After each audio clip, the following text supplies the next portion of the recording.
DBF, Mr. President. Any comments? Any questions? Any motion? Hindi ba? Yes. By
Madam Chair, kung pwede magtanong. yes, Representative Libanan. In line with the question of Senator Erwin, maraming schools po natin na nangangailangan ng TV sets at saka Wi-Fi na facility. Saan po dito? Dito rin po ba sa basic education facilities? That is a different line item po. Under DepEd, there is a different digitalization component in the budget. So meron po doon na ICT, specifically for the provision of Wi-Fi to the different schools all throughout the country. So meron din pong pondo para doon. Thank you po. Ang sinasabi po ninyo, sorry Mr. Chair, Madam Chair, yung digitalization project na nasa NEP, iba pa yung ITC na sinasabi mo? I'll pull out po, Kasi Senator. nahihirapan ako dito sa format po, Mr. Chair, Senator Gatchalian po. Kung maari, in the interest of true transparency, I think it's basic that we include the NEP or the President budget of 2026. It's most confusing to merely see the Congress and the Senate versions. Also, we should be allowed to compare it to the GAA of 2025 para maliwanag ang kwenta. Kasi hindi maliwanag po ang kwenta rito. Ang pagkaalam ko, hindi nakasulat dito, pero dun sa NEP, 16.48 billion. Tama po ba yung digitalization na tinatanong ni Congressman Libanan, ni Nonoy? Particularly po, doon sa internet subscription services, 5.8, tama po yun, at a total of 16 billion pesos. Info and communications technology or laptops amounting Yes. to 8.9. At yan ay hindi dinagdagan o binawasan ng Kongreso at ng Senado. As is lang, maintain lang yung NEP. Tama po ba? Tama po yun.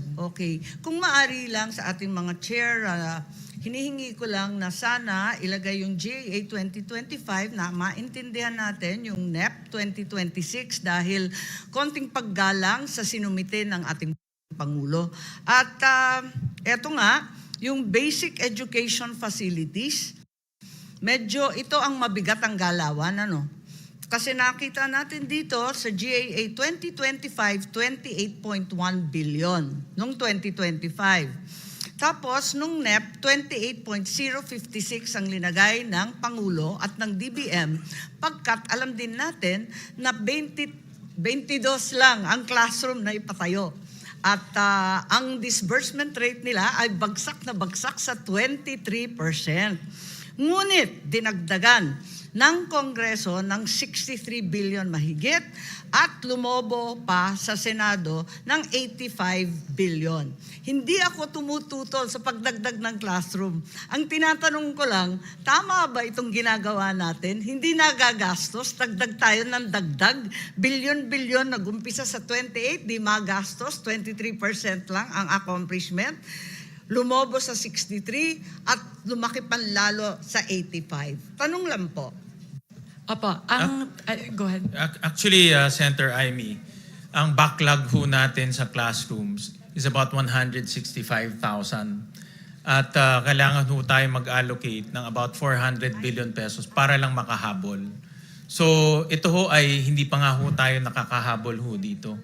Ito ay para lang ma-decongest ho natin yung mga highly urbanized areas. Ang magiging method at mekanismo ng Department of Education ay papasok po sila sa number 1, PPP, number 2, counterparting with the LGUs, number 3, counterparting with the CSOs, number 4, counterparting with NGOs. So, ang kanilang strategy is sabay-sabay gagawa ngayon ng classrooms. So ito po ay napag-usapan naman during the hearing, during the budget deliberation, at base po sa calculation ng DepEd, kaya naman ho nilang i-implement ho to, basta sabay-sabay ho nilang i-implement. Yes, thank you very much, Mr. Chair. Ang akin lamang, kapag ganito kababa ang disbursement rate, klaro na hindi budget ang issue. Walang kakayahan ng DepEd magpatayo ng ganyang kadami at ang public works man. Sabihin na nga natin na iba-iba ang gagawin ng PPP, ng NGO, CSO at iba't iba pang tropa, LGU. Ang tanong ko po, wala namang maliwanag na plano. Kasi ang totoo, nagawa na po natin to.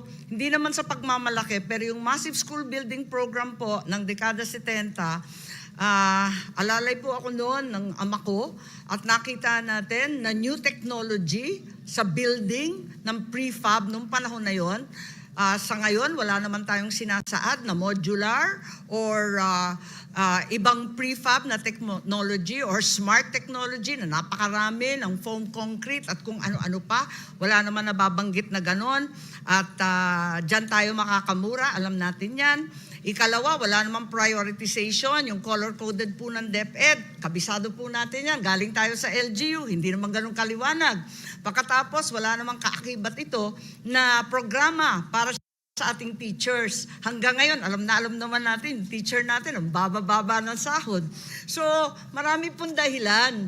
At ang paglalagay ng napakalaking budget, baka hindi ito ang tanging sagot lamang. Yun lang po, obserbasyon lamang.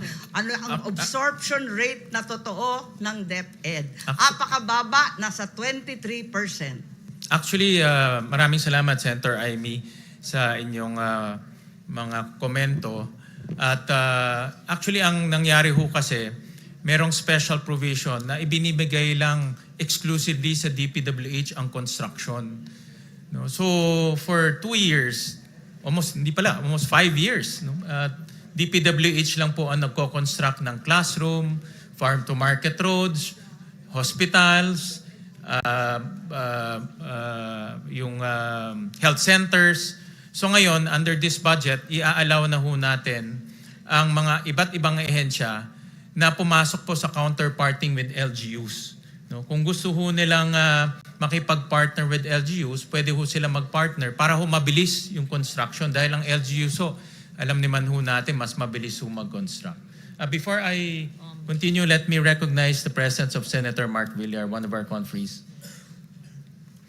Mr. Chair, yes, we appreciate the concerns of Senator Marcos, and as the chair mentioned, there are several options that Secretary Angara had mentioned in our hearings and in plenary, and that would be including letting the local governments implement the school building program, and we appreciate that. And in fact, Senator Aquino, I think, and Senator Pangilinan mentioned also about the possibility of CSOs and PPPs with accredited private sector partners. So, having said that, if there's no other question, Mr. Chair, I would like to move for the DepEd Office of the Secretary Budget to be approved.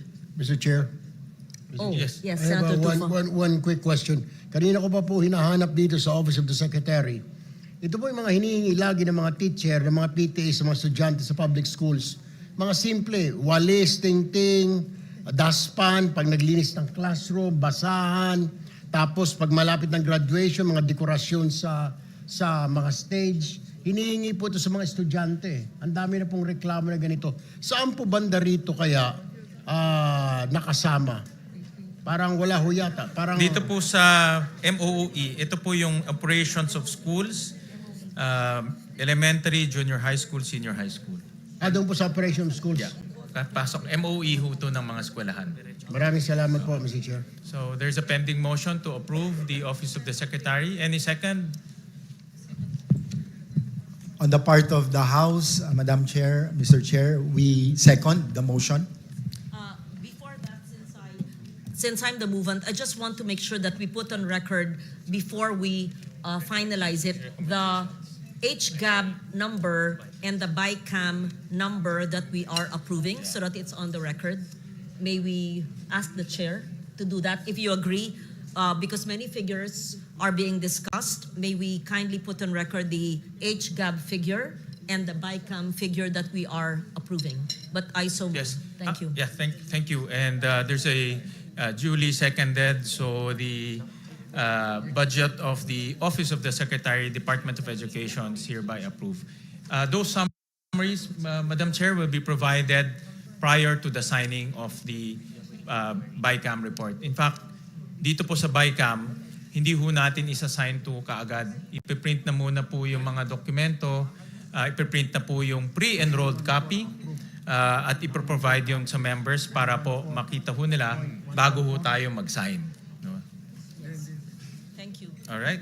Mr. Chair, in response to the query of the Honorable Legarda, the current total under the Office of the Secretary would go from the current HGAB level of 912 to a total of 958.7 billion pesos. So that would be a total increase of 46.2 billion pesos.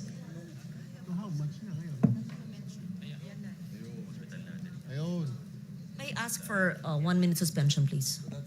1 minute suspension.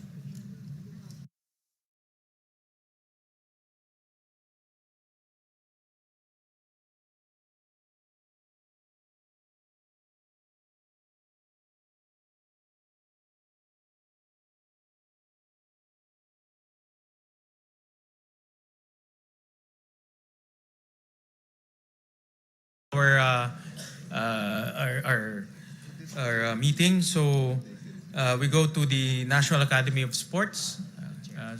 Chairperson Mika, do you want to highlight the improvements, if there are any? Thank you very much. For the National Academy of Sports, actually on the part of the House, Mr. Chair, we retained all the items from the NEP to the HGAB. So the current amounts for the two items mentioned here, promotion, development, and implementation, would be 128.8 million pesos, and for general management and supervision, 115.5 million pesos. So we retained the NEP levels for both of these items. Thank you very much, Chairperson Mika. On the part of the Senate, the budget proposal for the National Academy of Sports is 540 million pesos. And this is composed of promotions, development, and implementation of quality and enhanced sports integrated secondary program, general management, and supervision. Let me just dictate. For promotions and development is 344 million pesos. For general management and supervision, 194 million pesos. So any questions, any comments? Hearing none, any motion?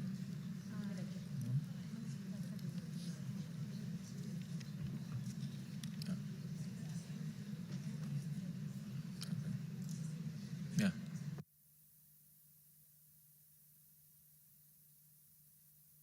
Yeah. Any motion to approve National Academy of Sports? I move to approve, Mr. Chair, the National Academy of Sports. Any second? Second. Duly seconded. The National Academy of Sports is hereby approved. The National Book Development Board, For the National Book Development Board, Mr. Chair, among the 4 items mentioned here, we propose an increase in the general management and supervision by 40.3 million pesos, which brings the total to that. So here for the National Book Development Board, the levels under the HGAB would be 40.3 for the general management and supervision, 7.5 million for the policy development, 91.6 million for capacity building, and 12.5 million for administration of awards. on the part of the Senate, we propose a 202 million pesos for the National Book Development Board, composed of general management and supervision, policy to a tune of 57 million, policy development, research, information system and management, and information campaign, 10.5 million pesos, capacity building and trade promotions incentives, 118 million pesos, administrative of awards, grant and incentives, 15 million pesos. Any questions? Any questions po? Mr. Chairman. Yes, go ahead. Yeah, I move for approval of the proposed budget for the National Book Development Board to the tune of a total of 202 million, with a breakdown as stated by our chair, Wing Gatchalian. So move. Thank you. Any second? I second the motion. Mr. Second. Chair. Thank you. The duly seconded, the budget of the National Book Development Board is duly approved. And the motion of Congressman Rufus is perfect, being a former member or a former participant and advocate of the National Book Development Board. And the first, Mr. Chairman, the first legal counsel The of first legal NBDB. counsel pala. Because I was a lawyer and I was the lawyer of the Publishers Association of the Philippines. And we drafted the bill. Thank you. Alam ko, malapit po sa puso ho ninyo ang book development, book publishing industry. Next will be the National Council for Children's Television. On the part of the National Council for Children's Television, the House proposes the retention of the items stated herein in the HGAB from the NEP. For general management and supervision, 21.9 million, and for child-friendly television development services at 49.3 million. The Senate proposes a 116 million budget for the National Council for Children's Television, composed of general management and supervision, 26 million, child-friendly television development services, 89 million. Any questions? I move, Mr. Chair, that we approve the National Council for Children's Television budget. Any second? Second. Duly seconded. The National Council for Children's Television budget is hereby approved. Next will be the National Museum, an organization very close to the heart of Senator Lawrence. So, Congressman Mika, any? On the part of the House, under the National Museum of the Philippines, we propose the retention of the NEP levels from the current 811.9 million pesos. And in terms of the breakdown, we propose to retain the 423 million pesos lodged under general management and supervision. Thank you for that. The Senate proposed a 986 million peso budget composed of general management and supervision of 468 million, a locally funded project, development of National Museum of the Philippines, NMP, General Aniceto Lacson Ancestral House, Talisay City, Negros Occidental, of 50 million, Another LFP, development of Kalibo Aklan, 20 million pesos. Another locally funded project, development of NMP Coronadal and Lake Cebu, Cotabato, South Cotabato, Phase 2, 40 million pesos. Another LFP, exhibition and fit out of various National Museum of the Philippines Central and Regional Sites, Northern Luzon National Museums of 20 million pesos. Any questions? Hearing none, any motion? Second motion, Mr. Chair.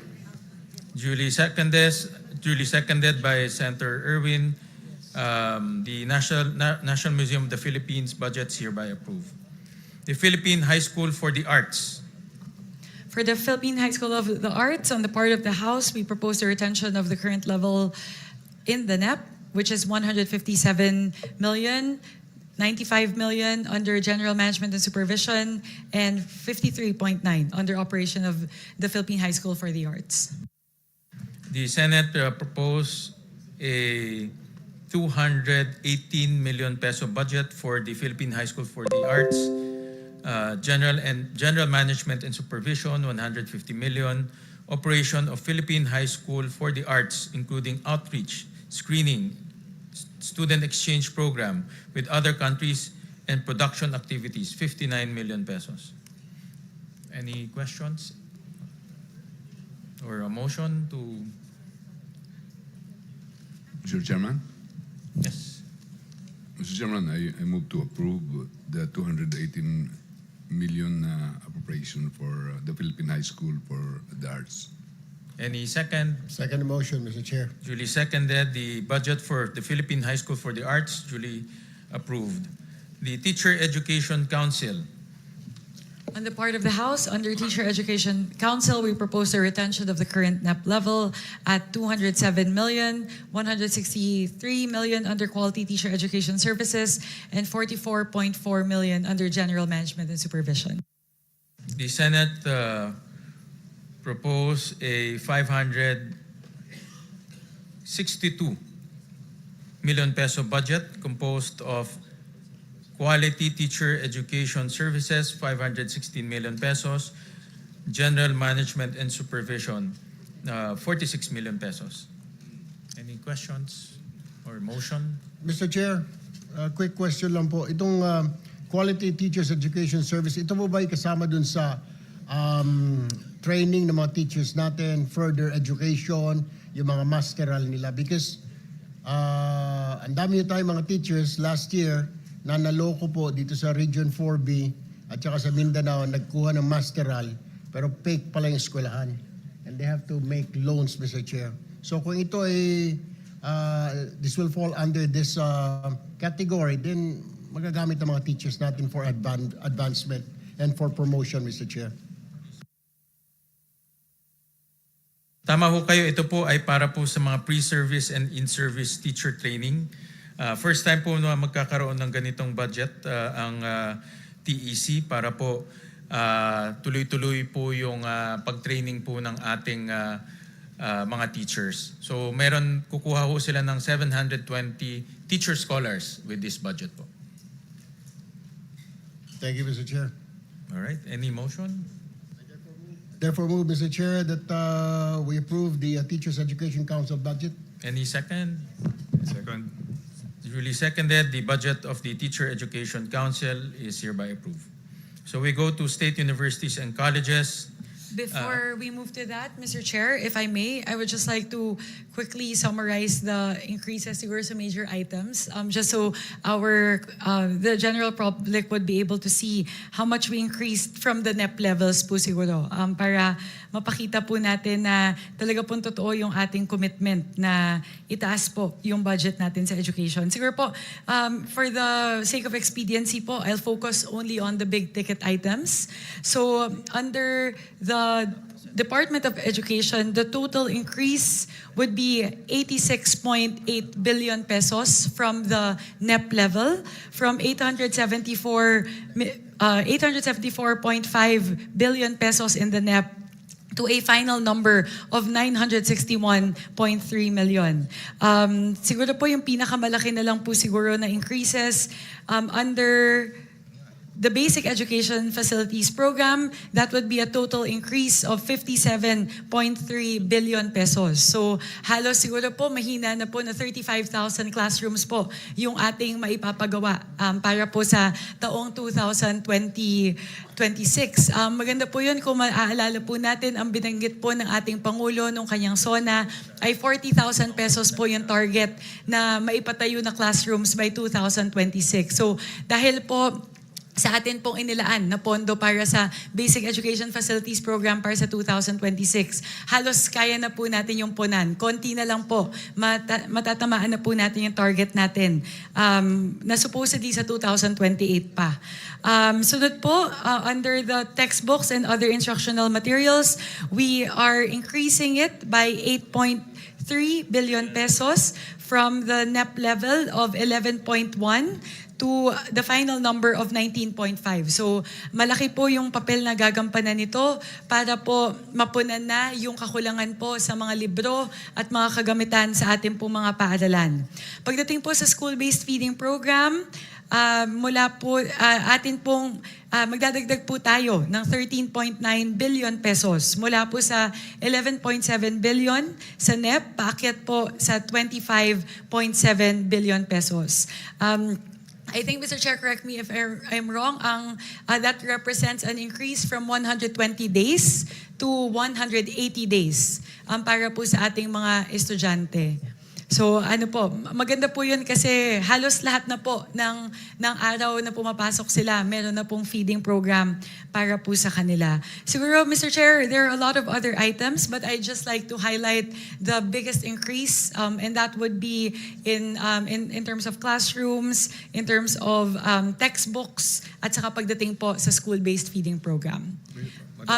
Mahalaga rin po na ating po ipaalam sa ating mga kababayan na kahit ano pong programa sa Department of Education, hindi po tayo bumaba mula po sa NEP. Lahat po ng mga programa, itinaas po natin mula po sa level ng NEP. Kaya yun po, Mr. Chair, I just wanted to manifest that para po maipakita po natin na talagang totoo po yung sinasabi ng parehong Kongreso at ng Senado na talaga pong binibigyan po natin ng napakalaking prioridad ang edukasyon para sa budget sa 2026. Thank you, Mr. Chair. Yes, Mr. Chairperson, just to add, kaya natin dinagdagan from 120 days, actually to 200 days, dahil yun ang concern, 200. 200, no? 200, di ba? 200, oh. Dahil ang concern ng ating mga teachers ay bumabalik sa malnutrition at wasting pag hindi kumpleto yung number of days na yung feeding program. Therefore, nasasayang lang yung ginagastos dahil hindi matapos yung 120 days, bumabalik yung wasting. That's why it's 200. And therefore, hopefully, from here, moving forward, sana sa susunod ng mga budget, maging universal na, hindi lamang doon sa mga malnourished, severely malnourished at wasting ng mga bata, kung hindi maging universal na itong free meals program para sa ating primary and up to junior high. But of course, that's a aspiration moving forward. But this is a welcome first step. Madam Chair, Yes, Representative Brian Ramsuan.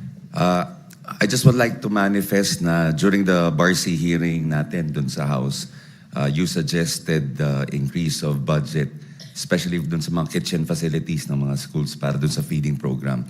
Mas maganda ko kasi na pag sila na yung nagluluto ng mga para una, hindi nasisira, hindi dinadala ng, kumbaga yung travel time pa lahat to, minsan nagkakaroon ng kumbaga nasisira yung pagkain. At siguraduhin natin, ito kasi yung mga low-hanging fruit na kailangan nating isipin na gawin nating mga gandang pasilidad sa kanilang lugar kasi minsan wala silang area na paglulutuan talaga. At napakahalaga dahil willing naman po yung SPTA, very active dyan, yung mga parents, teachers, willing silang gumawa ng mga ganitong klaseng programa para sa atin.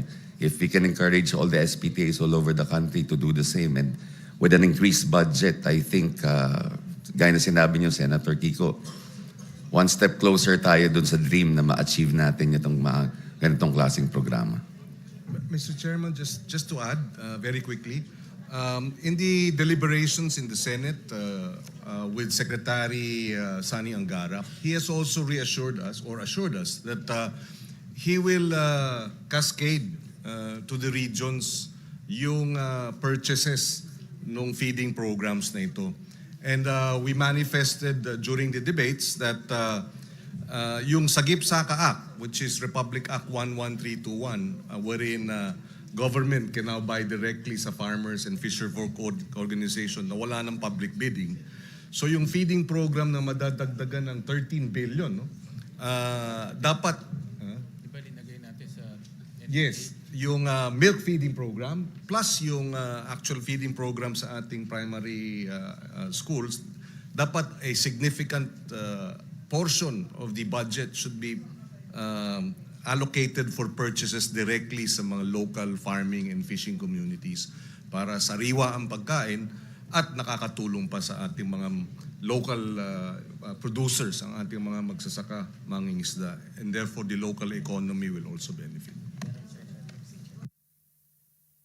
Maraming salamat, Senator Kiko. So we go to SUCs and state universities and colleges. We start with the University of the Philippines, the University of the Philippines System. Mr. Chair, I just wanted to ask about this because there are 113 SUCs. If we go through each one line by line, that would be at least 1,000, like 500 line items that we have to go through. So my recommendation po, Mr. Chair, if I may, since there are substantial changes in the UP system, we can take that up separately. But as to the rest of the SUCs, perhaps we can tackle it by region. Kasi po medyo 113 SUCs po ito.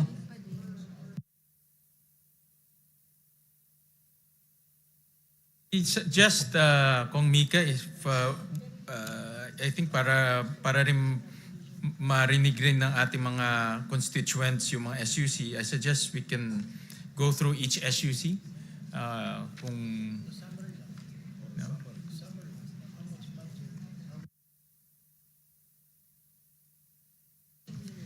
No, we're just, Mr. Chair, my suggestion is we'll just mention the total amount of budget for each SUC. Actually, ang per SUC will have about 2 or 3 locally funded project. Yeah. You know, so I think it's manageable if you akong tingin ko But manageable. I just based off the quick estimate of Sen. Lauren, that would be 2 hours just on the discussion of the SUCs if we go line by line. But if we take the suggestion of Sen. Erwin po, we'll do, if we can do just the totals for the SUCs instead of going through every single line item under each SUC. I suggest we can go, the House can go through one pass with all SUCs, and then we go one pass with all SUCs instead of Okay. approving it one SUC per Yes. SUC. Kung mapagod yung chair, pwede si Kong Christine, pwede si Kong Maricar, pwedeng si Attorney Rufus. Ayun, sige. Per region. No, pwede nga. Then we just approve Yes, it after. yes, Parang yes. tuloy-tuloy If there are any nabasa. questions, then we can ask, we can take questions after the SUCs. Yeah. Babasahin lang. Sige po. Let's do that. So we'll do one quick pass on all the SUCs. First would be the University of the Philippines System. We propose to add an additional 1 billion pesos for Project NOAA. And this one po actually, while it's lodged under the UP system, so I'll ask for permission just to elaborate on this point a little bit because it's very important for both houses. For Project NOAA, while the funding is lodged within the UP system, we actually increased the funding for Project NOAA for the benefit of the whole country and all the agencies, primarily the DPWH. Ang hinihingi po natin sa Project NOAA, kapag binigay na po natin yung pondo na to, is for them to work more closely with the DPWH in terms of refining the way that flood control projects are designed and monitored. Ang pangako po ng Project NOAA sa atin, alam ko po binanggit din po nila sa hearing nila sa Senado, ay kapag nabigyan po sila ng sapat na pondo, they can actually help DPWH design the flood control project. So, hindi na po magkakaroon ng pagkakataon na makakapaglagay po ng flood control project sa lugar na hindi naman talaga kailangang lagyan. They will be able to simulate a particular area and pinpoint exactly up to the coordinates level where a flood control structure should be placed. Aside from that po, they will be able to simulate the height that is required to actually mitigate the flooding in that area. So yun po yung pinakahinihingi natin sa Project NOAA na sana po sa pamamagitan ng 1 bilyong piso na ating pong ibibigay sa kanila sa susunod na taon po sa taong 2027, mas maganda na po yung pagdisenyo ng mga flood control at flood mitigation systems. So that would be our amendment under the UP system, under Philippine Energy Research and Policy Institute. Actually, we don't have amendments in that. For the National Capital Region. Mr. Chair. Yes, Madam go ahead Chair, po. may I intervene? What the good chairwoman is mentioning is actually under the UP Resilience Institute, yes. And this was actually initiated way back in 2012. And we're only funding it in 2025. But during the time of Congressman Salceda, he and I had a budgetary amendment, not insertion, for the building of the UPRI. I'm not certain if it's up already, but it was 3 presidents ago that the UPRI in 2012, the president who became DTI Secretary, Pascual. Yes, Fred and I were discussing this in 2012, the creation of the UP Institute, Resilience Institute. So thank you for mentioning Project NOAA of Mahar Lagmay, who was with DOST before. And I'm just putting a historical perspective because people might say, grabe, laki 1 billion. Ano po, 13 years po nag-antay. And when this was conceptualized in 2012, I think I was defending their budget then, it was a very small amount during the time of President Pascual. So we support that, Mr. Chair. We upheld it in the Senate. Thank you. Madam Chair. Thank you very much, Senator Lauren. Yes, Representative Habi Benitez. May I add to that manifestation? But before I begin with my manifestation, I'd like to say that as a first-timer bicameral committee member, I'm honored and grateful and the only neophyte on this contingent.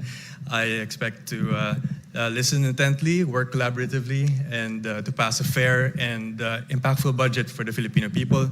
What I do want to share that it was House Bill number 2577 that I filed in Congress for the 20th Congress, supporting the National Resilience Institute to make it a national, the UP Resilience Institute in the UP system to become a National Resilience Institute.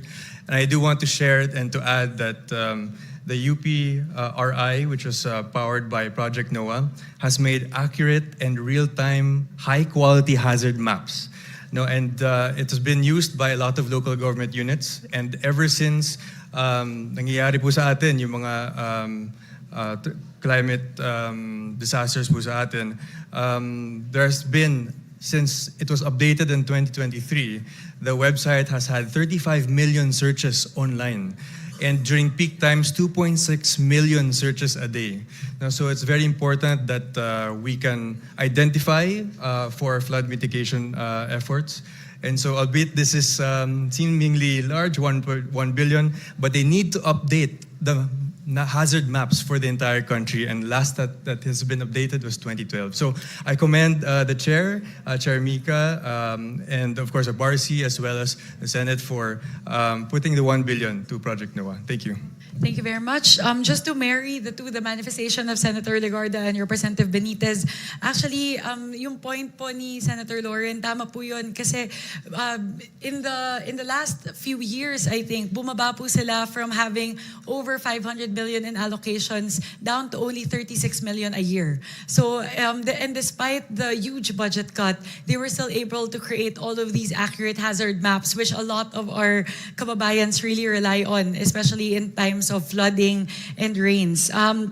Ang maganda po dito, pagdating po sa Project NOAA, they're able to pinpoint exactly what color each zone is in terms of flooding hazard. So there's red zone, orange, and yellow.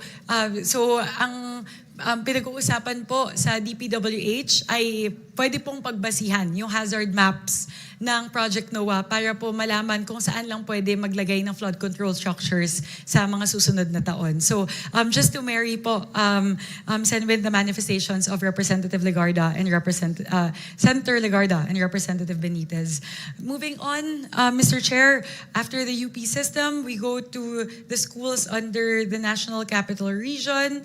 On the part of the House, we propose an increase to the Polytechnic University of the Philippines of an increase of 55 million pesos from the current 3.623 million in the NEP to 3.67 million.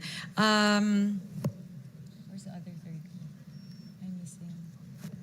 For the under the Ilocos region, we propose an increase of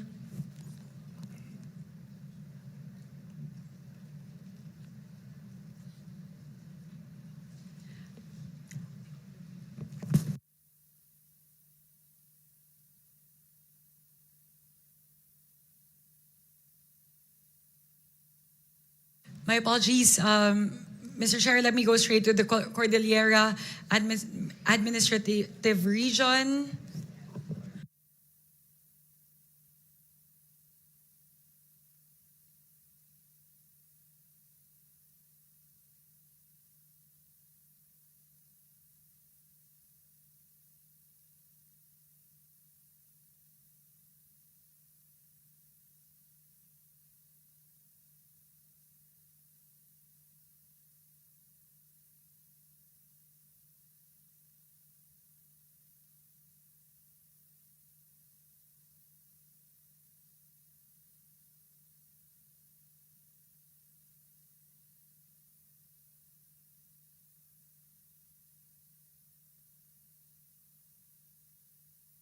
Mr. Chair, may I request for a minute suspension? Session suspended.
Thank you very much, and my apologies for the delay.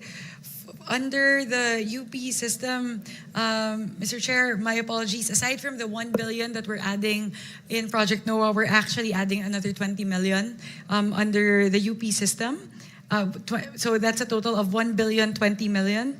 And then for the National Capital Region, we are adding 55 million to the Polytechnic University of the Philippines and 30 million for the Rizal Technological University. In the Ilocos region, Region 1, we are proposing an increase of 429 million pesos for the Mariano Marcos State University. And under the Cordillera Administrative Region, we propose an increase of 20 million to the Ifugao State University. Under the Cagayan Valley, we propose an increase of 332 million pesos for the Isabela State University. Under Region 3, we propose a 95 million increase to the Aurora State College of Technology and a 100 million increase to the Bulacan State University. Under Region 4, we propose an increase of 50 million pesos for Southern Tagalog and Palawan. We propose an increase of 10 million pesos for Region 4 under Laguna State Polytechnic University. An increase of 40 million pesos to the Occidental Mindoro State College. An increase of 35 million pesos under the Catanduanes State University. An increase of 8.803 million for the Carlos C. Helado Memorial State College in the Negros Island region. An increase of 80 million pesos under Region 7, Cebu Technological University.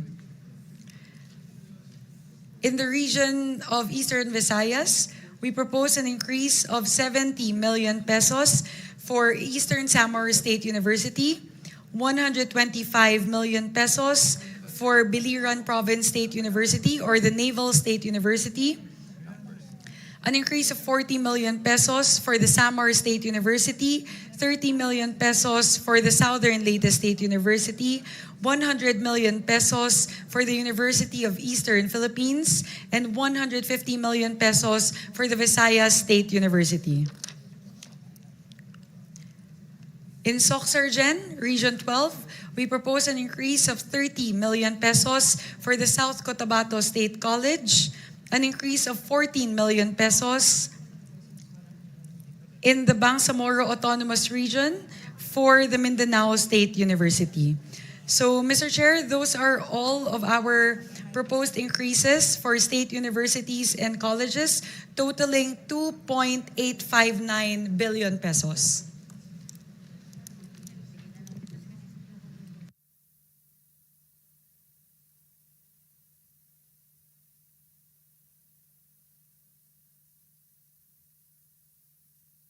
On the part of the Senate, we'll start off with the University of the Philippines dahil maraming taga-UP ho dito. Itong Senator Kiko yata taga-UP. Senator Loren din. So we'll start off with UP. For the University of the Philippines system, locally funded projects, renovation of PAS, Mendoza Hall, UP Manila, 30 million pesos. A locally funded project, treatment of X-linked dystonia Parkinson's, also known as Lubag syndrome, UPPGH, 15 million. I think this is your intervention, the Parkinson's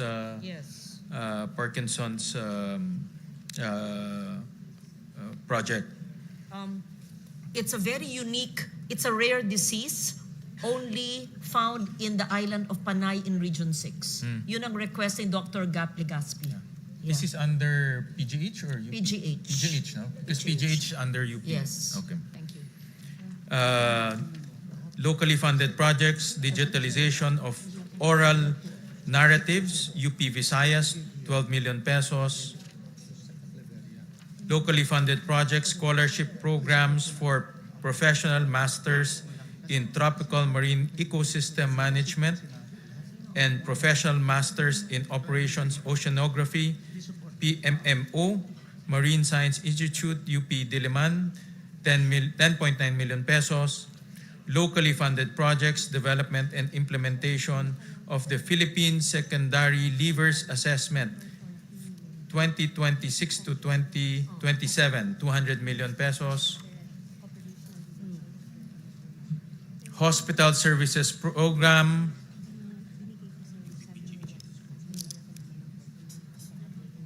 provision of medical services, 6.7 billion pesos. I believe this is for UPPGH. Hospital Services Program, Universal Care Fund for Zero Balance Billing, 800 million pesos.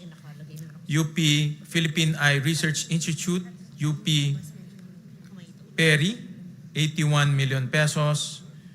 Increase in carrying capacity of UP Manila College of Medicine Simulation Laboratory, 20 million pesos. Futures Thinking Research Program, UP Los Baños, 2 million pesos. Upgrading and commissioning of the Structural Engineering Laboratory for Earthquake Engineering, Institute of Civil Engineering, UP Diliman. Ba't wala ito?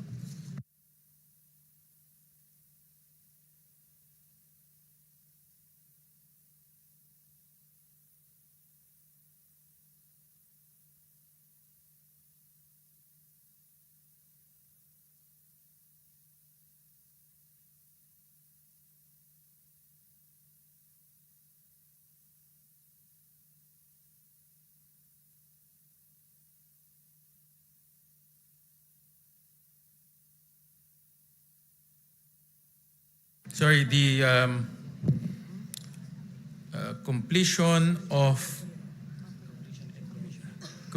and commissioning of the wind tunnel facility for typhoon studies, Institute of Civil Engineering, UP Diliman, 250 million pesos. Establishments of Governance Reform, Innovation and Transformation Laboratory, GRIT Labs, UP National College of Public Administration and Governance, UP Diliman, 30 million pesos. Student Athletes Training and Competition Assistance Program, 30 million pesos.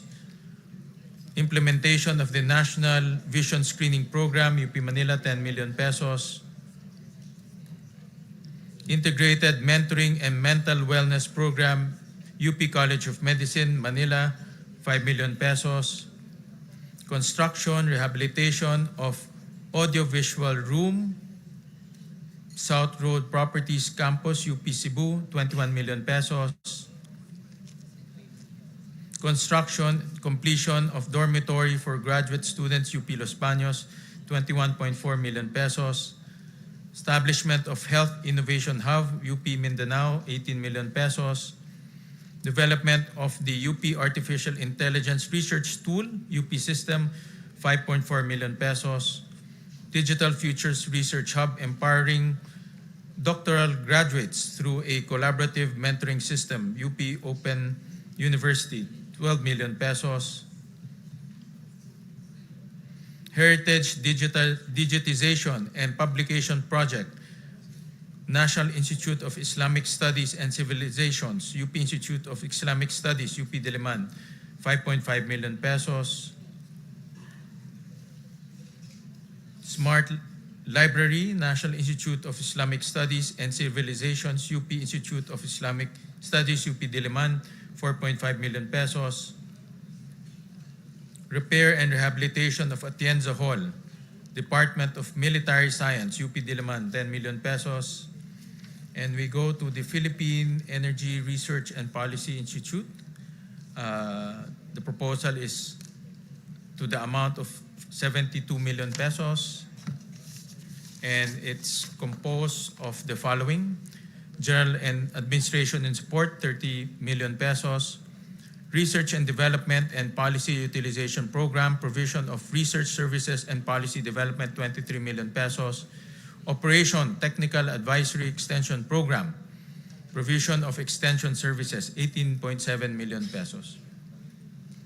Now for the other SUCs in the National Capital Region, the Eulogio Amang Rodriguez Institute of Science and Technology, the proposal is 530 million pesos, composed of repainting of Iris building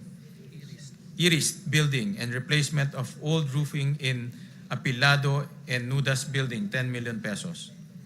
Marikina Polytechnic College to the tune of 332 million pesos, composed of rehabilitation and repair of teacher education building and laboratories, 15 million pesos. To the Philippine Normal University, 1.5 billion pesos, composed of construction of a 3-story graduate school building, PNU Mindanao Campus, 30 million pesos. Philippine State College of Aeronautics, 526 million pesos, composed of design and construction of academic building including physics and chemistry laboratory facilities, 12 million pesos. To the Polytechnic University of the Philippines, 3.7 billion pesos, composed of construction of multipurpose building, PUP Lopez Quezon Campus, 50 million pesos, construction of academic building, Phase 3, PUP Taguig, 15 million pesos, construction of multipurpose building, College of Engineering Extension building, PUP Santa Mesa, 50 million pesos. To the Technological University of the Philippines, 1.5 billion pesos. Construction and completion of multipurpose building, Barangay Western Bicutan, Taguig City, 40 million pesos. Now we go to Region 1, Ilocos. Don Mariano Marcos Memorial State University, 1.8 billion pesos, composed of construction of veterinary medicine building and animal hospital, 45 million pesos. Ilocos Sur Polytechnic State College, 551 million pesos, composed of completion of academic building, Tagudin Campus, 45 million pesos. Pangasinan State University, 1.7 billion pesos, composed of construction of 3-story education building, Urdaneta Campus, 30 million pesos. University of Northern Philippines, 1 billion pesos, composed of construction of the College of Nursing Academic Building 3, Phase 1, 45 million pesos. Now we go to the Cordillera Administrative Region. Abra State Institute of Science and Technology, 394 million pesos, composed of upgrading of the Agricultural, Academic, and Laboratory Building, Main Campus, 30 million pesos. Apayao State College, 349 million pesos, composed of construction of 3-story Criminology Building, 30 million pesos. Benguet State University, 1 billion pesos, composed of completion of College of Medicine Building Phase 2, 30 million pesos. Kalinga State University, 505 million pesos, composed of construction of Criminology Academic Facility Phase 1, Bulanao Campus, 30 million pesos. Mountain Province State University, 525 million pesos, composed of completion of 7-story Engineering and Technology Building, Tadian Campus, 30 million pesos. We go to Region 2, Batanes State College, 195 million pesos, composed of construction, upgrading of academic building, Bachelor of Industrial Technology, Phase 1, 12 million pesos. Cagayan State University, 1.5 billion pesos, composed of construction of University Academic Building, 45 million pesos. Futures Thinking Research Program, 2 million pesos. Nueva Vizcaya State University, 864 million pesos, composed of construction of 3-story academic building, College of Teacher Education, Bayombong Campus, 20 million pesos. Quirino State University, 429 million pesos. Construction of Office Administration Academic Building, Difun Campus, 20 million pesos. For Region 3, Central Luzon, Aurora State College of Technology, 363 million pesos. Composed of Futures Thinking Research Program, 2 million pesos. Tulong-Dulong Program, 1.1 billion pesos. Bataan Peninsula State University, 1 billion pesos. Composed of renovation of training facilities to Food Laboratory Building, Abukay. Sorry, that's I read the wrong item. Rehabilitation of and extension of two-story academic building Balanga, Bataan, 35 million pesos. Tulong-Dulong Program, 1.1 billion pesos. Bulacan Agricultural State College, 344 million pesos. Composed of construction of multipurpose academic building with solar panel and rainwater harvesting facility, 33 million pesos. Tulong-Dulong Program, 1.1 billion pesos. Bulacan State University, construction of Gender and Development Building at Campus 2, Malolos, Bulacan, 60 million pesos. Tulong-Dulong Program, 1.1 billion pesos. Central Luzon State University, 1.2 billion pesos. Construction of construction of climate resilient General Academic Building A, 40 million pesos. Tulong-Dulong Program, 1.1 billion pesos. Nueva Ecija University of Science and Technology, 1.4 billion pesos. Composed of construction of academic building and training center, Phase 2, San Isidro Tabon Campus, 15 million pesos. Then Tulong-Dulong Program, 1.1 billion pesos. Pampanga State Agricultural University, 631 million pesos. Construction of composed of construction of two-story College of Business, Economics, and Entrepreneurship Building, 30 million pesos.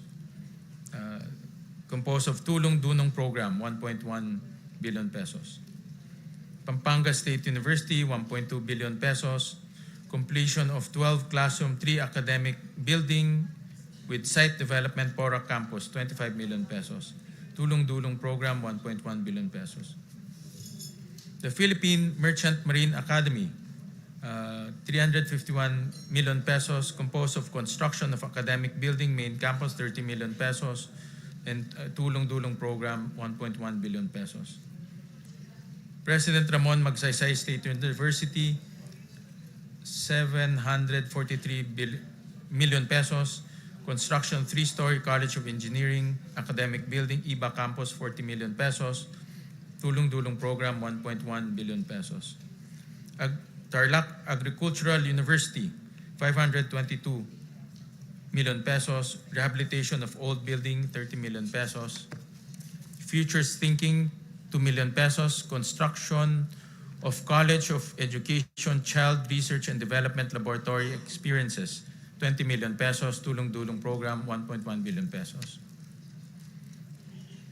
Tarlac State University, construction of academic building for College of Engineering, Tarlac State University, 1 billion pesos, construction of academic building for College of Engineering, 40 million pesos, Tulong-Dulong Program, 1.1 billion pesos.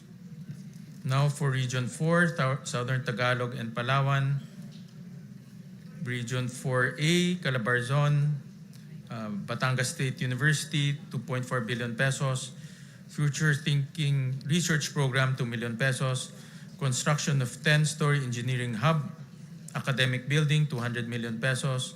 Tulong-Dulong Program, 100 million pesos. Cavite State University, 2.1 billion pesos. Completion of 3-story of College of Engineering and Business Management Building, CCAT Campus, 42 million pesos. Futures Thinking Research Program, 2 million pesos. Tulong-Dulong Program, 1.1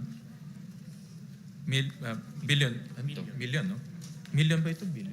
Million pesos.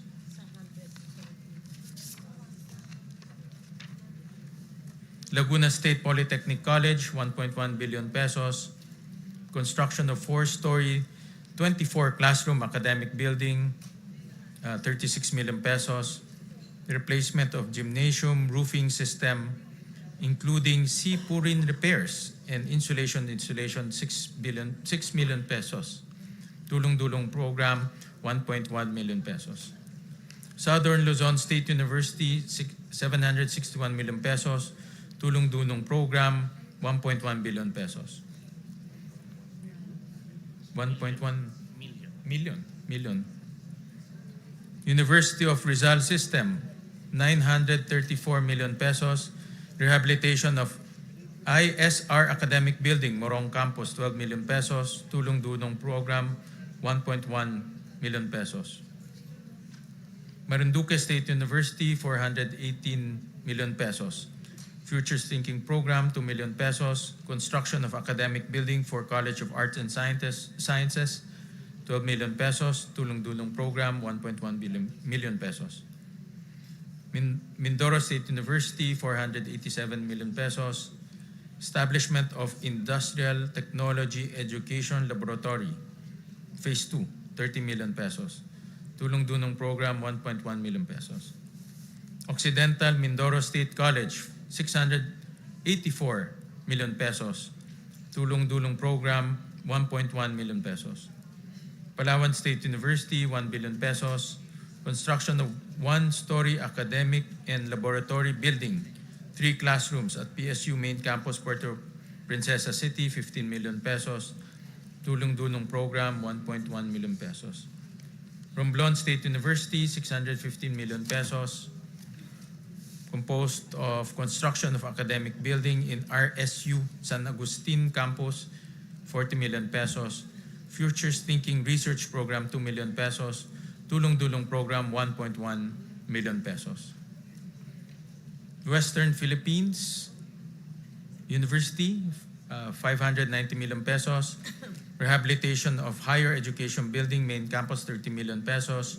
Futures Thinking Research Program, 2 million pesos. Tulong-dulong, 1.1 million pesos. To Region 5, Bicol Region, Bicol State College of Applied Sciences and Technology, 318 million pesos. Construction of 5-story academic building 2, Phase 4, 15 million pesos. Bicol University, 1.1 billion pesos. Completion of BU College of Medicine Building Extension, 30 million pesos. Future Thinking Research Program, 2 million pesos. Construction of Bicol University Health Sciences Building, Legazpi City, Albay, Phase 1, 50 million pesos. Camarines Norte State College, 584 million pesos. Construction of 3-story IFMS Academic Building, Mercedes Campus, 30 million pesos. Camarines Sur Polytechnic Colleges, 744 million pesos. Construction of 4-story academic building, College of Health Sciences, Academic Building 4, Nabua Campus, 40 million pesos. Catanduanes State University, 793 million pesos. Completion of Student Convention Center with Amphitheater, 25 million pesos. Central Bicol State University of Agriculture, 1.2 billion pesos. Futures Thinking Research Program, 2 million pesos. Repair Rehabilitation of Electronics and Electrical Classrooms Building, CBSUA, Calabanga Campus, 12 million pesos. Dr. Emilio Espinosa Senior Memorial State College of Agriculture Technology, 346 million pesos. Construction of 4-story smart academic and laboratory building for business management program, 30 million pesos. Futures Thinking Research Program, 2 million pesos. Partido State University, 727 million pesos. Construction of Criminology Academic Building, Lagonoy Campus, 24 million pesos. Futures Thinking Research Program, 2 million pesos. Sorsogon State University, 677 million pesos. Construction of Integrated Academic Laboratory and Library Building, 36 million pesos. Now we go to Region 6, Aklan State University, 760 million pesos. composed of construction of academic building main campus, 30 million pesos. Capiz State University, 1.2 billion pesos, composed of construction of academic building and analytical laboratory for fisheries and marine researches, Pontevedra Campus, 40 million pesos. Guimaras State University, 380 million pesos. Completion of CBM building main campus, 30 million pesos. Iloilo Science and Technology University, 1.1 billion pesos. Rehabilitation of vertical expansion of academic building, K Building, Iloilo City Campus, 40 million pesos. Futures Thinking Research Program, 2 million pesos. Iloilo State University of Fisheries, Science and Technology, 601 million pesos. Futures Thinking Research Program, 2 million pesos. Completion of academic building main campus, 12 million pesos. Northern Iloilo State University, 827 million pesos. Construction of 3-story general academic building, 24 million pesos. University of Antique, 801 million pesos. This is in your hometown. Hindi ko amendment yan. Hindi. It's, ano yan? Committee. Salamat. Construction and completion of classroom buildings, Sibalom Campus, 14 million pesos.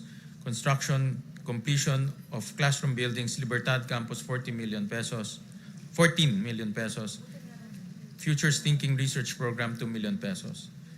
West Visayas State University, 2.3 billion pesos. Composed of rehabilitation of Ramon Magsaysay Hall, Academic Building, College of Physical Education, Sports, Culture, and Recreation, 15 million pesos. Negros Island Region, Central Philippine State University, 632 million pesos. Construction of Agribusiness Program, Facility Phase 1, Main Campus, 30 million pesos. Negros Oriental State University, 1.1 billion pesos. Expansion of 60 classroom academic building, 45 million pesos. Siquijor State College, 203 million pesos. Composed of expansion of engineering learning spaces, construction of the engineering learning space, 50 million pesos. State University of Northern Negros, 365 million pesos. Construction, completion of nursing and allied health services academic building, phase 6 Sagay Campus, 30 million pesos. We go to Region 7, Central Visayas, Bohol Island State University, 1 billion pesos. Composed of construction of 6-story academic building, College of Technology, Main Campus, Dawis Extension, 45 million pesos. Cebu Normal University, 644 million pesos. Composed of construction of 8-story academic building, Phase 2, Balamban Campus, 30 million pesos. Biliran Province State University, we go to Region 8, Eastern Visayas. Biliran Province State University, 832 million pesos. Futures Thinking Research Program, 2 million pesos. Eastern Samar State University, 927 million pesos. Construction of 2-story College of Medicine dormitory building, 25 million pesos. Eastern Visayas State University, 996 million pesos. Construction of 4-story College of Arts and Sciences Extension, Main Campus, 40 million pesos. Leyte Normal University, 618 million pesos. Construction of academic building, LNU San Isidro Campus, 30 million pesos. Northwest Samar State University, 680 million pesos. Construction of nursing building, Phase 1, 30 million pesos. And then another Futures Thinking research program, 2 million pesos. Palompon Institute of Technology, 460 million pesos. Construction of engineering building, Phase 2, 30 million pesos. We go to Region 9, Zamboanga Peninsula, Basilan State College, 315 million pesos. Composed of Futures Thinking Program, 2 million pesos. Construction of academic building, including Animal Science Laboratory, 12 million pesos. Real Estate College, 640 million pesos. 604 million pesos. Composed of construction of academic building with laboratories and library. Biswangan, Lakewood Campus, 30 million pesos. Construction of academic building, Main Campus, 30 million pesos. Construction of Student Center Building, Caridad, Tumingag Campus, 34 million pesos. Jose Rizal Memorial State University, 938 million pesos. Composed of construction of 2-story, 10-classroom building with facilities, School of Engineering, 18 million pesos. Repair, rehabilitation of track and field oval, Main Campus, 20 million pesos. Western Mindanao State University, 1.3 billion pesos. Construction of 3-story College of Agriculture academic building, San Ramon Campus, 30 million pesos. Zamboanga Peninsula Polytechnic State University, 719 million pesos. Construction of Technology Building Phase 1, College of Engineering and Technology, 18 million pesos. Zamboanga State College, Marine Sciences and Technology, 342 million pesos. Construction of Academic Building 2, Phase 1, 18 million pesos. We go to Region 10, Northern Mindanao.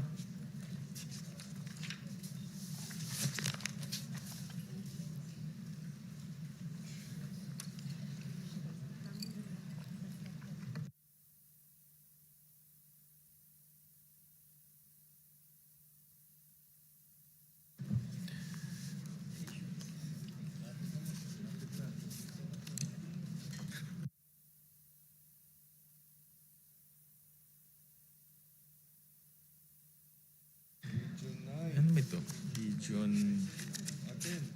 Region 10. Bukidnon State University, 1.1 billion pesos. Completion of Buksu Hotel Training Laboratory for BSHM, 50 million pesos. Completion of 5-story academic building Phase 2, Quezon Campus, 25 million pesos. Completion of 5-story academic building Kalilangan Campus, 25 million pesos. Construction of 3-story smart Camiguin Polytechnic State College. So parang kila ano ito Kila Thank you, JJ Mr. ito. Chair.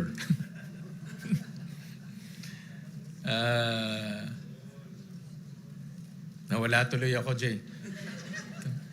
286 million pesos.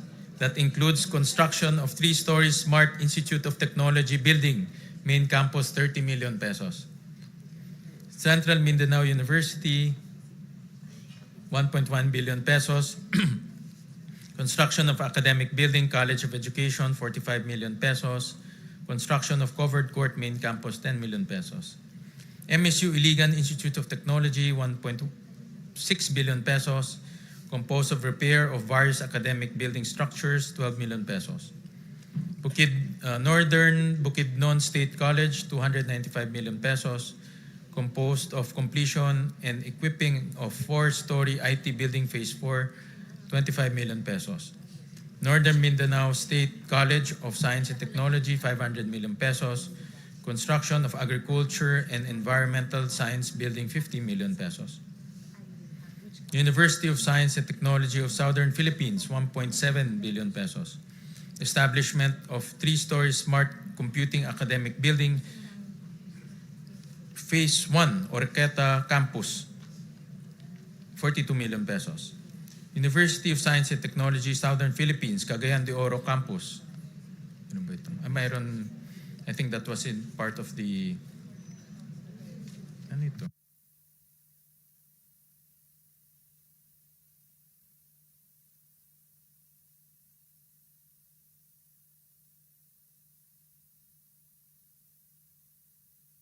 Okay, all right.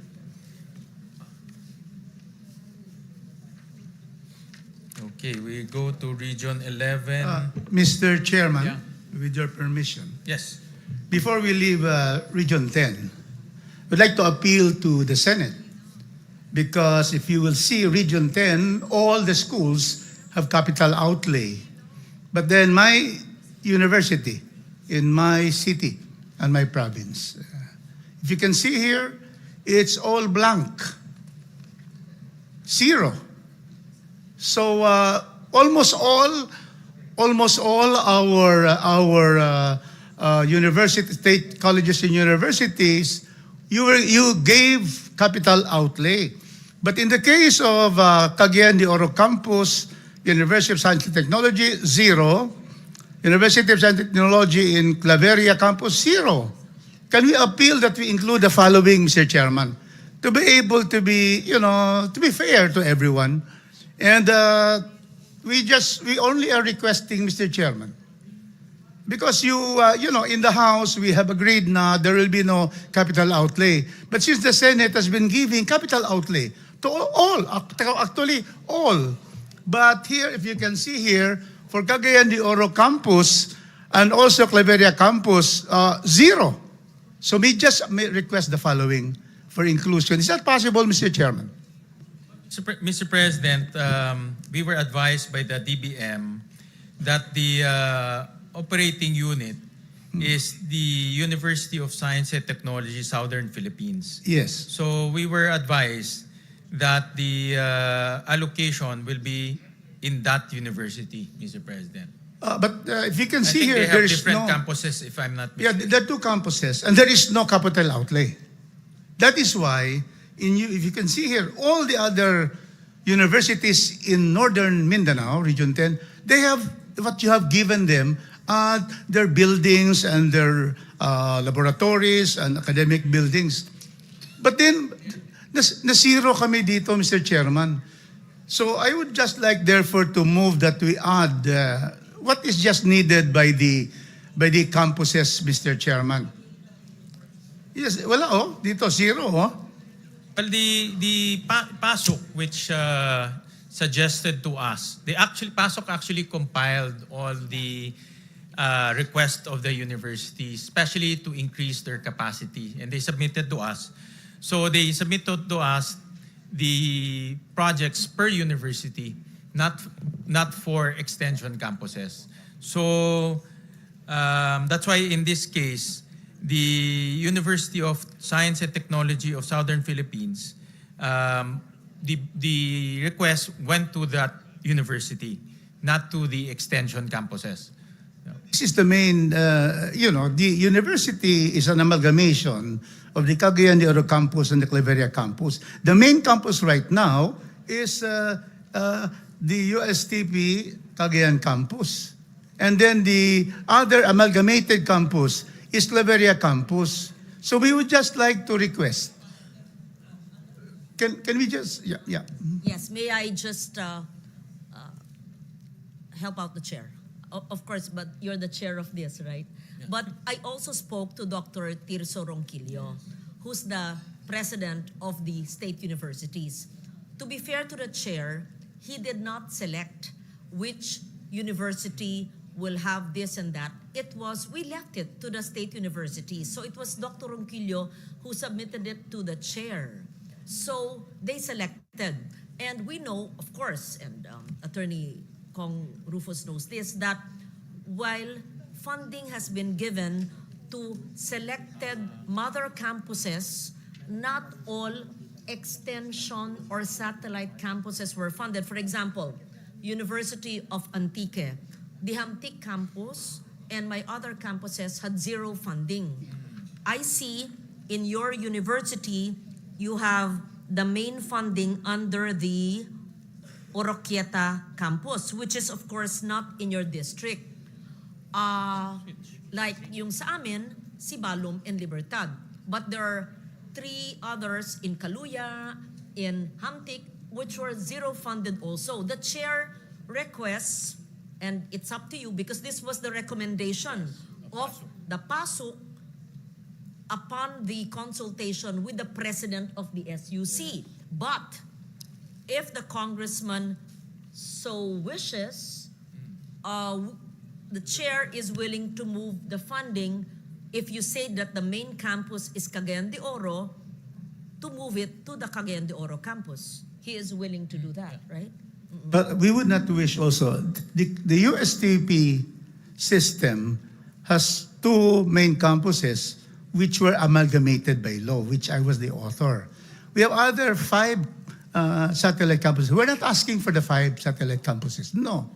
But we're only saying because of the density of students in Cagayan de Oro campus, 15,000 students. We need this following budget. It's not very big. If we'd like to bring this out, because otherwise, we will not have any capital outlay in the two amalgamated campuses comprising the USTP. I am not asking for the five satellite. Of course, one satellite has been given 52, that is in the province of Oroqueta, Misamis Occidental. So these are what you'd like to ask, Mr. Chairman, if you permit us to propose. Now, for Cagayan de Oro campus, we are only asking for 50 million for the completion of the 8-story educational and student computer phase 3, computers, building. So it's a completion because right now, the building is not completed. So we're only asking for 50 million. But they're asking for more. But I am saying, because they're asking here to complete it 150 million, I said no, we'll only ask 50 million. And then the second very important request is the continuation of the Faculty Learning Resources Center Phase 2. They asked for 150 million. I'm only asking for 50 million. So they're asking 300 million, which is really, so big in this BICAM hearing. I'm only asking for 50 and 50, 100. That is for the Cagayan de Oro campus. The other main campus in the amalgamated USTP is Claveria. And they're asking, Mr. Chairman, they're asking for the auditorium and multipurpose training center. They're asking 110 million. I'm only asking for 50 million for Claveria, a total of 150 million. Otherwise, we can see here all from Region 1 to Region 16, all of them receive capital outlay. But then my university, and I sit there as the USTP board of trustees because I was designated by Chairman Jude Asidre. Mr. Chairman, it will be difficult for me not to be able to appeal to you because you have been giving capital outlay to everyone. And then dito, kami lang, in this page and the other pages, ang zero dito, ito lang dalawang campuses na ito. So that is what we'd like to ask, Mr. Chairman, that you be able to, at least be able to give Cagayan de Oro. It is the seat of, in Region 10, this is the seat of education. Can we have that, Mr. Chairman? May I request for a minute suspension, Chairperson Mika? Meeting suspended.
Bicam. So we are at the, and I thank Congressman Rufus for really taking care of his district, especially the universities there. Kailangan ho talagang matutukan yung mga pangangailangan po ng ating university. And you have our support, Congressman Rufus. Thank you, Mr. Chairman. Thank you, thank you.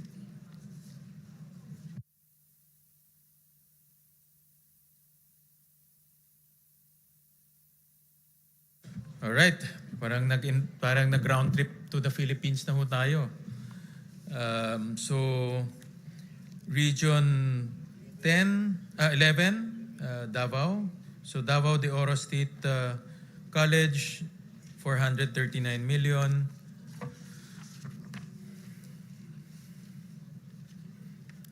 That includes construction of 5-story, 30 classroom, administrative, academic building. Phase 1, Maragusan Branch, 37.5 million pesos. Futures Thinking Research Program, 2 million pesos. Davao del Norte State College, 537 million pesos.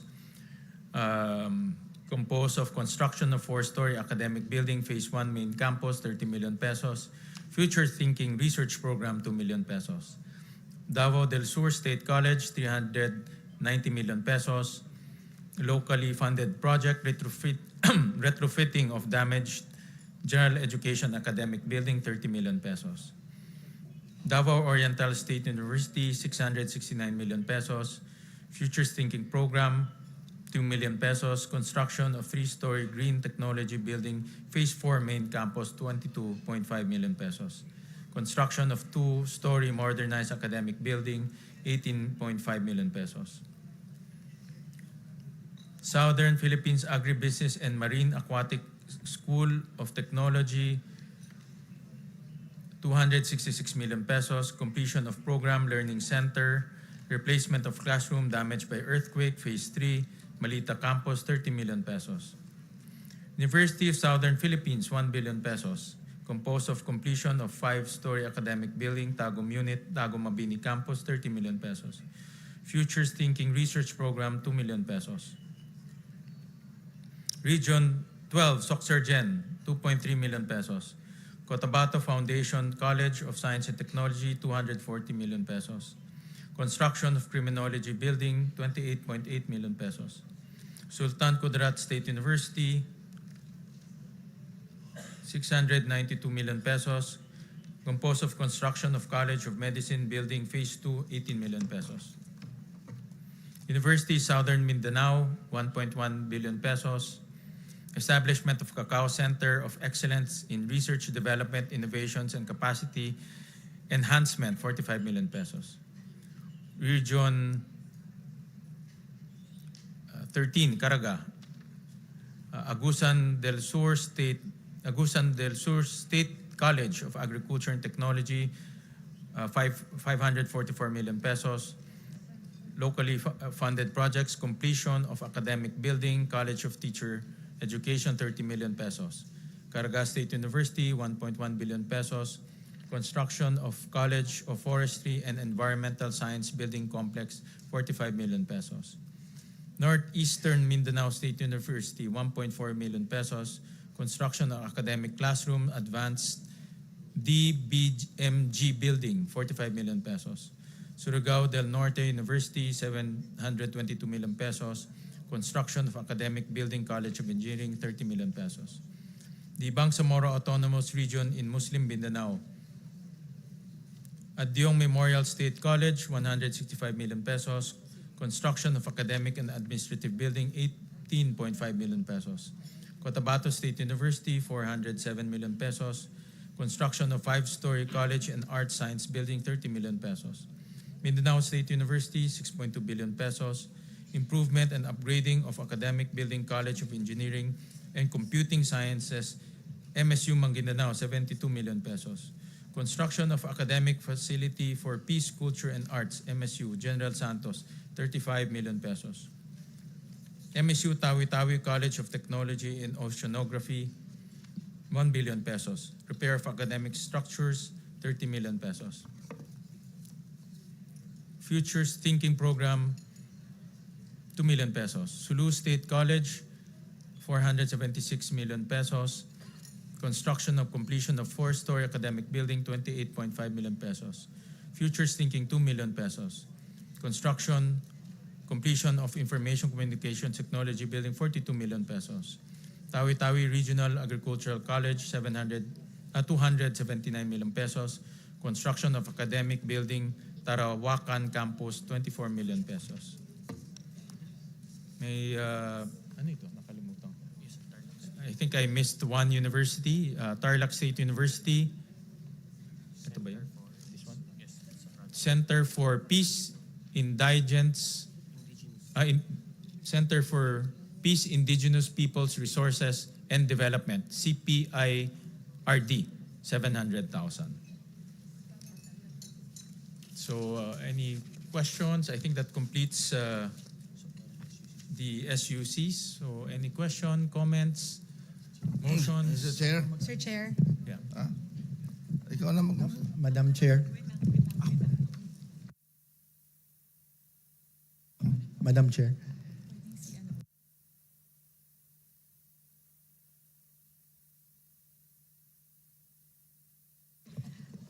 I would like to recognize the Honorable Maricor Zamora. Thank you, Madam Chair, Mr. Chair. Just manifestation, seeing that there are proposal from the Senate for the additional tulong-dunong programs for several universities, particularly for universities in regions 3 and 4. Just for a manifestation, Mr. Chair, Madam Chair, we wish also to see Senate intervention for tulong-dunong program for other regions, especially for Visayas and Mindanao, because here in the proposal, we only see proposal for tulong-dunong for 3 regions and not for all state universities. While we understand that there could be some priorities, but as a representative from Mindanao, I also wish to see Senate intervention for universities and colleges in Mindanao and Visayas. Thank you, Mr. Chair. We'll take note of that, Congresswoman Maricar Zamora. Thank you for that comment. I would now like to recognize Senior Vice Chairperson Abet Garcia. Thank you very much, Madam Chair, Mr. Chair. May tanong lang po ako, Madam Chair. If you remember, during the budget hearing ng mga state universities sa House, and it was chaired by 3 vice chairs ng Luzon, Visayas, Mindanao, ng mga state universities, ang pinakamalaking hiniling nila or concern nila ay yung utang na for many years ay hindi nababayaran sila sa kanila with regards to free college education na by law kailangan nababayaran sila at nare-replenish sa pondo nila. And this concern was brought to the attention of our leadership. Kasama rin po yung ating minority, and they requested the chair to look for additional sources. So this was presented earlier na nakahanap po kayo ng fiscal space sa NEP to the tune of 4 billion pesos at nakahanap po kayo ng idle funds sa Higher Education Development Fund to the tune of 7 plus billion pesos to complete the 12 billion peso na utang. So I just want to make sure, Mr. Chair, na dito sa aproba natin, yung mga state universities totaling to around 114 who in the version of the House are bent to receive a windfall amount. I just want to make sure na dito sa final version ay matutuloy ito dahil ito yung matagal nang iniintay ng ating mga state universities at ng ating mga estudyante. Madam Chair, Mr. Chair. Thank you, SVC. So, ano po, the assurance that we can give is intact po yun. So dalawang bagay po yun. As mentioned earlier, we already gave an additional 2.8 billion pesos for the state university. So yun po talaga allocation nila for their different locally funded projects. On top of that, we will be giving them the windfall amount that would result to the payment of deficiencies to SUCs. So ito pong yung 12.31 billion pesos to be exact na ibabayad po sa mga SUCs dun po sa kakulangan sa implementasyon ng UACTE ay idadagdag pa po dun sa idinagdag po ng Kongreso at ng Senado para po sa 114 na mga state universities and colleges. So in effect po, I believe, Senwin, may I ask po what would be the total increase to the 114 state universities and colleges?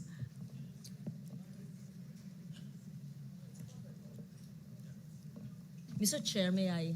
Yes, go ahead. Because this, Go ahead po. remember, it was Yeah. a non-working, May bagyo. stormy day when we met with all the state universities and colleges presidents in Manila Polo Club, the chair and myself, and the hearing was canceled in the Senate, and we still met with them with Dr. Tirso Ronquillo.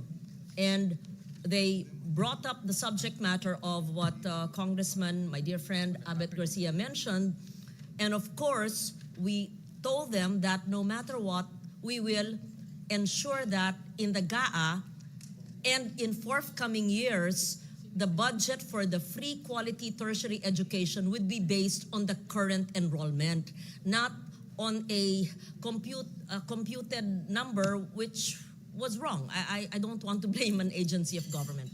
Having said that, we assure the House that whatever amendment you did, and the source would be the Higher Education Fund, Chair Shirley Agrupis had confirmed that in the hearing, because whatever was discussed in that privately held meeting was replayed, if I may use that word, in the Senate hearing and in plenary as well. And we will ensure that that is carried until the BICAM, until it is signed by the President. Let us also kindly put it on record that when the DBM puts the amount, it must follow the current year's enrollment and the possibility of the increasing enrollment. The reason for the backlog or the lack of funds in the past years was a wrong computation used allegedly, I don't want to blame, by the DBM. But I believe it's resolved, Mr. Chair. Is that accurate? Yes. And the funds are provided for as of now in the Senate version. Yes. Yes. Thank you for raising that, Congressman Garcia. I recall in your hearing in the House, yes, that was discussed as well. Yes. Thank you.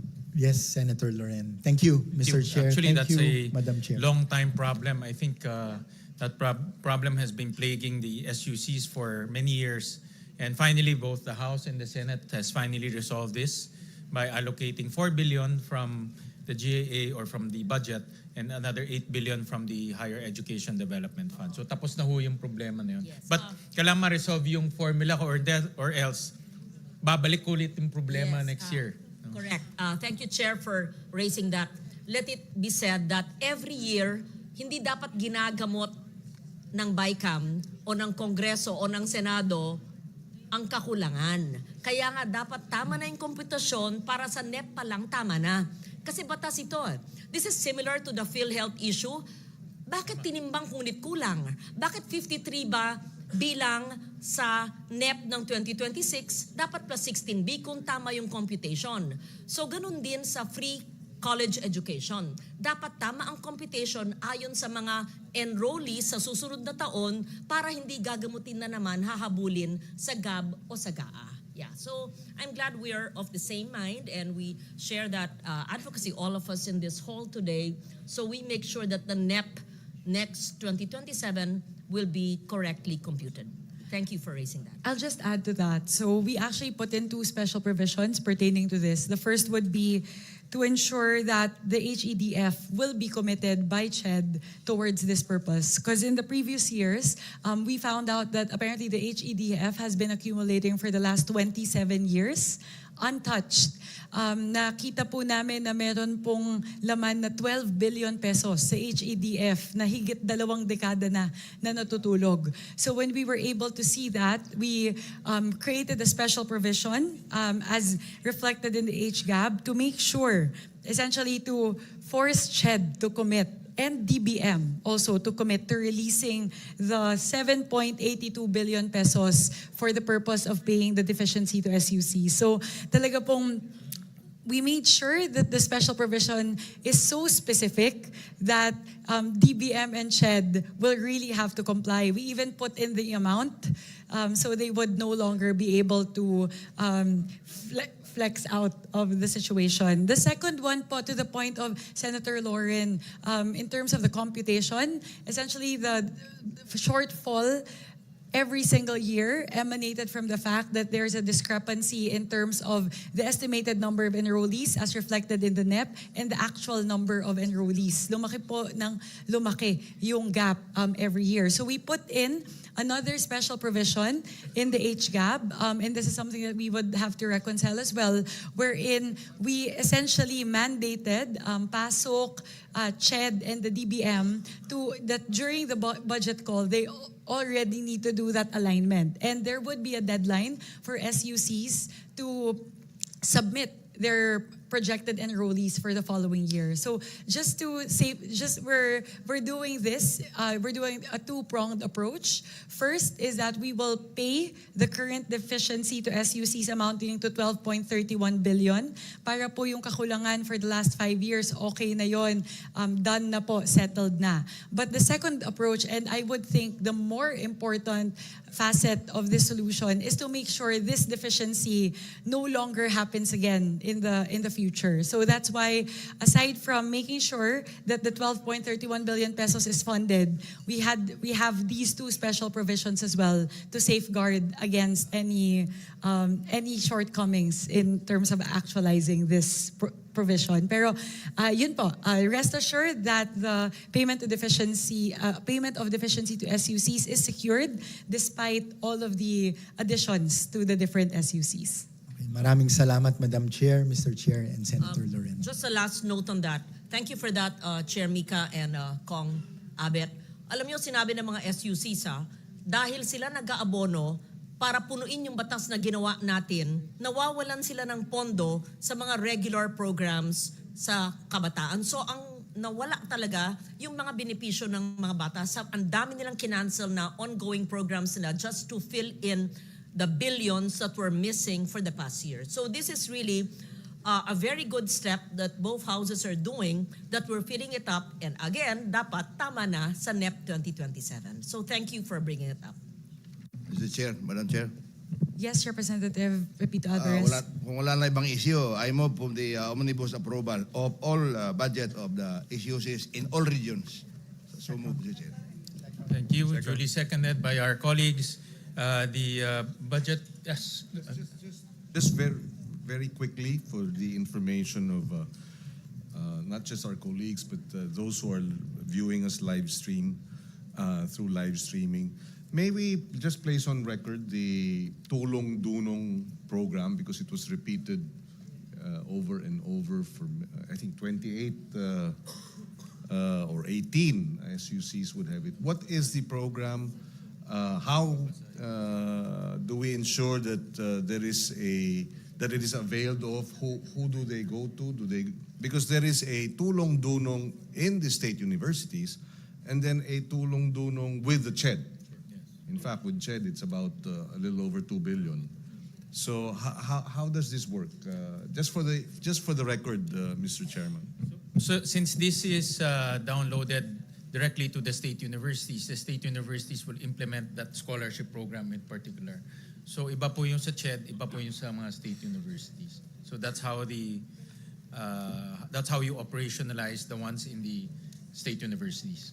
And this is administered by the state universities. Yes, administered by state universities. But they also follow the CHED guidelines. as to income, as to qualifications, as to minimum grades. How does that work in tandem with the free universal tertiary level education? From what I see on the ground, so free higher education, wala silang tuition fee, but in poorest of the poor, they give additional stipend so that they can buy books, they can buy materials for their subjects or for their course. So that's how they extend help to those who need extra help, even though it's already free in terms of tuition fees. Thank you, Mr. Chairman. All right, so Mr. Chair, sorry, that's a very actually valid question. I think that was a point of Representative Zamora earlier. Given that you've already downloaded the Tulong Dunong straight to the SUCs, does CHED have internal guidelines to make sure that the Tulong Dunong program downloaded straight to SUCs follow the same guidelines as those funds downloaded in the TDP program lodged within CHED Central Office? Yun po siguro yung may mechanism ba? Is there a mechanism currently that allows that? Because actually this is the first time personally that I've heard of Tulong Dunong funds being lodged directly in the funds of SUCs. From what I understand, they follow the CHED guidelines. No? For example, in terms of who can avail, in terms of minimum grades, all of those. So they follow the CHED guidelines. Kasi Mr. Chair, if I may, notice, Mr. Chair, in some of the state universities, like here in Cordillera, they don't have that Tulong Dunong. Also in Cagayan Valley, I see Tulong Dunong dito lang po sa Central Luzon and other regions, pero doon po sa CAR and then sa Ilocos region, maging dito po sa NCR, wala po tayong Tulong Dunong. So parang may mga lugar na may Tulong Dunong, pero may mga state universities na wala naman po. It depends on kung meron pong mga requests from the state universities. So kung meron silang mga requests, nagpapadala ho sila ng mga request letters sa Senate at doon naman po rin-rationalize kung sino po ang makakatanggap. And also, Mr. Chair, siguro we have to inform the school itself, the management, to inform the students. Kasi may mga students po, Mr. Chair, na hindi nila alam na there's such thing as a scholarship or funding for their board and lodging, etc. May mga estudyante pong hindi alam. So, kailangan talaga siguro yung information dissemination within the school campus na meron pong available na tulong-dulong mula sa pamahalaan. Thank you for that. Actually, there's a pending motion. I'll rule on that first. So Chairman, my apologies. I am on the phone with Chairperson Shirley Agrupis right now. So let me just quickly clarify this point. Perhaps because it's stated as a different line item. So if we approve it as such, then perhaps if the decision of CHED is that it has to be lodged under CHED Central Office, we may be approving something that's not implementable. So if I may po, Chairman Shirley Agrupis po is on the phone with me. May I request for a minute suspension? suspend.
I'm glad on the line. I remember when Shirley was a SUC president, she used to request for scholarships.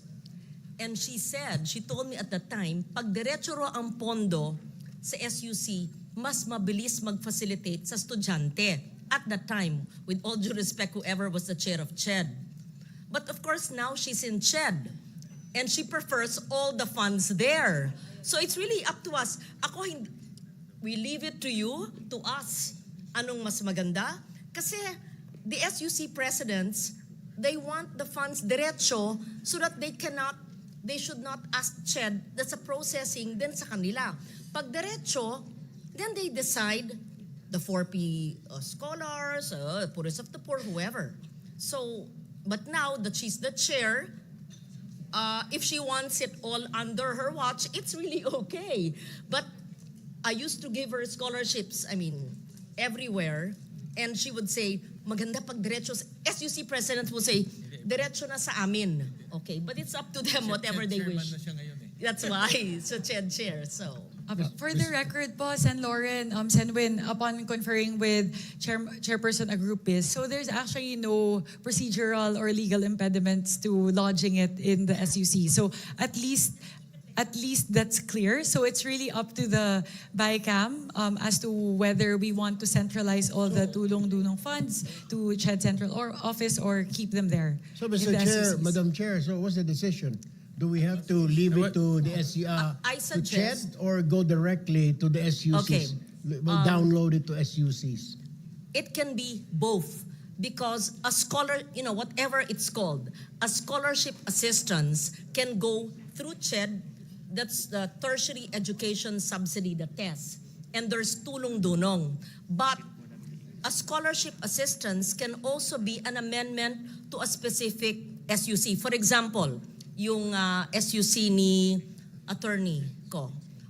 University of Science and Yun. Technology of Southern Kung Philippines. gusto mo mag-amend, pwede ka maglagay ng scholarship assistance, let's say 1 million to that SUC, and the students, you will not touch the funds, it doesn't go through the lawmaker, but the SUC will implement it, depende kung. And all the SUC presidents I talk to always say, sana diretso na, kasi ang bagal noon pag galing kay CHED, and Shirley would do the same before. So I suggest, since it's there already, and the SUCs already know that it's lodged under them, and there's no legal impediment. And the LBRMO did that. So we Madam Chair, Yes. Mr. Chairman, the thing is, there are Region 3 and Region 4 has tulong-dulong directly to the state colleges. Mindanao, which has the 6 poorest provinces in the country, of the 10 poorest, walang tulong-dunong. So yun ang problema natin. So whether it is handled by CHED or by the school, it's clear that Mindanao is shut out of tulong-dulong, all the 6 regions, and that is a shutout. And Mindanao, under the PSA report, 6 of the poorest provinces are in Mindanao, and therefore, most of the students in our state university colleges are very, very poor that would need tulong-dunong. Just a manifestation, Mr. Chairman. That is what happened. Meron ng Region 3 and 4, wala ang Regions 9, 10, 11, 12, Caraga, and BARM. Alam mo, Mr. Chair, Madam Chair, I agree with Congressman Rufus. Wala naman po siguro state college universities na walang mahirap na estudyante. Kaya po sila nandyan because they don't have money. Magandang sinabi nyo. So we can move to put tulong-dunong directly to all SUCs, assuming there's fiscal space. I would like that. I hope we can do that as long as there's fiscal space. Yes, there's none in Mindanao. If the 2 chairs would agree, but where do you find the funds that you will take it from? So the options would be to put the tulong-dunong, which is on the record, back to CHED, right? Back to CHED, and nothing would stay in any SUC, or we give all SUCs as manifested by Congressman Rodriguez. So I leave it to the body. Mr. Chairman. Well, with the permission of the chairman, as it is, CHED has 2 billion of the tulong-dunong, and therefore maybe a special provision to provide that such amounts should be allocated to state universities where the tulong-dunong budget or is not available or something like that, Mr. President. Or we can start, pero maliit yung 2 billion. Yeah, I think we can, Mr. Chair, Madam Chair, I think we can start doing that. Spread out this 2 billion or kahit na mga 2.5, magtira ka na lang sa CHED na mga 200 million or 500 million, then 2.2 will go to the state universities and colleges. It will be easier and quicker for the students to ask for assistance rather than magre-request pang SUC sa CHED and then babalik pa. It will take some time. Baka tapos na yung klase, tsaka palang dumarating yung tulong-dunong. The only, I'm okay with both options. The only impediment I'm seeing in the other option, which is to lodge it into the different SUCs, is that we relied on the information from Chairperson Agrupis as to the estimate of how much tulong-dunong they would need for the following year. And I don't know how granular her data is. Does she already know how much each of the SUCs would need? I think that's the only impediment that I'm seeing, given the time constraint also that the BICAM would need to come up with a report and then we would need to have it ready as soon as possible. So given that, just looking at the time constraint on having to put together the BICAM report at the soonest possible time, the option I'm leaning towards is to centralize all tulong-dunong to CHED, central office. So I think there's a meeting of the minds to centralize it. So there's a pending motion to approve it. May I have, will you amend the motion? The tulong-dunong in the universities that were mentioned will now be under the CHED tulong-dunong. Yes, I move. All right. Second, And- second the motion. That's the case. The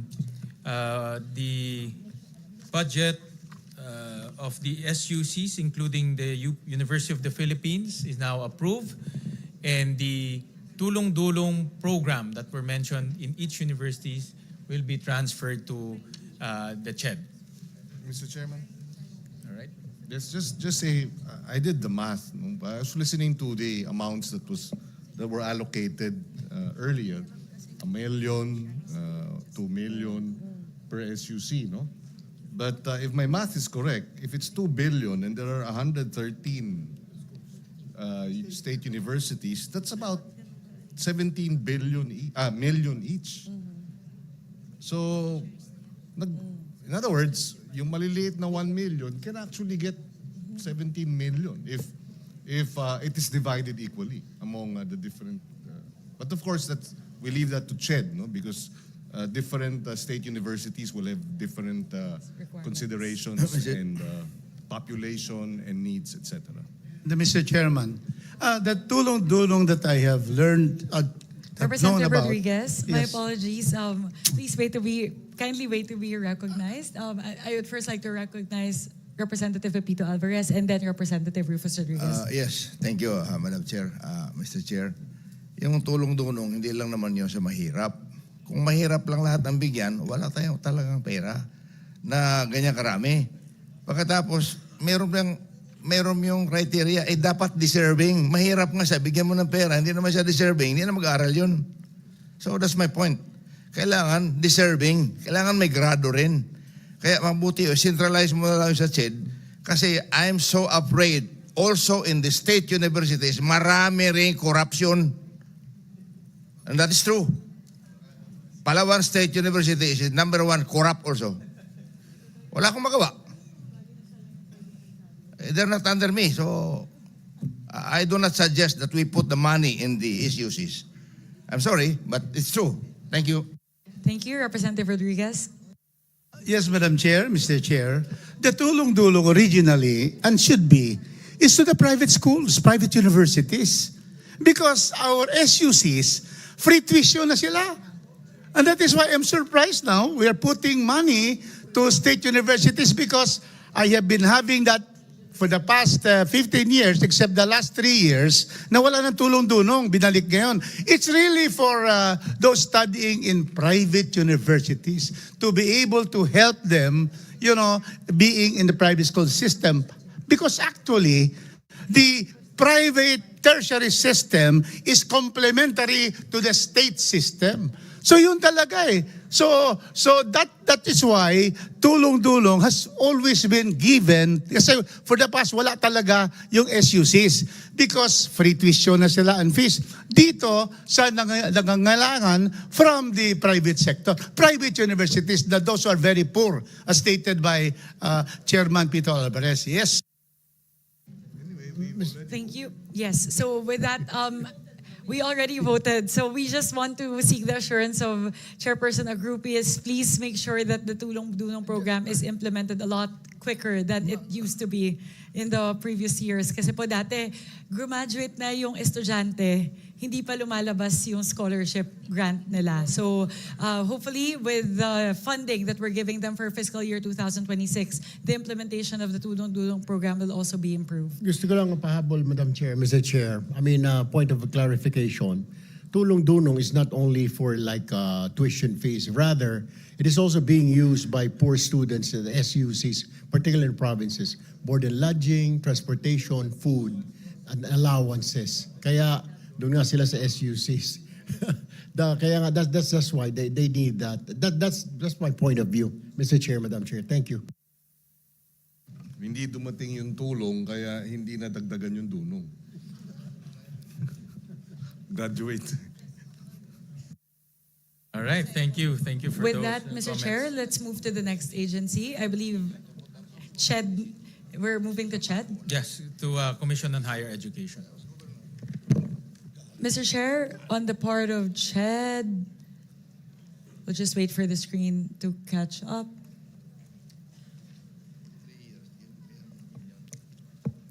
For CHED,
on the part of the House, for the Commission on Higher Education, we propose several amendments from the NEP as adopted in the HGAB. So as an increase to the UACTE, or the Universal Access to Quality Tertiary Education Act, we added 2.98 billion pesos. On top of that, we are also, as mentioned earlier, proposing for 4.5 billion pesos to be allocated also under UACTE for the payment of deficiency to SUCs.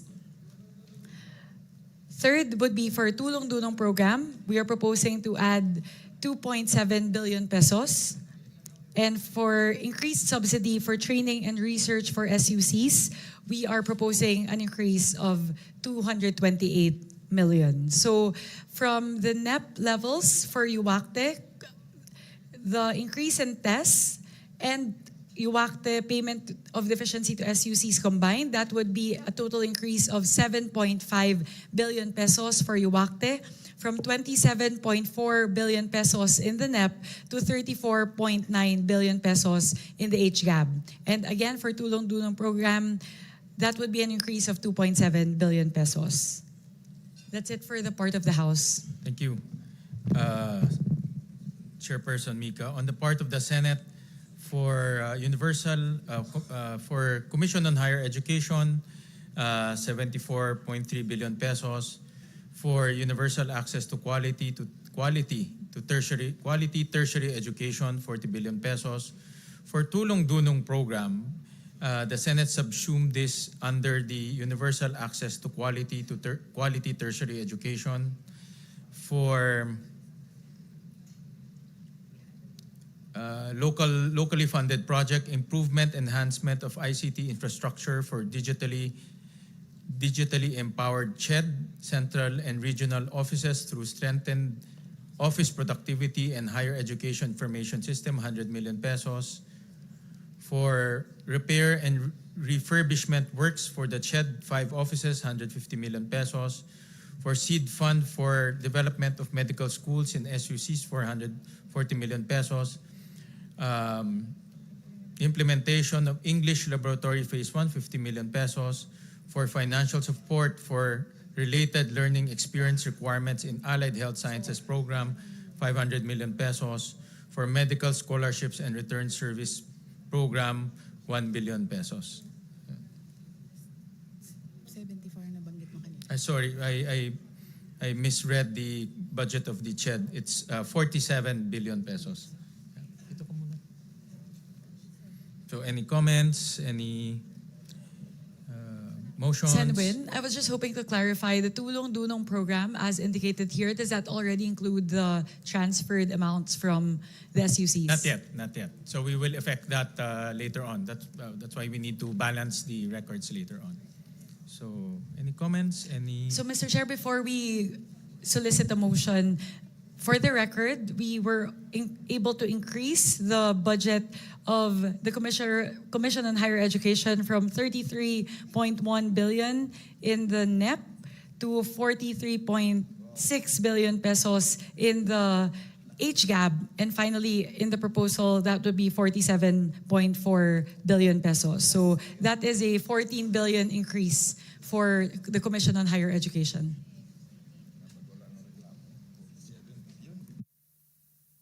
Any motion? Any questions? I move that the budget for the Commission on Higher Education be approved, Mr. Chair. Any second? Duly seconded. The budget for the Commission on Higher Education is hereby approved. We go to TESDA, Technical Education and Skills Development Authority.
We'll suspend the proceedings.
proceedings. Thank you, Senwin, and to the BICAM conferees for indulging the few minutes. I called Sec Kiko Benitez just to clear something about the special provision indicated under TWSP. So before I get to that, so I'll first note the amounts that we added for under the Technical Education and Skills Development Authority from a four-step. We propose to add 2.09 billion pesos, bringing it from 12.6 billion in the NEP to 14.7 billion in the HGAB.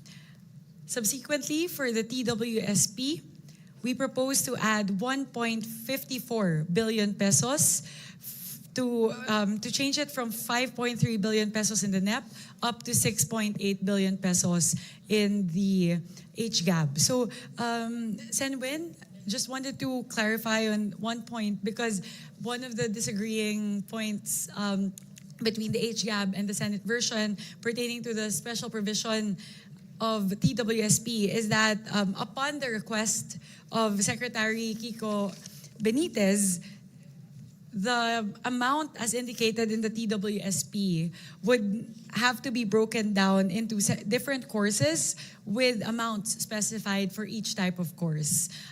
We conferred with Sec Kiko Benitez kasi po medyo nawawalan po ng flexibility if the amounts are indicated specifically for each of the different courses. So ideally, or the preference would be to give Sec Kiko the flexibility to be able to move around the funds within TWSP to essentially respond to whichever programs are more in demand either by the students or by the private sector in compliance with the law of the tripartite approach to education and labor. So yun po siguro yung aming masasabi lang. I think in terms of the amounts, these are the amounts that we're advocating for, but we're hoping for us to reach an agreement as to the version of the special provision because upon conferring with Sec Kiko Benitez, he gave his concurrence that he's okay if we take out the amounts as specified under the different courses. So that would also give TESDA the flexibility to be more responsive and adaptive. So that's it on our part, Senwin. Thank you for that. And indeed, special provision came from the agency. Yes. And I believe also that the agency received that from the Private Sector Advisory Council, the PSAC. Yes. So, and that is to make sure that we have amounts allocated to emerging skills like artificial intelligence, healthcare, and information technology. But we're very aware that it might be restrictive. So we can work with the House in making it more flexible. Thank you. Thank you, Senwin. I think at least for the comfort of the BICAM conferees, Sec Kiko Benitez also gave his concurrence that he's okay if we take out the amounts as indicated in the special provision. Thank you. We'll just work on harmonizing the special provision. So on the part of the Senate, we proposed for Technical Education Skills Development Authority, 26 billion, composed of promotion, development, and implementation of quality education and skills development programs, 15 billion, promotion, development, implementation, monitoring, and evaluation, technical education skills development scholarship and student assistance program, 9 billion. So, any comments or motion? Mr. Chair, Representative Alvarez. no more comments. May motion to approve. Any second? Second. Duly seconded. The budget of TESDA is now approved. Thank you, Senwin. Sorry for the record. Sorry, naging trabaho ko siya sa Yes, BICAM. go ahead. I just want to appraise the public as to the increases that we are giving the different agencies, especially since this pertains to the education sector. So from the NEP, for TESDA, the NEP is at 19.9 billion pesos. For the HGAB, we increased it to 23.58 billion. And finally, with our version of 26 billion pesos, the total increase would be, I need to compute.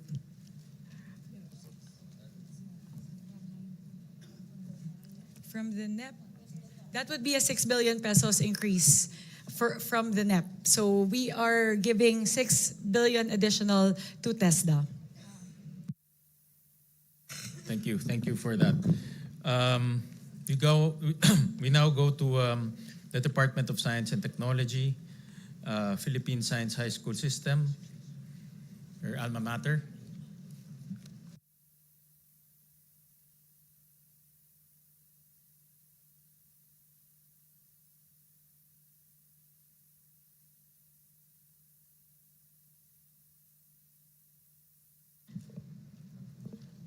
Thank you very much, Mr. Chair. First of all, we are giving 19.49 million pesos additional for the implementation of the SNT scholarship. So this would allow students in the Philippines, this would allow Philippine Science High School to create another tier for the most indigent students, thereby increasing their stipends from 4,000 pesos to 8,000 pesos. We are also providing an additional 4.7 million pesos to Philippine Science High School for the purchase of laptops. They have a loan program for the most indigent students wherein they could lend laptops to them. Sira na daw po kasi yung maraming laptops, so we're giving them funding to replenish their laptops. And finally, we are adding 97 million pesos to PSI for the construction of the Advanced Science and Technology building and the expansion of dormitory buildings in several of the campuses. So, Ms. Senwin, thank you for, medyo biased lang ako with regard to PSI, given that it's my alma mater, but these amounts are very much needed by the students, especially the most indigent students of the Philippine Science High School system. So in total, we are giving Philippine Science High School an additional 121 million pesos. Thank you,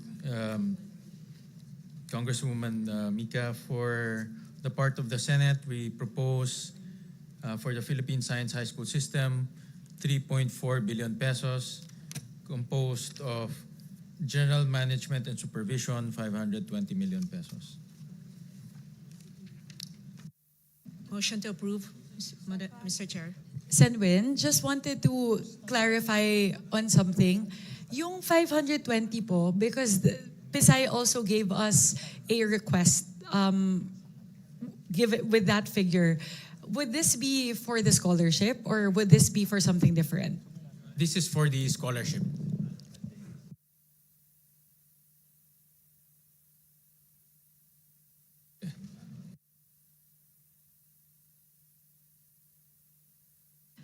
I think this is something that the BICAM po can discuss because there are two versions of the scholarship, the scheme that we can take a look at, and the price difference is around 400 million pesos. So perhaps this is something that we should scrutinize. Yung original proposal po kasi ng PSI was to, currently po kasi there's a socialized subsidy program for PSI wherein the highest income students get 500 pesos, the most indigent students get 4,000 pesos each. So yung original proposal po kasi ng PSI is to essentially condense this socialized scheme into only two.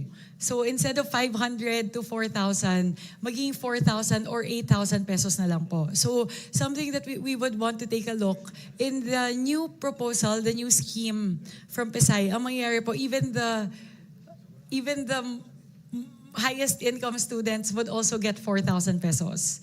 So in the other scheme, which I proposed to Philippine Science High School, we would still maintain the socialized scheme of 500 to 4,000, but this time, the most indigent students would now be able to get 8,000 pesos. So parang we're essentially just adding one new tier in the socialized scheme. So yun po siguro yung price difference, cost difference rather, nung dalawang proposals po. I understand from their proposal is, you're right, from 4 schemes, they'll make it into 2 schemes. And It's been, I think, quite a while since they. Yeah, when was the last time? The last time they increased it, I mean, I think you should know, no, much better than I do. But the last time they increased the stipend is or scholarship is 10 years ago. So they requested from us to increase it, and then also reduce it from 4 tiers to 2 tiers. And the budget that they requested is Additional 430. for 13 million. Yeah. Additional request of 413 million.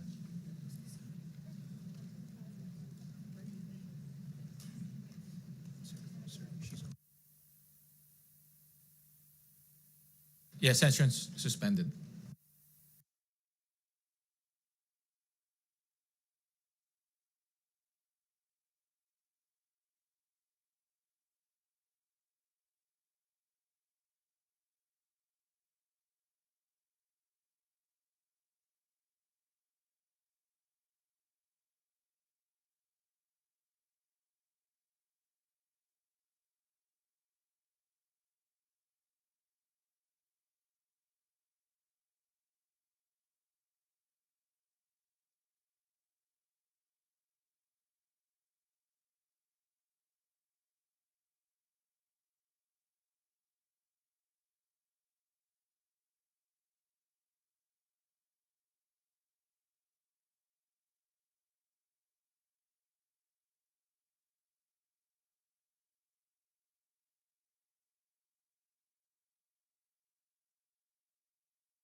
Thank you, Senwin. To give time to the technical staff to work out the figures for Philippine Science High School, may we move to a different agency? Yes, we'll do that since we are going to include that already in our discussion, so it's better to have those details. So we'll move to another agency, which is the health sector. We'll start off with the Department of Health.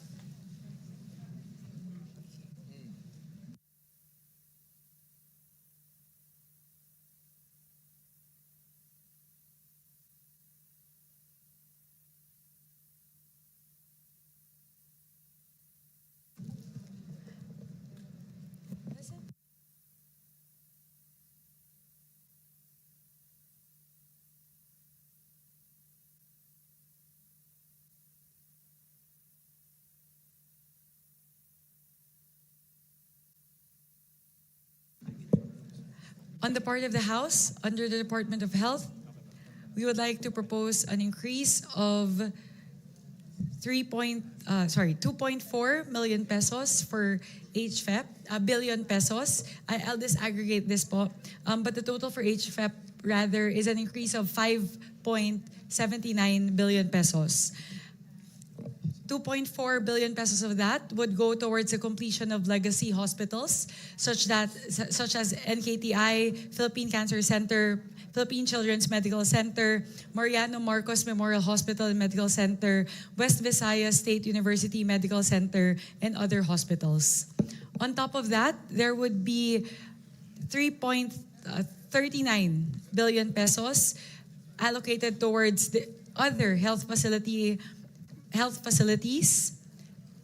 There is also an additional proposed increase of 150 million pesos towards the Philippine Children's Medical Center for different items such as MOE allocation, provision of essential cancer medicines, diagnostics, strengthening of multidisciplinary care teams, and expansion of the patient support program. And finally, we propose an increase of 24.8 billion pesos for the medical assistance to indigent and financially incapacitated patients or MAIFIP program. The increase in MAIFIP is due to the need to fund the government's, the directive of President Ferdinand Marcos Jr. to enable zero balance billing for indigent patients in all government hospitals throughout the country. So those are the proposals, Senwin, of the House. The additional 5.79 billion pesos for HFEP, the additional 150 million pesos for the Philippine Children's Medical Center, and the additional 24.8 billion pesos for MAIFIP. Thank you, Congresswoman Mika. I'll start off with the Office of the Secretary first. For the Senate, we propose for the Office of the Secretary 269 billion pesos. 297 billion pesos. Kunin ko nga ruler.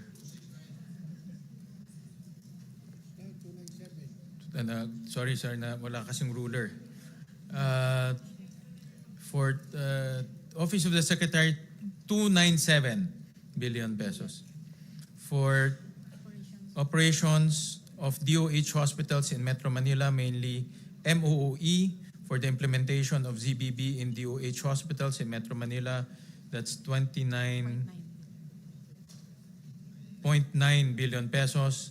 Operations of DOH regional hospitals and other health facilities, mainly MOE for implementation ZBB in DOH hospitals in the region, 101.7 billion pesos.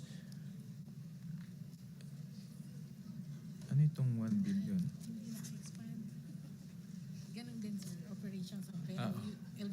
LGU, no? Sorry, hindi ho kasi naka-expand dito. Operations of LGU hospitals and other health facilities, mainly MOE, for the implementation of ZBB in LGU hospitals in the region, 1 billion pesos. Cancer Assistance Fund, 1.5 billion pesos. Health Sector Research Development 92 million pesos. 92. Sir, 92. 1 billion. Yeah. 92 million. Sorry, 92. Health sector research development, 92 million.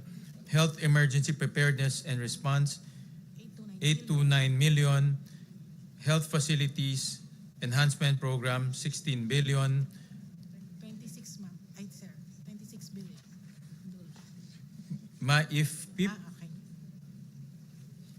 is 28 billion. Kasi Yeah. yung kanilang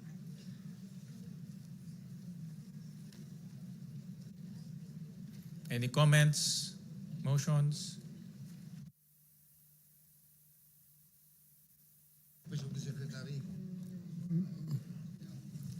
Madam Chair? Ma-IFIP. Yeah.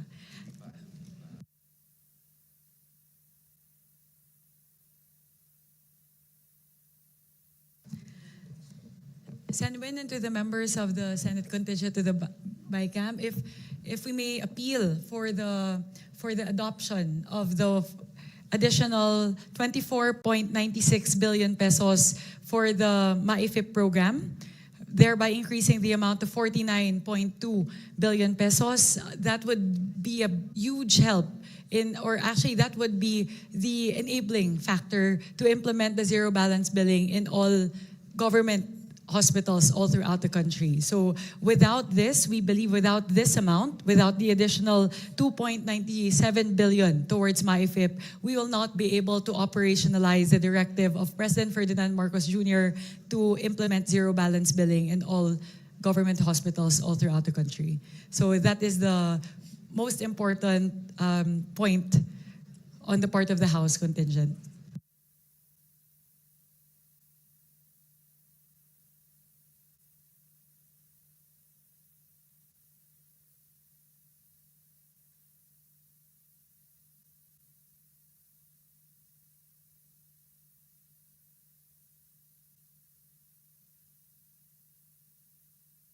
One minute suspension, Mr. President.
Thank you. May I now recognize Deputy Speaker Christine Singson Mihan. Yes, just a manifestation from the House regarding our request to retain the amount for the MAIPIF on the age gap.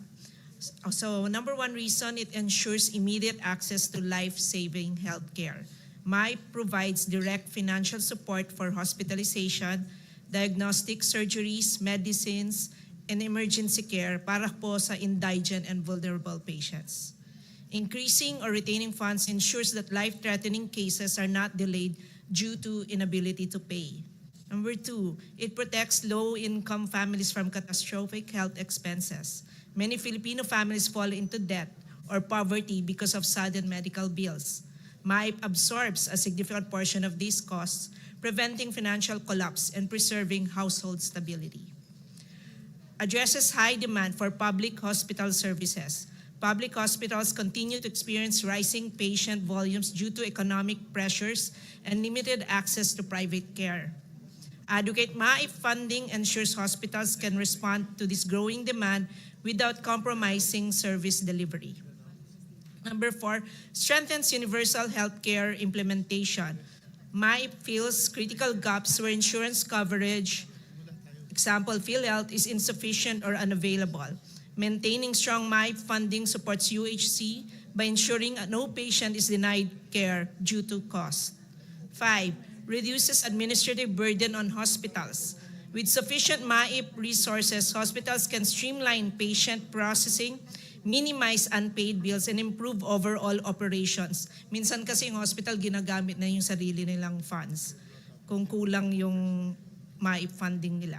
This allows facilities to allocate resources to service improvements rather than debt management. Number 6, supports the most vulnerable sectors. Beneficiaries often include senior citizens, PWD, solo parents, minimum wage earners, and unemployed patients. Sustaining MAIP ensures these groups have reliable, equitable access to essential medical treatment. Number 7, strengthens public health emergency response. MAIP funding becomes especially critical during disease outbreaks, disasters, and public health crises. Increased funding allows DH facilities to respond quickly without resource constraints.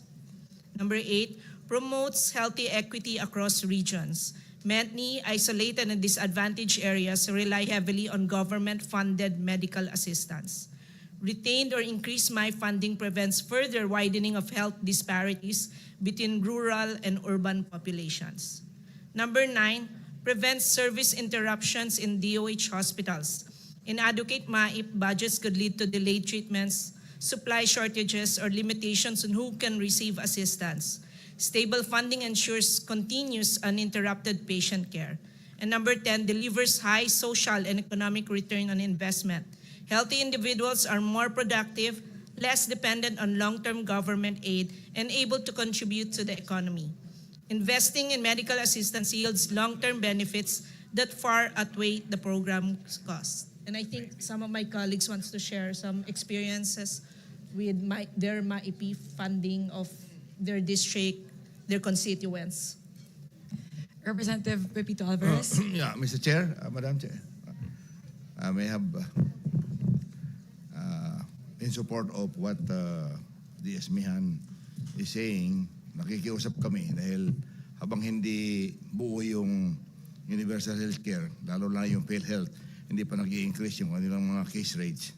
Ito po yung pangtakip. More open than not, kailangan na kailangan talaga ito. Hindi lang sa mga members of the House na napupuntahan ng mga pasyente, kundi pati na rin mga senador. I mean, we have to consider na hindi pa perfect yung ating healthcare. Hindi pa libre talaga. Wala pang insurance sa mga tao natin. So, we'd like to request the Senate panel to kindly consider kasi this is good for everyone. And walang funding dito na dumadaan sa kamay ng politician. Diretso ito from the DOH regional office. Diretso binabayad ito sa mga hospitals when the bills are forwarded to them. So, Mr. Chair, Madam Chair, I'd like to request to have this approved. Thank you. Madam Mr. Chair. Chair. Madam Chair. First, Minority Leader Marcelina Limanan, then Representative Mark Zamora. Madam Chair. Maraming salamat, Madam Chair. Then Congressman J.J. Romualdo, Representative Brian Yamsuan. Those four. Thank you. Kami po ay, in behalf of Four-Piece Party List, nakikiusap po kami na i-reconsider po itong maipip natin na 49 billion dahil napakalaking tulong po ito sa ating mga taong bayan, lalo na yung mga mahihirap. Ito po yung inaasahan ng napakarami po sa atin. At sa amin pong experience ay na-mention na ni Deputy Speaker Singson yung mga reasons, kaya nakikiusap po kami sa House panel na matulungan ng ating mga kababayan sa pamamaraan ng maipip na pag sila'y nagkakasakit. Maraming salamat po, Madam Chair. Thank you. Next, Representative Mark Zamora. Thank you, Madam Chair. I just would like to share one best practice that we observe in the province, where RHUs that are already categorized as primary healthcare facilities are already qualified RHUs to receive MAIP. And once these RHUs are being downloaded with MAIP, it actually helps local government unit earn from MAIP. So parang kung ano yung kulang ng RHU in terms of personnel, doon nila nakukuha sa income nila sa MAIP. So it's actually not limited to hospitals alone, but it actually supports the rural health units. So parang ito yung nagiging tulong din ng national government for RHUs, LGUs to earn and provide whatever the LGU can complement. So I'm with the group in appealing from the Senate our Senate counterpart to retain this proposed budget for MAIP. Ang laki po talaga ng tulong, hindi lang sa pasyente, pati na sa local government units na kulang ng panggastos sa RHUs. Thank you. Next, Representative J.J. Romualdo. Thank you, Madam Chair. Your Honors, good evening. This representation would like to appeal to the honorable members of the BICAM, especially on the Senate, considering that we are staying in an island province, Your Honors. It's really hard, bringing all the patients to the mainland, especially on serious special cases. MAIF really is the catalyst or makatulong talaga pagdating doon, lalo na pag serious cases na hindi magampanan namin sa hospital. All our requests, our appeals are very valid, but on our part, being staying in island provinces, just like any other island provinces, bringing into the mainland to the regional hospitals or private hospitals, ang hirap po kung mababawasan po yung MAIF. So therefore, we appeal, Your Honors, for our MAIFs. Thank you, Representative Brian Suwan. Brian Yam Suwan. Thank you po at I'm in support of all of my colleagues in the House of Representatives to ask for your help to approve this MAIP program because it's talagang essential ho sa malaking tulong ho and sa akin lang one good experience sa amin yung maating mga nakatira sa mission area, especially sa amin sa 2nd District ng Parañaque. Napakiusapan ko yung 3 ospital na malalaki doon, yung Parañaque Doctors, yung Medical Center Parañaque and UniHealth, na pumapayag na sila na gamitin yung MAIP namin para yung mga kababayan natin hindi lang nakasentro doon sa mga district hospitals. So nabibigyan ho namin sila ng sapat na medical attention na hindi na sila kinakabahan na puro district hospital lang pinupuntahan. So yun ho yung use ng ating MAIP sa atin at ako I'm in support of my colleagues, so I hope that our senators will also consider kasi nagagamit naman ho siya para sa ating mga kababayan.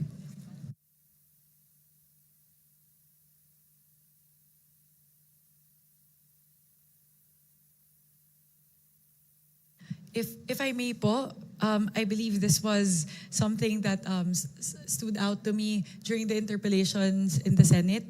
This was Senator Risa actually who raised this point. I think we can look at it also in terms of the number of beneficiaries that would be reduced or cut out from the program if we do not restore the amount.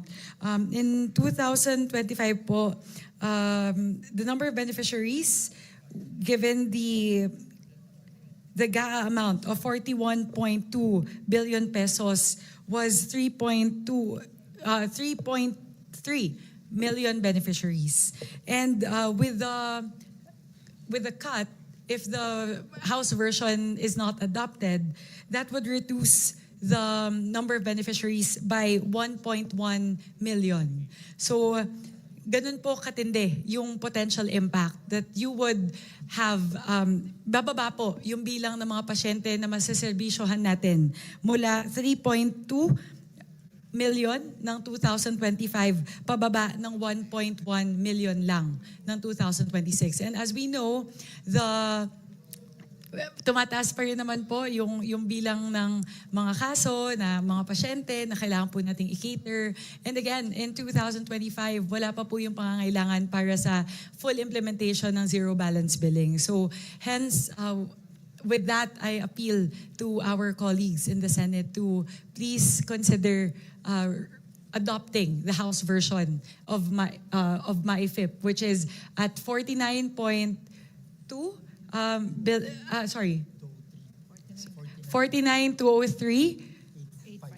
But if you add the Senate, if you add the requirements of the Senate, that would come to around 51 billion pesos. Kong Mika, just to pick on your point earlier, how many beneficiaries you said for 2025? Given the current levels of MAIFIP in the 2025 General Appropriations Act, which is 41.2 billion pesos, the number of beneficiaries serviced in 2025, actually, hindi pa po nagtatapos yung taon, so this can actually be a little bit higher. It's 3.3 million patients. And then if in the Senate version, the one we approved, how many patients is that equivalent? In the Senate version, if we don't adopt the additional 20... Because you said the 2025 is how much already? 41.2. 41. Yes. So Ngayon with kasi Senate is 29. 29. So yung 28. Yeah. So with the 28, that would be... So kukunti yung pasyente. Yes po, 1.1 million patients po yung mawawalan. Di mawawalan. Opo. So from 3 million, magiging 2.1 million na lang po. 2.1 million ang hindi bibigyan ng MAIP. Opo. Ganun po kadami. And as we all know, ang natutulungan po talaga ng MAIFIP ay yung pinaka-indigent natin ng mga kababayan. So I think it's important to contextualize it in that, looking at it in that viewpoint, which is that's 1.1 million of the most indigent patients losing access to MAIFIP. Yes, Senator Lauren. Mr. Chair, I see the point of the House because under the universal health care, and if PhilHealth is able to increase its case rates and to be more efficient, in a perfect world, as we were discussing earlier, dapat pagpasok ng mahirap sa isang pampublikong ospital, makikater na ang kanyang pangangailangan. Dapat ganun. Hindi kailangan yung kilala yung mayor, congressman, senador. Sana ganun. At dapat ganun. At kausap ko po yung Health Coalition, sila Dr. Dance, kausapin Senator Pia, Senator Risa, and Dr. Lichon. Ganun sana ang mungkahin nila, na ang PhilHealth lahat. That is in a perfect world. Hindi pa po naaabot yung perfect world. In the meantime, paano po ang mga congressman po, frontliners, ang mga mayors, frontliners, naging congressmen po tayo, representante, most of us here. Nakita po natin yung pangangailangan ng mga tao at ang MAIFIP, dati MAIP lang tawag dyan ay hindi lang yung DOH, retained district, sa pagkaintindi ko pati sa mga polyclinic, LGU hospitals, na talagang walang access, walang pupuntahan, 'di ba? So paano naman po? Pero dapat after we pass this, sabihin natin sa PhilHealth, ayusin na nyo, and maybe we should put the funds lang in one agency. PhilHealth, dapat punuin na natin lahat ng NEP nila ng ayos para at damihan din nila ang coverage nila para mangyari na yung adikain natin sa universal healthcare. Until such time that the UHC law is really completely, properly implemented and PhilHealth is able to handle all of this, I believe that we must provide for the poorest of the poor in the most far-flung islands and the highest uplands and in many GIDA areas. So I respectfully recommend. I know in a BICAM we should uphold the Senate version, but I see the importance, the urgency of the requests of our colleagues. So I think it's very more than reasonable. Pero wag natin sanayin na ayon sa patronage. At dapat naman, hindi yung mga may kaya kasi may nagsabi na ayon sa PSA o sa ibang mga reports, may kaya o mayayaman daw. Hindi naman. O kasi sa karanasan ko rin, hanggang ngayon, maski hindi na ako representante, pero yun, lumalapit doon. Pero it's really up to DOH how to implement this. But I see the point that DOH retained hospitals and up to polyclinics and what you call the small hospitals, the district hospitals ba yun? Oo. RHUs, yes. RHUs, which don't have funding on their own, can use the MAIP. That's my view, Mr. Chair. Thank you. Thank you very much, Lauren. Just to add po, ang kagandahan po na MAIFIP, kasi hindi lang siya government hospitals. May ganong flexibility po kasi ang dami po na magtatanong ka bakit pumupunta sa private hospital kahit po indigent. It just so happens that there are certain treatments, halimbawa po radiation or neuro cases na wala po sa mga accessible government hospitals, nandun lang sa mga private hospitals, or in case of, for example, motorcycle accidents, you rush the patient to the nearest hospital. So yun po siguro yung kagandahan ng MAIFIP. Binibigyan po tayo ng flexibility na tumugon talaga kung saan po kailangan nung ating indigent na kababayan ng tulong natin. Thank you for bringing it up, Chair. Dapat damihan ng DOH ang kanilang MOA sa private hospitals. At saka ganito ang sitwasyon kung government hospitals lang, punong-puno, sino nagsabi kanina, 300% mag-aantay ng ilang buwan, paano pag emergency? Pangalawa, papasok ko sa pampublikong ospital, wala naman sapat na gamit o kulang ng tao. How do you address the needs of the poorest of the poor? So, dapat may MOA sa lahat ng mga pribadong ospital sa lugar na yun. And I'll repeat, this is not going to be the norm because the UHC should really be implemented and PhilHealth should actually fund all of this. But for the next year's budget, habang hindi pa sapat ang in-offer ng PhilHealth or hindi pa kompleto yung universal healthcare, I think it is our responsibility, Mr. Chair, if you see fit, to fund the MAIFIP. Thank you. Thank you, Senator Lauren. We recognize Senator Erwin first, I think.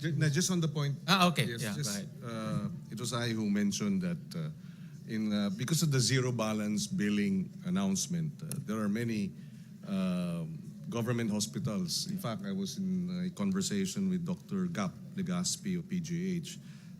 They're experiencing 300% occupancy. And therefore, the challenge is how do you, because precisely of zero balance billing. So, and therefore, this may be one way of addressing the increase in occupancy in our public hospitals. I concur, Senator Kiko. In fact, I was looking at the data. On the average here in Metro Manila, the occupancy rate is about 200% to 300. 200%, but in some cases 300%. Kasi libre sa government hospitals. Ang nagiging issue lang, you have to wait 4 months before you can get a surgery. So, ang choice mo, pupunta ka ng private hospital. Pero mahal ang private hospital. Dito naman papasok yung MyFIP or PhilHealth. But PhilHealth cannot pay for all. No, mababa rin yung kanyang case rate, may limit rin siya. No, so dito talaga pumapasok yung itong MyIP. Mr. Chair, I would just like to add, totoo po yung mga sinasabi ng mga kasama natin. Yung PhilHealth po, may mga hospitals sa provinces, they don't accept PhilHealth kasi may mga utang pa ang PhilHealth. Pangalawa, yung meron din po yung tinatawag na AIX na ginagamit para sa hospital. May mga hospital na hindi po tumatanggap ng AIX. Ang pinakakilala lang po ng mga hospitals, halos lahat ng hospitals ay MyFIP. Even St. Luke's, Cardinal Santos, mga malalaking private hospitals, they do accept MyFIP now. Why? Kasi alam po nila na madaling mapuno yung mga government hospitals. Pag emergency, ang ginagawa po ng mga kababayan natin, bahala na. Tsaka na lang kami hihingi ng tulong. Alam nila walang pambayad. Kaya lalapit sila sa mga politiko para humingi ng pambayad. Ito po yung yung mga guarantee letters na binibigay naman para through yung MyFIP ng Department of Health. So, ito po yung MyFIP ang pinaka-widely accepted ng halos lahat ng hospital sa city, sa provinces, far-flung areas. Ito po yung naintindihan. Kasi yung PhilHealth, may mga hospital po hindi tumatanggap ng PhilHealth ID card. Kahit na po yung AIS ng DSWD, minsan may mga hospital na hindi po kilala yan. Ang kilala lang po ng karamihan ng hospitals, I think 90 to 95% of the hospitals ay yung sa DOH na MyFIP, Mr. Chair. Sir Kiko? If I may just go back to the point also raised earlier by Senator Legarda. Ang malaking batikos dito sa ganitong sistema ay yung patronage na ginagamit ng mga politiko as an opportunity para matulungan yung mga sumusuporta sa kanila.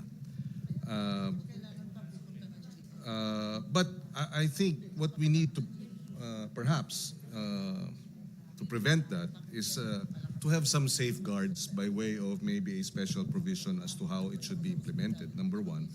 Number two, so that's one point, no? How to address this issue of being patronage politics being perpetuated. So let's put in place safeguards to prevent that so that the system in place will insulate the program from politicking, number one. Number two, maybe the concern also is that dahil sa NEP, 24 billion ang President's budget. No? Pero dinagdagan natin ng more than double. Halos more than double. It should have been 48, but it's 49. Of course, the fiscal space is a challenge. But ang Senate version naman, if you will look at the screen, we allocated 1 billion for DOH Universal Health Care Fund for zero balance billing in local government unit hospitals. So perhaps maybe that is one way kasi nabanggit ng chairman ng House panel na this is also to address the zero balance billing. So maybe a portion of the 49 billion we can put dun sa LGU hospitals for zero balance billing, which we've already we've already put 1 billion. Baka pwedeng dagdagan din yun. No? O yung 49, may portion of that, dagdagan dun sa LGU hospitals for the zero balance billing to be implemented in the LGU hospitals. So I'm trying to find a happy compromise in this regard, Mr. Chairman. Thank you, Senator Kiko. In fact, the different agencies have issued several circulars na bawal na talagang i-politicize yung mga tulong sa tao. For example, yung mga AIX, TUPAD, MAIP, but even scholarship. So meron na silang directive or circular. And on top of that, meron rin tayong special provision na bawal rin i-politicize. No? So that is another safeguard na hindi mapapoliticize itong mga tulong sa tao. No? Yung importante lang naman dito ay matulungan yung tao. No? That's the most important. Yes, Senator Amy? Yes, maraming salamat Mr. Chair and Madam Chair. Wala naman sigurong tututol sa pangangailangan ng MAIP. Talagang kailangan na kailangan yun. Ang problema lang, sa totoo lang, naaasiwa ako pag hinihingan ako ng GL, ng mahiwagang guarantee letter. Hindi karapat-dapat na ang Pilipino ay naninikluhod sa iba't ibang politiko para lamang magamot. Ang tingin ko, kung bibigyan yung iba't ibang mga ospital, hindi ba maaari na physician's priority na ang gawin? Huwag na tayo nakikialam doon, kundi yung mga doktor ang magsasabi kung sino talaga nangangailangan ng tulong, sino pinaka-urgent. Kontrabida po ako, pero talagang awang-awa talaga ako sa ating mga kababayan na talagang pumipila pa sa atin at nagmamakaawa. Hindi po dapat yun. Madam Chair. Yes, Representative Javi Benitez. So I agree that we should also move from a patronage-based type of system to an institutional-based system. No? I think that's what we have done in implementing the free college for example. I think yung gusto ng kababayan natin ay sana sa health naman. Lagayin po natin sa health ang ating maging ideal world, sinasabi po ni Sen. Lauren, na pagpunta sa isang ospital, hindi na kailangan magmakaawa sa isang politiko or mag-isip na kailangan pang bayaran ito. And when I spoke to ang DOH at that time, they were saying that the number is actually 70 billion. Naglabas po sila ng zero balance billing, that is option 3, which is a claims-based na simple, is 70 billion what's needed. And the reason why there is patronage or pagpili is because it's limited resources. No? So if we give it a number na maka-free ang lahat, then they will never need to go to a politician because their needs are already met. And that number is 70 billion. So I'd just like to say that I want to support the increase of the MyFIP. If the House version, of course, with this bicameral committee is approved, but sana in the future, maging totoong zero balance billing, and from our universal healthcare that was law in 2019, ma-fully realized soon. Yun lang po. Thank you. Madam Chair. Yes, Representative Maricor Zamora. Yes, because there was a mention earlier about the proposal of Senate for the DOH Universal Healthcare Fund for zero balance billing in local government. May I just know, Madam Chair, Mr. Chair, what would be the mechanism of this proposed program? And what is the difference between this program and the MAIFIP? This is a pilot program. In fact, I just got a text from Senator Pia. She's coming over. Because ang DOH hospital zero balance na. No? Ang LGU gusto mag-zero balance. Pero hirap sila, I'm sure alam ni Abet to. Most LGUs, si Marica rin, you were governor before. I was a mayor before. Talagang kinakain ng budget. As Governor Alvarez, no? Kinakain talaga kinakain ng hospital bills or hospital operation yung budget ng LGU. So we allocated 1 billion to help the LGUs achieve zero balance billing. This is just ang idea dito, this is just a trial fund because wala pa talaga ang DOH mechanism to download this. But we want them to already help the LGUs in achieving zero balance billing. No? So, ano ito, parang trial lang no? Kasi wala pa silang guidelines on this. Madam Chair. In fact, we introduced a special provision na dapat mag-coordinate in DOH sa LGUs para to create that guideline. Madam Chair, Mr. Chair.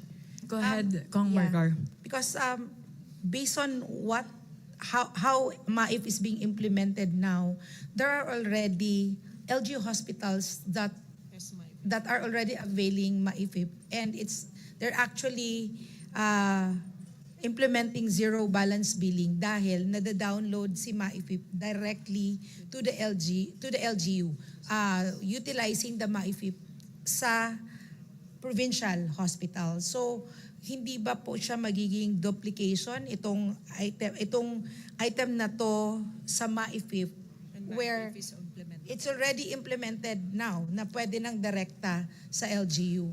Ang conversation namin dito, itong DOH Universal Healthcare for Zero Balance Billing in Local Government Units, para siyang subsidy. No, para siyang subsidy for your hospital. So for example, sa Bataan may hospital kayo, pwede niyang i-subsidize. Kami sa Valenzuela, pwede niyang i-subsidize. Or sa Ilocos Norte, pwede niyang diretso i-subsidize. So that's the mechanism there. No? Yeah.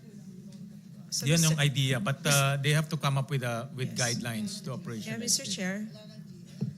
Well, Kaya po Wala ng nag-worry. GL po? Yes. yun ang yung pangkalangan. Ako po ako doon. Kailangan, Talagang ayokong lumuluhod yung ating mga kababayan But yun, para lang but admittedly wala pa kasing guidelines to, no. So that's why we included in the special provision to consult with the LGUs. Yes, Mr. Chair. Kasi yung MAIPIF, it's already in the LGU hospitals and it's implementable already. Kaya sa yung another one na hindi kami sure kasi gagawa pa ng guidelines. While the MAIPIF, we know na kaya nang magamit kaagad ng patients. So doon kami nagwo-worry na tatanggalin niyo yung MAIPIF, dadalhin sa something na hindi pa klaro. Well, we know na mabilis magamit yung MAIPIF. Importante ngayon, mabilis matulungan ng tao. Diba? Kasi any delay, ang sakit hindi mo madidelay eh. No? Ang opera hindi mo madidelay. No? So we need to have a mechanism na mabilis ang tulong sa tao. No? Alright? So, Mr. Chair? Hindi, ako magsalita ng konti pa. Oh. go ahead po. Hindi, ayaw ko lang din marinig kay Senator Amy, with her indulgence na pumipila sa politiko. 4 na taon na po ako, wala pa akong pasyente na pupunta sa akin. Meron lang akong team of social services sa bawat munisipyo, sila nag-aasikaso. Even without mentioning na nagaling sa congressman, in fact, yung mga ibang distrito, doon pa pumupunta sa akin. So, walang pili. Ganon din eh. So, dahil sa awa natin doon sa mga walang-wala. In the meantime lang naman ito, na wala pa yung universal healthcare, yung zero balance billing. In the meantime that all of this are not in place, payagan na muna natin ito. Yan lang ang pakiusap. But kung nandyan na lahat yan, wala nang pumipila sa politiko. Dahil hindi ko sila nakikita eh. I just established in every municipality my team of social workers ako gumagawa ng rekomendasyon. Yan po, Madam. Yes, Mr. Chair. Pasensya, Manong Pepito. Pasensya, pero talaga haba-haba po ng pila dyan sa Senado. Kaawa-awa talaga. Kaya ang sinasabi ko, kung maaari, wala nang guarantee letter. Basta ibagsak na sa mga kinakailangan o nangangailangan ng mga ospital at yung doktor ang magsasabi kung sino talaga ang pinaka-priority medically, hindi politically po. Salamat. Yun lang po. Mr. Chair, Madam Chair, to add to what's being discussed regarding yung pumipila at yung patronage. Yung ibang districts, and I'm sure sa Valenzuela, very efficient. At nabanggit naman ni Kong Alvarez, gumagawa na ho ng one-stop shop para hindi na po kailangan pumila. And in the case of Bataan, nandun po yung PCSO, PhilHealth, nandun yung DSWD, nandun yung social worker, nandun yung MyFIP, para isa na lang ho yung pupuntahan under one roof. Hindi na ho kailangan makita yung mga public servants in that locality. Diretso na po sila. So these are some innovations being done by our district representatives in our local government units para ma-ensure na nababawasan or halos wala nang pumipila yung dignidad nung kawawang pasyente, lalo na kung mahirap, ay na-maintain at hindi nababawasan dahil one-stop shop parang professionally being managed by our social workers. Madam Chair, I just wanted to add that in the discussion. Maraming salamat po.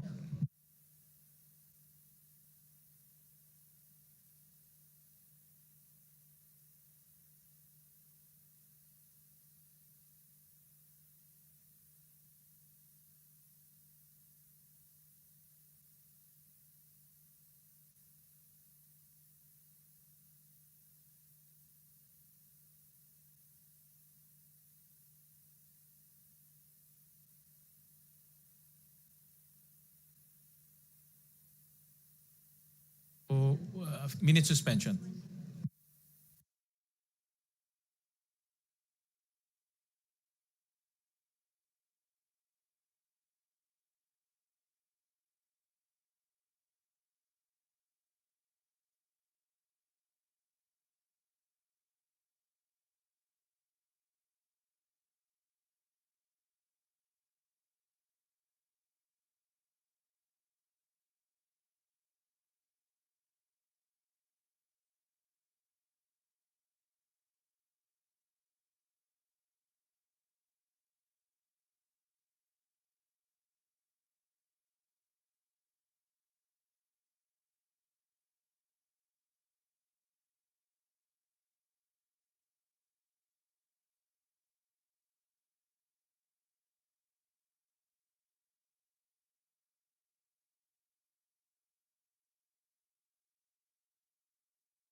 Maybe restate the motion again.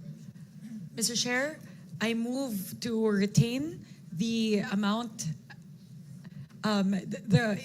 sorry, my apologies po. I move to adopt as the final amount for MAIFIP 51,648,816,000. Any motion? Second. Duly seconded. The budget is the motion of the chairperson Swan Singh is hereby adopted. Thank you very much to our Maraming colleagues in the salamat, Senate. Maraming Mr. maraming Chair, salamat po. Mr. Chair. dear senators. Thank you, Yes, Your Honors. Mr. Chair, just with the understanding that the safeguards by way of special provisions on ensuring that it's insulated from politics and is put in place. Thank you, Mr. President. Senator Lacson introduced special provision. Actually, it's a general provision kasi cuts all across all the different services of government na bawal ang politiko. And in fairness to the agencies, meron na rin silang mga directive, all of them. No? So that's already in place. But of course, we need to be vigilant and also active to implement that. Mr. Chair, if I may add, hindi naman po kasi itong MAIFIP, hindi po kagaya ito ng AX at saka tupad na binibigay mo cash, di ba? This is like just a referral letter na binibigay sa tao na bibit-bitin doon sa ospital or yung ospital already informed kasi may mga politicians na sabihin, pumunta ka na lang sa ospital doon. Tsaka doon na nababayaran. Wala siyang nahawakan na cash like AX, I like tupad, yung kinakatakot natin. Na, so that's a fact. So hindi talaga mahawakan ng politiko yun. None. Because hindi naman cash po ang MAIP eh. Baka akala po ng mga kababayan natin watching us, MAIP is not cash po. So it is a guarantee letter.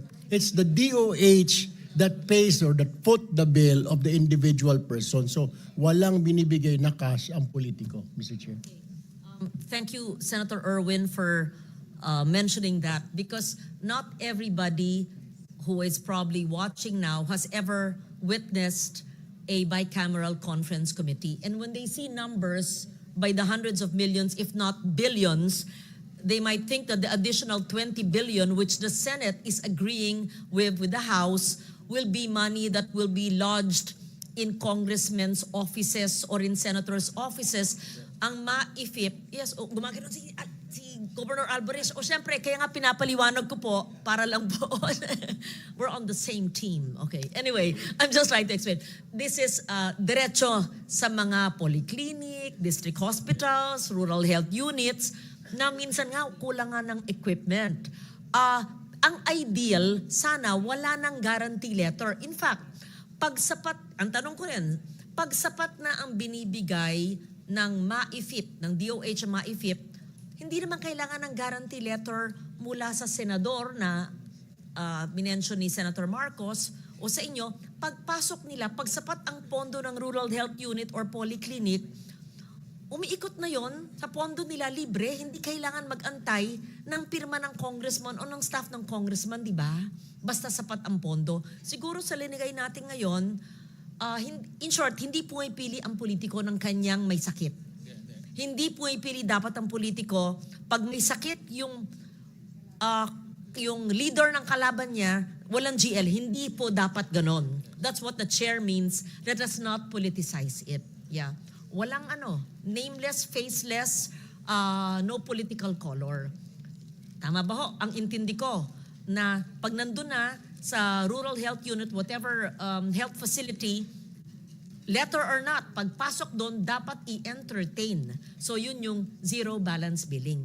The MAIFIP should complement and supplement what the President himself has said on the ZBB.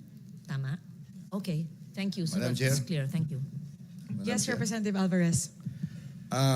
Mr. Chair, with your respects, gusto ko lang maipropose na karamihan kasing doktor sa private hospitals, alam nila na JL ang ibabayad ng regional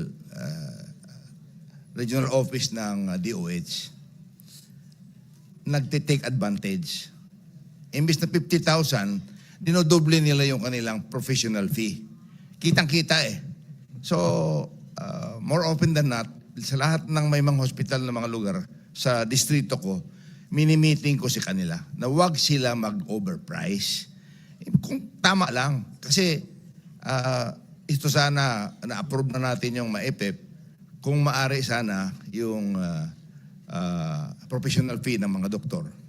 Isama na po natin dahil kasama pero 50% lang. Kung sana maari, magawa na natin 100% yung professional fee para talagang hindi na maantala yung paglabas. Kung minsan naghihintay pa yung pasyente sa akin, nagtitext sa akin sa Manila.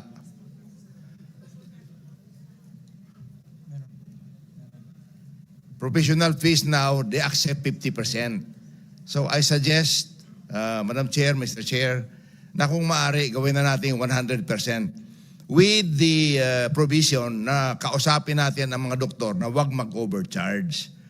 Ginagawa ko po yun sa lugar ko, especially in Brooks Point, 3 private hospital doon. Miniting ko sila, nakiusap ako dahil nagbayad na nagdala na ng JL galing sa social service office ko.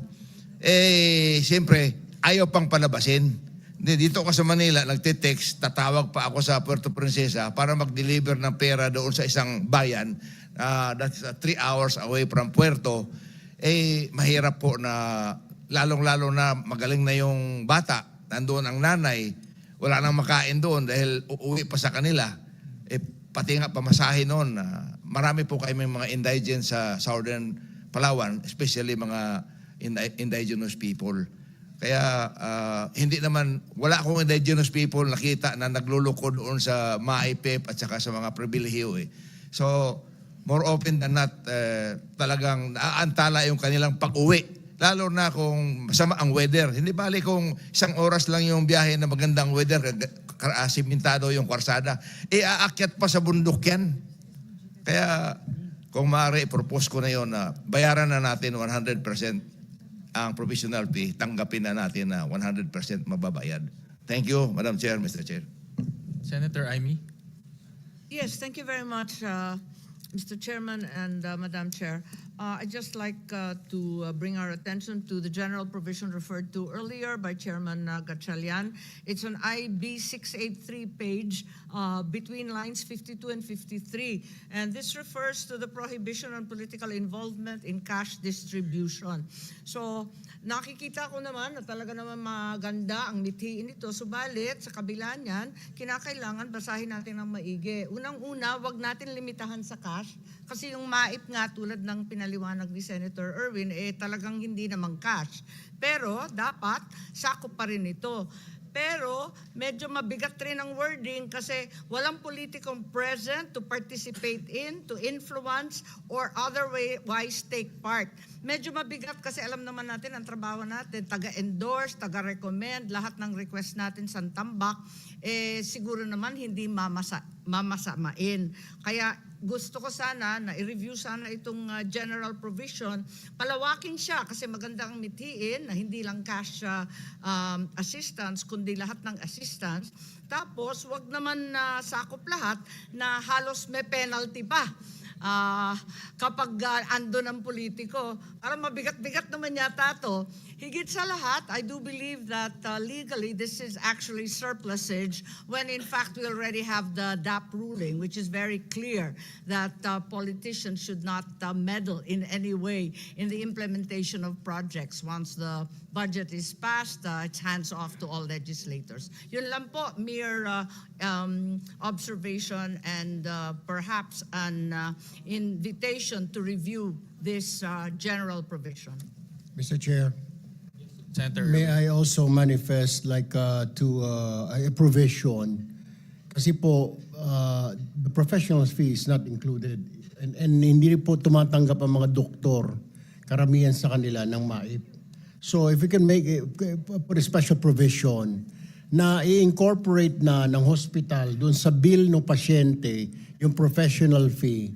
Kasi usually po dapat isama na po ng ospital. Bahala na muna yung ospital magbayad sa doktor because ito po ang problem. Bayad po yung bill, hindi pa rin po makalabas ang pasyente because hindi pa bayad yung professional fee. So tumatakbo na naman, nadadagdagan yung per araw every day na he overstays in the hospital.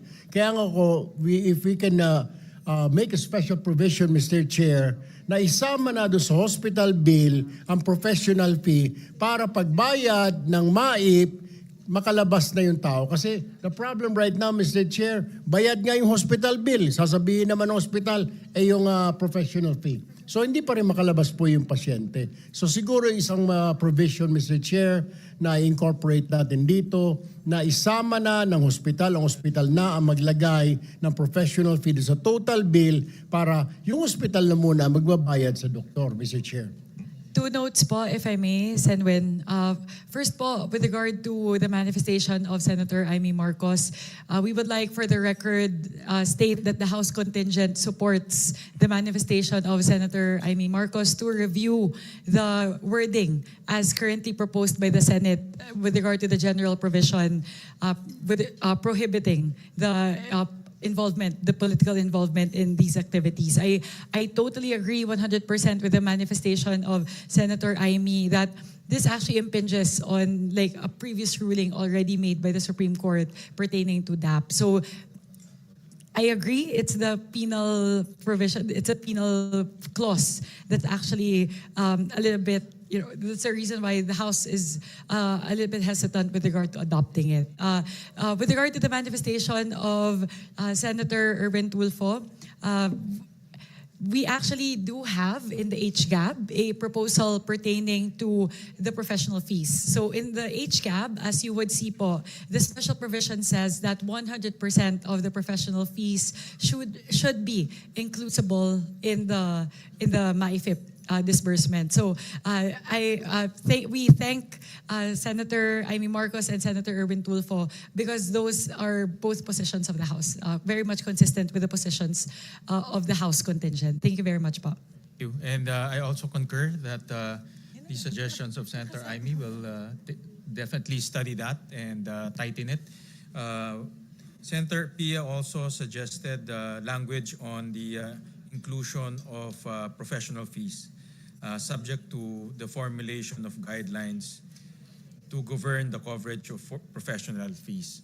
So, kasi nga ang tricky dyan, Gov, yung presyo ng professional fee. No?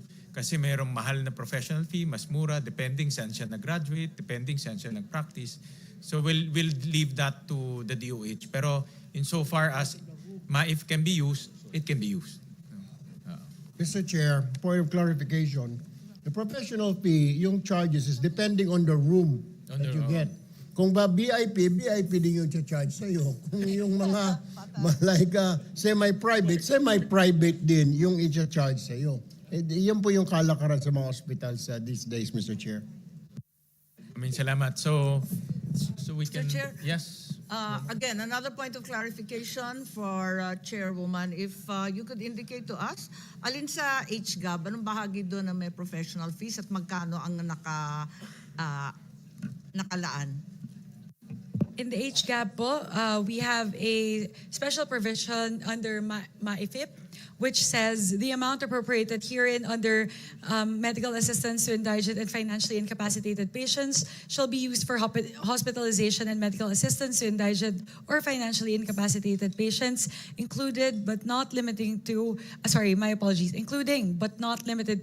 inpatient services, outpatient services, comprehensive checkups, emergency services, dental services, ambulatory care services, ophthalmology services, drugs, and medicines as approved by the FDA. And 100% professional fees, subject to the guidelines issued by the DOH. In no case shall more than 1% of said amount be used for administrative expenses. So in the version po of the HCAB, it clearly states, it expressly states that 100% of the professional fees should be covered by MAIFIP. All right, so I think we can move on to the next item. Madam Before we Chair. proceed, just on the earlier manifestation of the chairperson of the House panel, perhaps we can include another phrase after 100% fees, professional fees. I'm thinking of the language, but that the fees should be commensurate or should be commensurate to the indigent patient's ability to pay or something to that effect. But precisely, it's for indigents. And then you're going to charge, you will overprice your fees because ang alam ng doktor, gobyerno magbabayad. It defeats the whole purpose of us providing precisely the medical care that an indigent is entitled to. So maybe we can, Mr. Chairman, we can probably include an additional phrase to qualify, to put a qualification on the fees precisely that the doctors can charge, given that this is a program that's meant for indigents. Thank you, Senator Kiko. That is actually something that we've discussed earlier when we did our huddle. That maybe a qualifier that we can put is that only those in the charity ward would be guaranteed the 100% coverage of professional fees under MAIFIP. Pwede po yun para ma-insulate din naman po yung mga baka naman po sobra yung charge as mentioned earlier, baka sa VIP room or sa private room. So maybe that's something we can explore, putting in a caveat saying that it only covers, that the 100% professional fee coverage for MAIFIP only pertains to those in charity wards. Thank you, Senator Kiko, for those interventions. So we move on to the next item.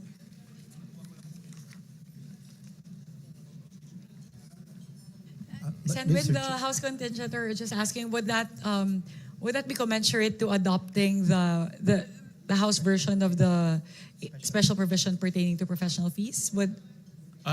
We actually modified it. We allowed the DOH to come up with guidelines. No? Instead of nakasulat 100%, let the DOH study it. Kasi like I said, no, ang professional fees, ang layo ng spectrum eh. No? So sila nila mag-evaluate. Yeah. Mr. Chair, I just want to raise a point.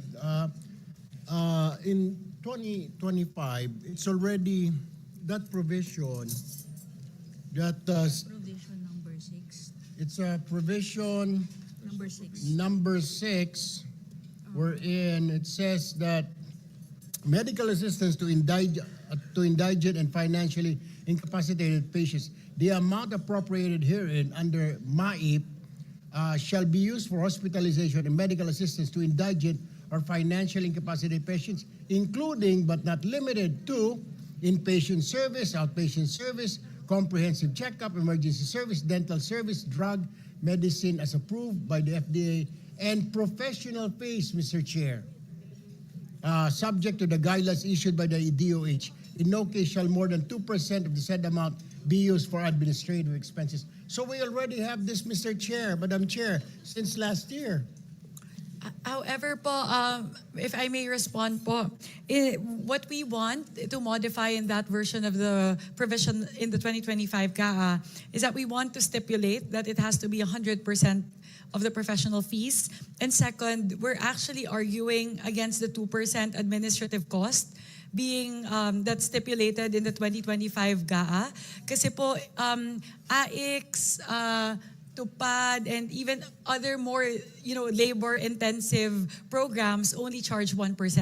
So very interesting po that the DOH is asking for a 2% administrative cost. So yun po yung dalawang binabago po natin sa special provision as stated in the 2025 GAA. Mr. Chair, may I? Madam Chair. May I clarify whether DOLE really just charges 1% and DSWD 1% for Tupad and AIX respectively? Is that clarified? LBRMO, 1%. So dapat... Iba-iba? No, Chair Swansing said that it's only 1% with DOLE and 1% for DSWD. The admin cost, I think there should be Alam ko social pension. I think there should be a standard, no? Not depending on the agency, not by whim. Thank you, Sen. Lauren. Actually, that's what we did exactly in the HGAP version. So we aligned everything because we found out that in AIX, it can vary. So it can go up to 5% actually in some areas. So yun yung, parang hindi po siya standard. That's why we said we can standardize it. Kasi may It should not be, depending on the areas, the admin fee will differ for DSWD? I'm not sure of that. Parang ano po, like for example, social pension for sure is 1%. So that's something na I'm sure of. We heard there are instances po, especially if it's an ATM disbursement, it can command up to 5% of the administrative cost. So yun po, kaya yun po isa naming tinitignan na dapat ma-standardize din natin yan. Because of this, I think, Mr. Chair, we should stipulate in the GAA the admin fee of the agency. Otherwise, it will be their discretion. That's dangerous. And it's difficult for the COA to audit as well if it's 1% or 5%, depende sa probinsya, kung isla ba, bundok, hindi. Mahirap yun. Oo. So, I think we should stipulate and we should agree on the percentage of the admin fee. That's what we included in the HGAP version, Senator Lawrence. So we put their administrative costs for the different, not just MyFIP, we put it for the others also. So we did try to do that, which is to standardize the administrative cost for the different programs in the HGAP version po. Yeah, All right, Mr. thank Chair, you. one All last right. hearing. Yes, Senator Amy, go ahead. So sorry. Hindi, yung nabanggit lang kasi na lilimitahan sa 100% payment ng professional fee para lamang sa charity ward. Parang sa palagay ko, nakikita naman natin ang ating mga ospital, umaabot ng 300% occupancy ang charity ward. Kaya napipilitan ang ating mga kababayan pumunta sa pay ward. Kaya hindi rin makakatulong kung pipilitin natin na limited ang professional fee sa mga charity ward lamang. Kaya siguro maganda na rin yung sinabi ni Chairman Gatchalian na hayaan na muna gumawa ng IRR, halimbawa, ang DOH, total napakalaki ng halaga ng 49 billion. Dapat managot naman sila sa atin, may oversight of some sort. All right, so we will take note of that, Senator Amy. Yeah. Yes, go ahead. Mr. Chair, Madam Chair, if I may. Dito po sa House version ng MyFIP na may 100% professional fee. After that, subject to the guidelines issued by the DOH. So, baka yun na po yung sinasabi ni Sen. Amy na dun sa 100% para tunay na mapakinabangan ng ating mga kababayan, based on that, gagawa ng guidelines yung ating DOH. Kasi as it stands now, 50% lang po ang naija-charge. Kaya yung pasyente po natin, kahit nabayaran na ng MyFIP yung hospital bill and 50% nung professional fee, hindi pa rin makalabas ng ospital. At dun po, lalapit sa mga politiko. Buti na lang si Governor Pepito Alvarez, maraming pwedeng pang out of pocket. Pero dun sa iba na hindi na kayang mag-abono, at least magkaroon na po ng relief yung indigent patient na tuluyan ng once magaling, covered na ng MyFIP, tuloy-tuloy na pong makalabas ng ospital. So anyway, the proposal ng House ay gagawa po ng guidelines ang DOH. Thank you po, Mr. Chair, Madam Chair.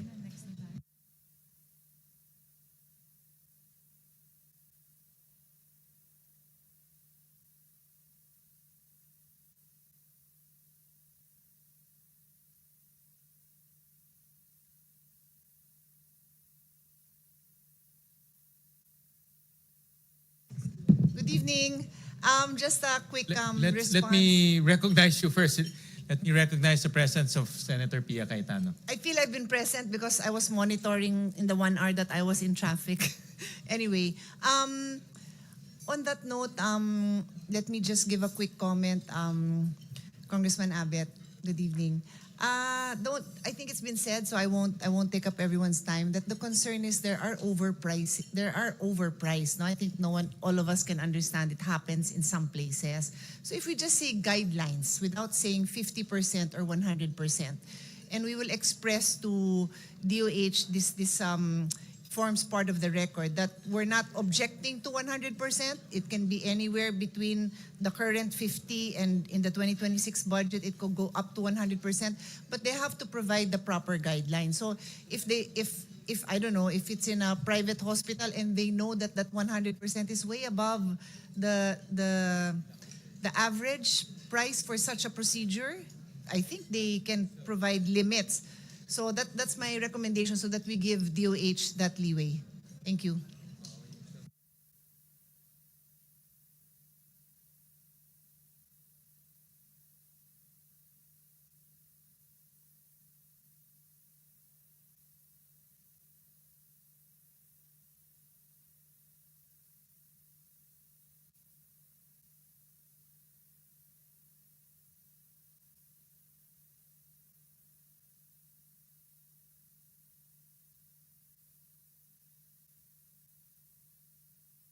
All right.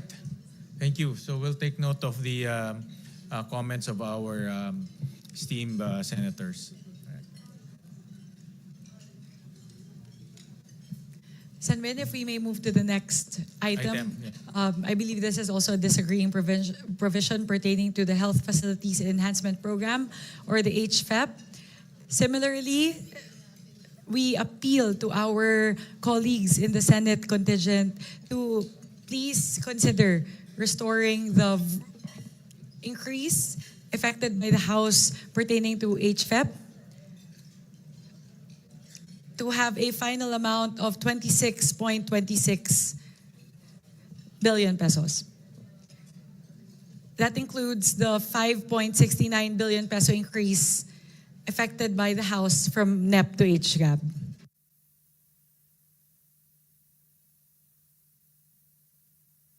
Chair.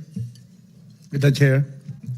Yes, Representative Rufus Yeah, Rodriguez. just like to support the plea of our chairperson, because our rural health units, which are usually the beneficiaries of this HFEP, are our first line of defense on diseases and medical attention.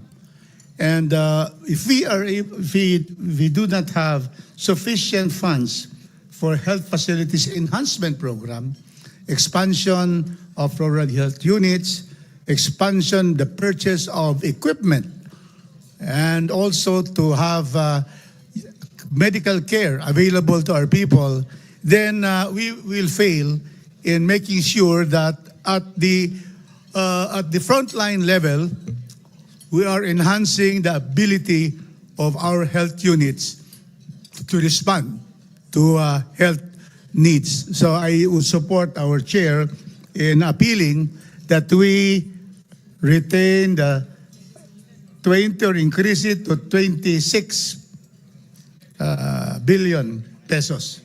Thank you, Mr. Chairman. Thank you, Representative Rodriguez. I would like to further clarify that the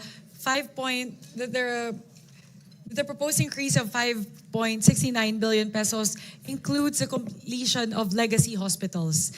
Those are NKTI, Philippine Cancer Center, PCMC, Mariano Marcos Memorial Hospital and Medical Center, West Visayas State University Medical Center, Northwestern Cagayan General Hospital, Bataan General Hospital and Medical Center, Bicol Regional Hospital and Medical Center, Mayor Hilarion A. Ramiro Senior Medical Center, Northeastern Misamis General Hospital, and Orani District Hospital. In Bataan, there's also the Senator. Oh. So ano po to? It's a lot of different HFEF facilities subsumed under the proposed 5.69 billion increase.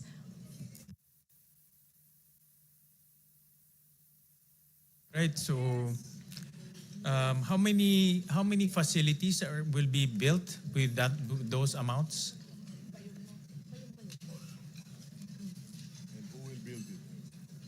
And who will build it? Mr. Chair, Madam Chair. Tungkol doon sa Senator Win, question while mo, I how retrieve many- the data, I'll first like to recognize Representative Pepito Alvarez. How many facilities? Kanya-kanya po yung submit ng hospital facilities improvement program. Yung Northern Palawan po, meron silang 8 hospital doon. Tinamaan ng bagyo. Kaya sa latest inventaryo namin, nangangailangan sila ng mga 300 million.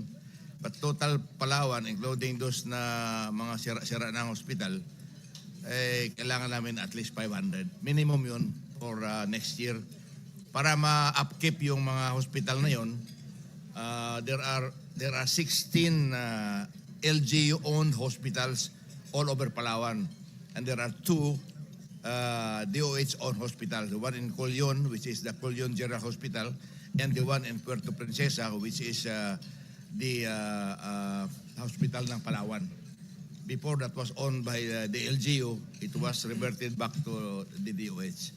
So all in all, we have 18 hospitals there na government and LGU owned. Yun po. So sa kalahatan, nangangailangan kami for next year. Minimum po yung talagang nasagad na. Maski na bagyo yung sa norte, we only need about 500. But every year, yung maintenance meron yan. So the next 2027, 2028 might not be that amount. Kaya yung 26 billion na yan, Palawan pa lang yun. We are the largest province in the whole country. And ganun po karami yung hospital namin doon because of the distance. And remember, Palawan is a tourism region. For every peso that we invest in Palawan, we give back to national GDP 2 to 3 pesos back. Ganun po ang ratio. So, tulungan naman natin yung HPEP na yan, adapt na lang natin yung Senate version na 26, which is very reasonable considering ang daming tinamaan din ng bagyo the last 3 months. Thank you.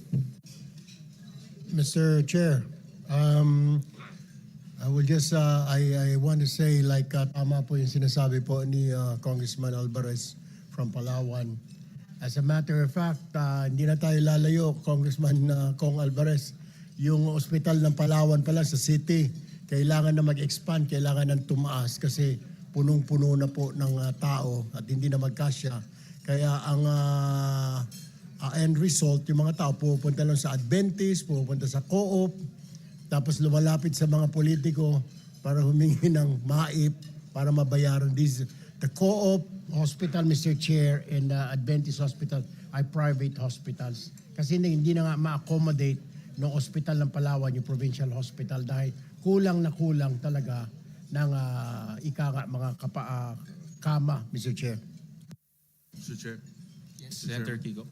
Yes, I think one of the concerns on the funding for these facilities would be the findings of a investigation in the House about ghost facilities or substandard facilities or incomplete facilities. So my question here is how do we prevent a repeat of the poor or unacceptable implementation of ang public works ba ulit ang ang gagawa nitong mga proyektong ito? Kasi kung ganun, baka lang hindi kaya kumukuha na lang tayo ng bato, pukpok natin sa ulo natin dahil baka masakit na naman ang ulo sasakit lang ulit ang ulo natin kung hindi maayos yung magiging implementasyon. If I may respond to the query of Senator Kiko. So, ginawa po namin, in the HGAF version, you would see a special provision pertaining to HFEP wherein we adopted a similar provision as in the basic BEF. Nahilo na. Basic Education Facilities Program or BEF, wherein we've opened up the modes by which these facilities can be built. So, ginaya po namin kasi po, di ba, aside from DOH and DPWH, we're also opening it to LGUs and PPPs. So, similar po to the adjustment that we did for the BEF, we also stipulated the same as a special provision. And then to respond po to the query relating to how many health facilities are subsumed under the proposed 5.7 billion, it would be a total of 62 health facilities all over the country.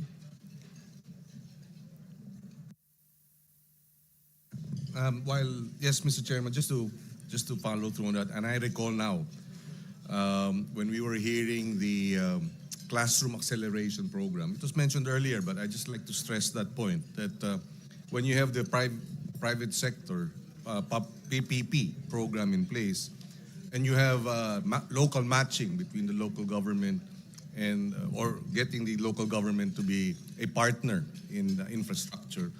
At one point, the DepEd was able to build 600 classrooms a week. This was under President Aquino's time. And Brother Armin, who was the Secretary of Education then, would attest that they were able to fill up the backlog.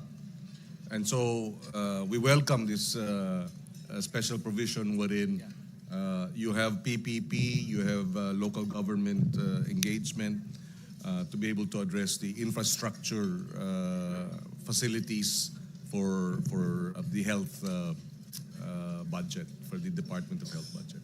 Thank you. Thank you. Thank you very much, Senator Kiko. Actually po, that also doesn't preclude the need to talk to Secretary Ted Herbosa because as we all know, the reason for the huge delay in the implementation of HFEP and the very low utilization rate for HFEP, not only in 2025 but in previous years, is the very delayed release of their guidelines. Meron din pong problema administratively within the DOH relating to how they're implementing this program. So aside from opening up the modes, we're also doubling down on ensuring that the DOH releases the HFEP guidelines in a timely manner. Kasi may iba po nagsasabi, March pa lang nag-release ng guidelines for HFEP, tapos may delay pa further in terms of the bidding and everything. So halos hindi na po siya talaga nasisimulan before the end of the year. So we intend to do that as well po. Senator Pia? Just an addition to the discussion, it was Secretary Herbosa who said that they have a lot of ghost projects. So when we were reviewing the amounts for HFEP, and we really wanted to increase it, we always want to increase it every year. DOH could not give us any figures. As we held our plenary debates up to that day from the hearing, plenary debate, they could not tell us exactly the status for every HFEP. They could not tell us how many were abandoned, how many were finished but not operational, how many were finished but had insufficient equipment, how many had equipment but no health personnel. they did not have it. So when I think of our colleagues in the House and mayors individually, I can get their individual commitment that they will, of course, operationalize it. But when you look at it on a totality, ang daming billions of funds worth that are not being able to use for healthcare. The delivery of healthcare has failed in that sense. So it is our collective decision to decide how to proceed. Yun lang naman, I really always support the increase, but we have no answer as of this moment on the status of these facilities. And one last point I'd like to make on the healthcare resources, human healthcare resources. The budget for our Doktor para sa Bayan and Allied Health is something that I've always fought for. And this goes into our ability to have human bodies, professional human bodies in every health center in your districts in our country. We're far from achieving it, but our goal is getting closer. But according to the Secretary, and by all means spreading to the record if you feel otherwise, a lot of LGUs will sign a MOA to commit that they will hire health professionals, and then hindi sila makahire. Whether that is a budgetary constraint on the part of the LGU, or there is just no health professional willing to serve in that area, I do not know the individual reasons. I can give you the top 5 general reasons that are received, but that is the end result. Wala silang nakahire. So there's a nationwide problem which we're trying to address by funding the human health resource gap. But individually, we have to look to our colleagues in the House to help us address this situation so that maybe next year we can have a better situation. Thank you, Mr. Chairman. Madam Chair, Mr. Chair. Yes, Representative Pepito Alvarez. Yeah, in response to and then Representative Albert Garcia. Thank you. In response to the good senator, ma'am, maraming salamat. I can only speak of the whole Palawan. We have 12 non-performing large-scale RHU. Out of 12, isa pa lang ang may license. When I'm talking about the HPEP that we need in Palawan, hindi kasama po yung mga large-scale RHU na yan na hindi funded, na hindi pa umaandar. I'm talking about 16 hospitals built by the LGU together with HPEP program before when I was governor. And then we have dalawang DOH hospital. Yun po ang sitwasyon doon. At yung LGU hospitals, yung manning, doctor, nurses, midwives, and medtechs are all scholars of the provincial government. Meron kaming fund, 50 million a year. And nagagraduate namin ng doctor between 12 to 15 every year. Mga midwives namin, meron po kaming at least minimum 6 to 10. And then mga medtech, meron ding 6 to 10 na nagagraduate. So, yung mga hospital namin, kompleto po sa staffing. Hindi kami nagkukulang. In fact, yung mga doktor sa barrios na pinapadala ng DOH doon, tuwan-tuwa sila dahil marami silang katuwang. So, ganun po nangyayari. I can only speak of Palawan. I don't know of the other regions and the other provinces. So itong HPEP na hinihingi namin particularly for Palawan, I'm very parochial, but hindi po, in general, I'm talking about the whole country, kailangan talaga natin suportahan yung HPEP. Kasi wala yung HPEP na yan, hindi kami makabuild doon ng 16 hospitals na good size. Others are 100 beds, others are 50 beds. But that will ensure the confidence of our tourist arrivals. Kasi every 100 kilometers, nakikita nila yung hospital nandoon at saka naasikaso talaga sila. Except for one in Coron, which was a little bit neglected kasi meron tayong general hospital sa Colyon, which is the Colyon General Hospital. More often than not, doon sila pumupunta dahil kompleto doon. So ganun po yung sitwasyon. And when we requested funds sa DOH, nakita nila na reasonably yung request. So if all of the requests are being made in the spirit that we have to put these facilities to work, dapat wag natin deny yung pera na kailangan doon sa hospital improvement program na yan. Maraming salamat, Mr. Chair, Madam Chair. Mr. Chairman, dagdag ko lang. At meron na rin po kayong Palawan Medical Center. So, isama nyo na yun dun sa pagbibisita ng mga turista para makita nila yung medical school sa Palawan. We're very proud of that. So, thank you rin sa support ninyo dyan. Ngayon na lang nagawa yung dahil sa suporta ninyo dito. Pero nung araw, hindi nagawa yung medical school doon. In spite of the fact na yung HUC doon, nagkaroon ng 300 million pondo galing sa akin noon, ay hindi nila nagawa yung medical school dahil sa corruption. Maraming salamat, Mr. Chair, Madam Chair. Thank you. And I agree with this special provision. It's time to unleash the local government units, di ba, Kong Abet?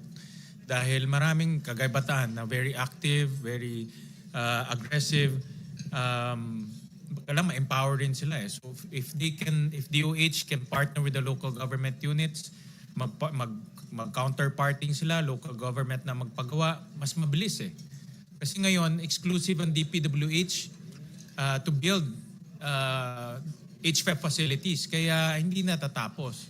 But now with this special provision and everyone can build at the same time parang school building, then I think mas bibilis yung implementation ng HFEP. No? If I may lang po, Senator Win, before I yield the floor to Representative Abet, I just wanted to comment on the point of Senator Pia. I totally agree po, especially with the issue around super health centers that are non-functioning. It's really because a lot of the LGUs do not actually adhere to the MOAs that they sign, that they will ensure that they provide doctors and operating funds. So yun po siguro yung pwede nating tignan, that DOH has to be more strict in terms of implementing and enforcing the MOA. So, pwede po natin kausapin yung DOH tungkol doon. Representative Abet Garcia, please. Yes, thank you, Madam Chair, Mr. Chair. Just to add to what Madam Chair said, regarding the DOH HFEP facilities, medyo exaggerated po yung nabanggit sa news na ghost. It is really more yung mga non-functional, like what the chair said, na nagawa yung super RHU, tapos nasa MOA with the LGU, nalalagyan ng mga staff, pero siguro kulang din ang pondo yung LGU, hindi nalagyan, so hindi nag-function.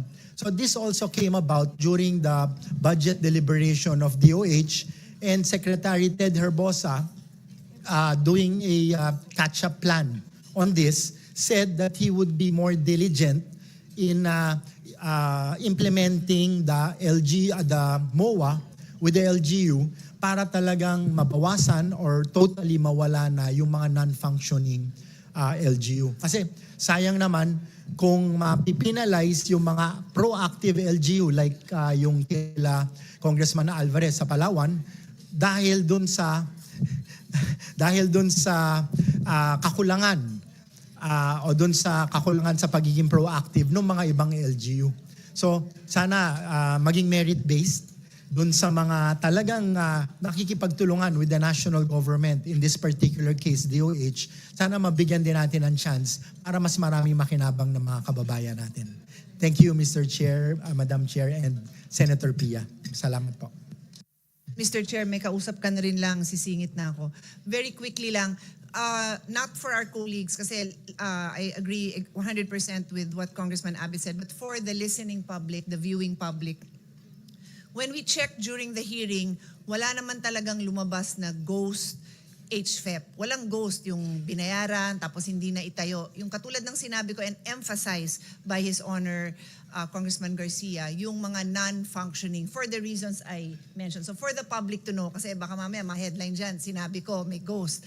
So, pareho tayo ng observations, yung mga non-functioning for various reasons. Thank you. Senator Amy? Mr. Chair, allow me to be the devil's advocate in the optimism that we all share, that broadening the modes of construction of RHUs, of public schools, and so on, will be hastened and expedited by bringing in LGUs, NGOs, CSOs, etc. Totoo nga, nakakatulong yan. Pero nakita naman natin ang karanasan ng late great nating Bayani Fernando, hirap na hirap siya. At ang katotohanan, ang talagang nangangailangan ng mga LGU, sila rin ang walang kakayahan. Yan ang problema. The ones most needy are also the least capable. in terms of finances, technical, and so on. Kaya may hangganan rin itong pagpa-partner. Kaya medyo minsan hindi ako masyadong gangho dyan dahil alam naman natin yung mga 4th and 5th class and 6th class municipalities kung meron pa, talagang hindi nila kayang gawin. Kaya sila, ang pinakamalalayo, sila pa talagang hindi makapagbayad. Wala talagang kakayahan. Kaya yun ang tanong ko kung puro sa partnership ang inaasahan natin, baka yung mayayaman, masigasig ang mga LCE, yung magagaling ang kanilang mga doktor at engineer, kakayanin yon, pero hindi lahat. Ikalawa, magtatanong lang ako sa ating chairwoman ng appropriations kung tama ba yung narinig ko na kalakip nitong HREP meron rin tayong mga hospital na legacy hospital na andito yung mga kidney center at iba pa. Tinatanong ko lang for accounting purposes and perhaps in the interest of tidiness, would it not be better to directly release them to the large hospitals who are in any case government enterprises and in fact chartered corporations? Hindi ba dapat diretso? Bakit ilalagay pa sa DOH? Tatagal din lang yan.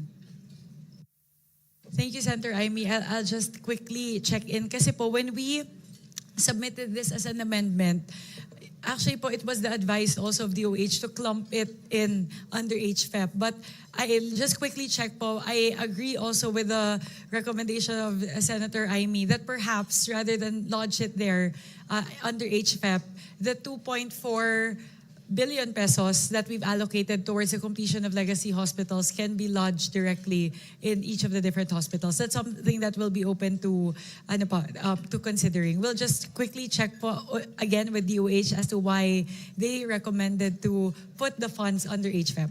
Yes, they haven't had an exactly stellar performance, and as a result, it's perhaps faster and cheaper to simply endow the hospitals concerned. Thank you very much, Madam Chair.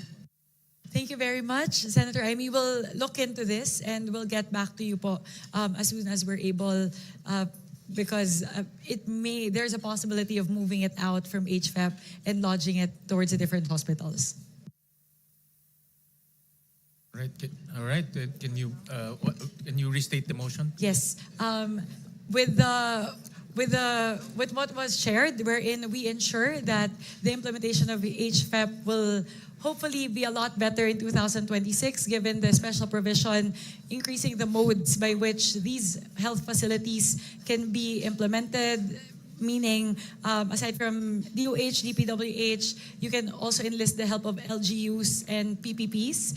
With that, we again appeal to our colleagues in the Senate to please consider adopting the version of the HGAB pertaining to the increase in the Health Facilities Enhancement Program to the amount of 22,294,967,000. All right. Any second? Julie seconded the motion of Chairperson Mika Swansing. It's hereby adopted. Thank you. Again, thank you very much to our colleagues in the Senate, and we assure that we will work with you in making sure DOH performs better in implementing the Health Facilities Enhancement Program. Maraming salamat po. Thank you for that. We'll move on to the department budgetary support to government corporations, Department of Health, and yes, Senator Amy. Sorry, Mr. Chair, sorry to interrupt, but there is an unmentioned and unlisted item which occurs actually in the budget. We are proceeding to the Department of Health, government corporations, the various hospitals. But before letter F, there's an E4, which is the PhilHealth Insurance Corporation, which we're fully aware of. Originally, in the NEP, only 53 billion was the endowment to PhilHealth. And naturally, given the Supreme Court decision, which was, by the way, unanimous, a very rare occurrence, 60 billion was added.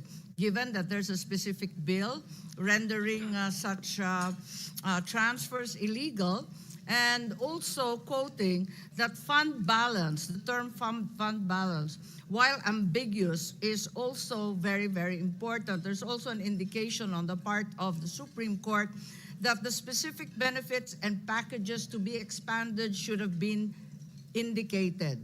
So I would like to say that we have increased this, therefore, in compliance to the ruling, to 113,261,000,000 and so on.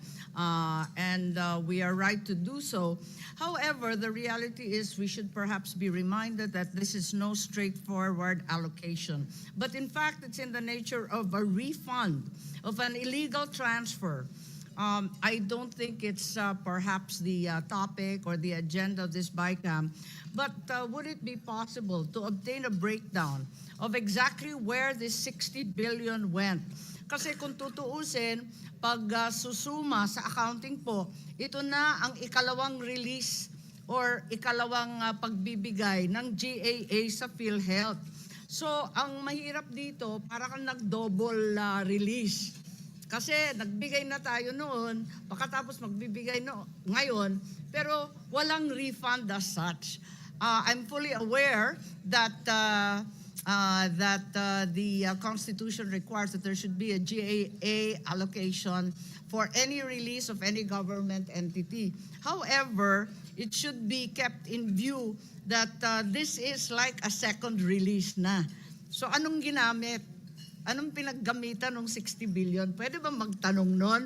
At ang problema nito, parang ikalawang release na to. Pagbabawalan yan kapag accounting firm yan. Isa yon. Ikalawa, there are far-reaching effects for other GOCCs and GFIs. Naiisip ko lang na halimbawa yung fund balance na sinasabi excess funds ng Land Bank at ng DBP were transferred to the Maharlika Fund, jeopardizing and violating perhaps both banks' minimum capital requirements. Kasi napilitan magbigay ulit ng pera dun sa dalawang bangko at baka manganib sila at sa kakulangan. They had to be topped up. So kapag susundan natin itong Supreme Court precedent, baka humiyaw lahat ng government corporations na yung pinagkukuha sa kanila na sinasabing profit nila o excess funds or fund balance, dapat isoli sa kanila sa kada GAA. Yun lang po, naisip ko lang at mahirap na. Thank you very much, Senator Aimee. To answer the query, I will defer to Senior Vice Chairperson Albert Garcia, who defended the budget of the DOH. Thank you, Madam Chair. Very good points raised by Senator Aimee, particularly kung saan nagastos yung 60 billion. I'm sure gusto rin malaman ng ating mga kababayan. So during the budget deliberation and defense of the DOH, tinanong din po namin exactly itong query na ito. And binreak down po nila yung 60 billion, out of which 27.45 billion napunta po dun sa nabanggit kanina yung public health emergency benefits and allowances for healthcare and non-healthcare workers during COVID-19. Ito po yung matagal ng utang, pero finally ay nabayaran na po last year, if I'm not mistaken, galing po dun sa 60 billion. So that's 27.45 billion. Then an additional 10 billion dinagdag po sa medical assistance to indigent and financially incapable patient or MIFIP. So that's an additional 10. Tapos 4.1 billion napunta po sa procurement of various medical equipment for DOH, hospitals, LGU hospitals, and primary health facility. And another 3.37 billion napunta po sa tatlong DOH health facility. And another 1.69 billion napunta po sa Health Facilities Enhancement Program or HFEP. At 13 billion po, ito yung napunta sa government counterpart for financing para po sa mga foreign assisted projects. So, majority of the 60 billion napunta rin po sa health, except for that 13 billion na nilagay po sa counterpart para sa mga foreign assisted project ng ating gobyerno. Parang yun, kaduda-duda. Bakit ginamit yung PhilHealth funds para sa foreign assisted projects na iba-iba naman ang pakay, hindi naman necessarily para lamang sa kalusugan. So, eto ang problema dyan. At isa pa, kailangan sumunod din tayo, tumalima rin tayo dun sa judgment ng ating Korte Suprema na sabihin kung saan na naman gagamitin itong panibagong 60 billion. Siguro, liwanagin ng DOH, sabi ng Korte Suprema, the specific benefits and packages to be expanded. So dapat ilista na rin nila yung 2026. Wag lang natin ibigay yung 60 billion as refund. Bahala na kung ano yung breakdown at kung saan-saan na naman, baka maligaw na naman 13 billion. Walang ganyanan. Tama Mr. po, Chair. Madam Chair, yung sinabi ni Senator Amy. This was done before the Supreme Court decision at nag-decide na po yung Supreme Court na talagang mali. Kaya sinosoli po natin. And to the other point that was raised by Senator Amy, ganito rin po ang ginawa ng ating chair during the budget deliberation nung DOH na siya mismo nag-question and I had a hard time defending the budget kasi pinressure po niya talaga ng ating chair yung PhilHealth to come up with specific packages nang sa ganon ay agarang maramdaman nung ating mga beneficiaries. So tama po kayo and hopefully ay naririnig po ito ng ating liderato ng PhilHealth para maglabas na po ng mga malinaw at expanded na health packages. Salamat po. Madam Chair, Chairman Mr. Chair. Gatchalian, pwede bang i-require yan sa PhilHealth na yung 60 billion, medyo may breakdown konti? Mr. Chair. Yung rinimit sa DOF? Yes. Yeah, Kasi actually, yun ang sabi ng Korte Suprema, asan yung specific actually, benefits meron na po? silang submission sa atin ng DOF kung saan nila ginamit. We can furnish Your Honor about That's the past po. But since we're going to be allocating anew in the 2026 GAA, pwede bang ilista rin nila yung 60 billion kung saan nila igagastos yun? We'll request PhilHealth to give us a breakdown. Senwin, if I may, if I may respond. Senator Amy, actually medyo grinil ko po yung PhilHealth with regard to that. Nagkainitan nga po kami at around 12 midnight during the deliberations. I actually asked them to do an actuarial study because they keep on telling us that it's all going to just ensuring that they are operable. Sabi ko, hindi. Dapat i-expand nyo yung benefits package ninyo. Dapat gamitin nyo yan para ibaba yung premium contributions ng members. Dapat bayaran ninyo yung accountability ninyo sa hospital. Hindi po sila makakommit. So, I've been asking for that data po from PhilHealth for the last since September, actually. Since mid-September. And until now po, they're not able to give that information. Salamat, Chair. Kung maaari, isama na natin sa budget. Malaki-laki yung 60 billion. Bakit hindi ibiyak yan? Mamaya, mapunta naman sa kung saan-saan government counterpart ng FAPS na hindi natin alam at walang kinalaman sa kalusugan ng ating mga kababayan. Tama, Mr. Hindi Chair. naman tama yun. We'll recognize Senator Pia.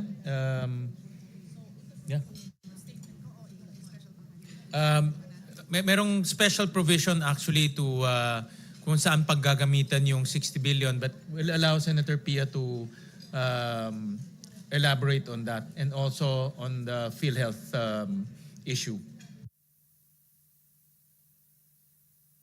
Mr. Chairman, just a very short response on that matter. The health advocates would actually prefer that there are no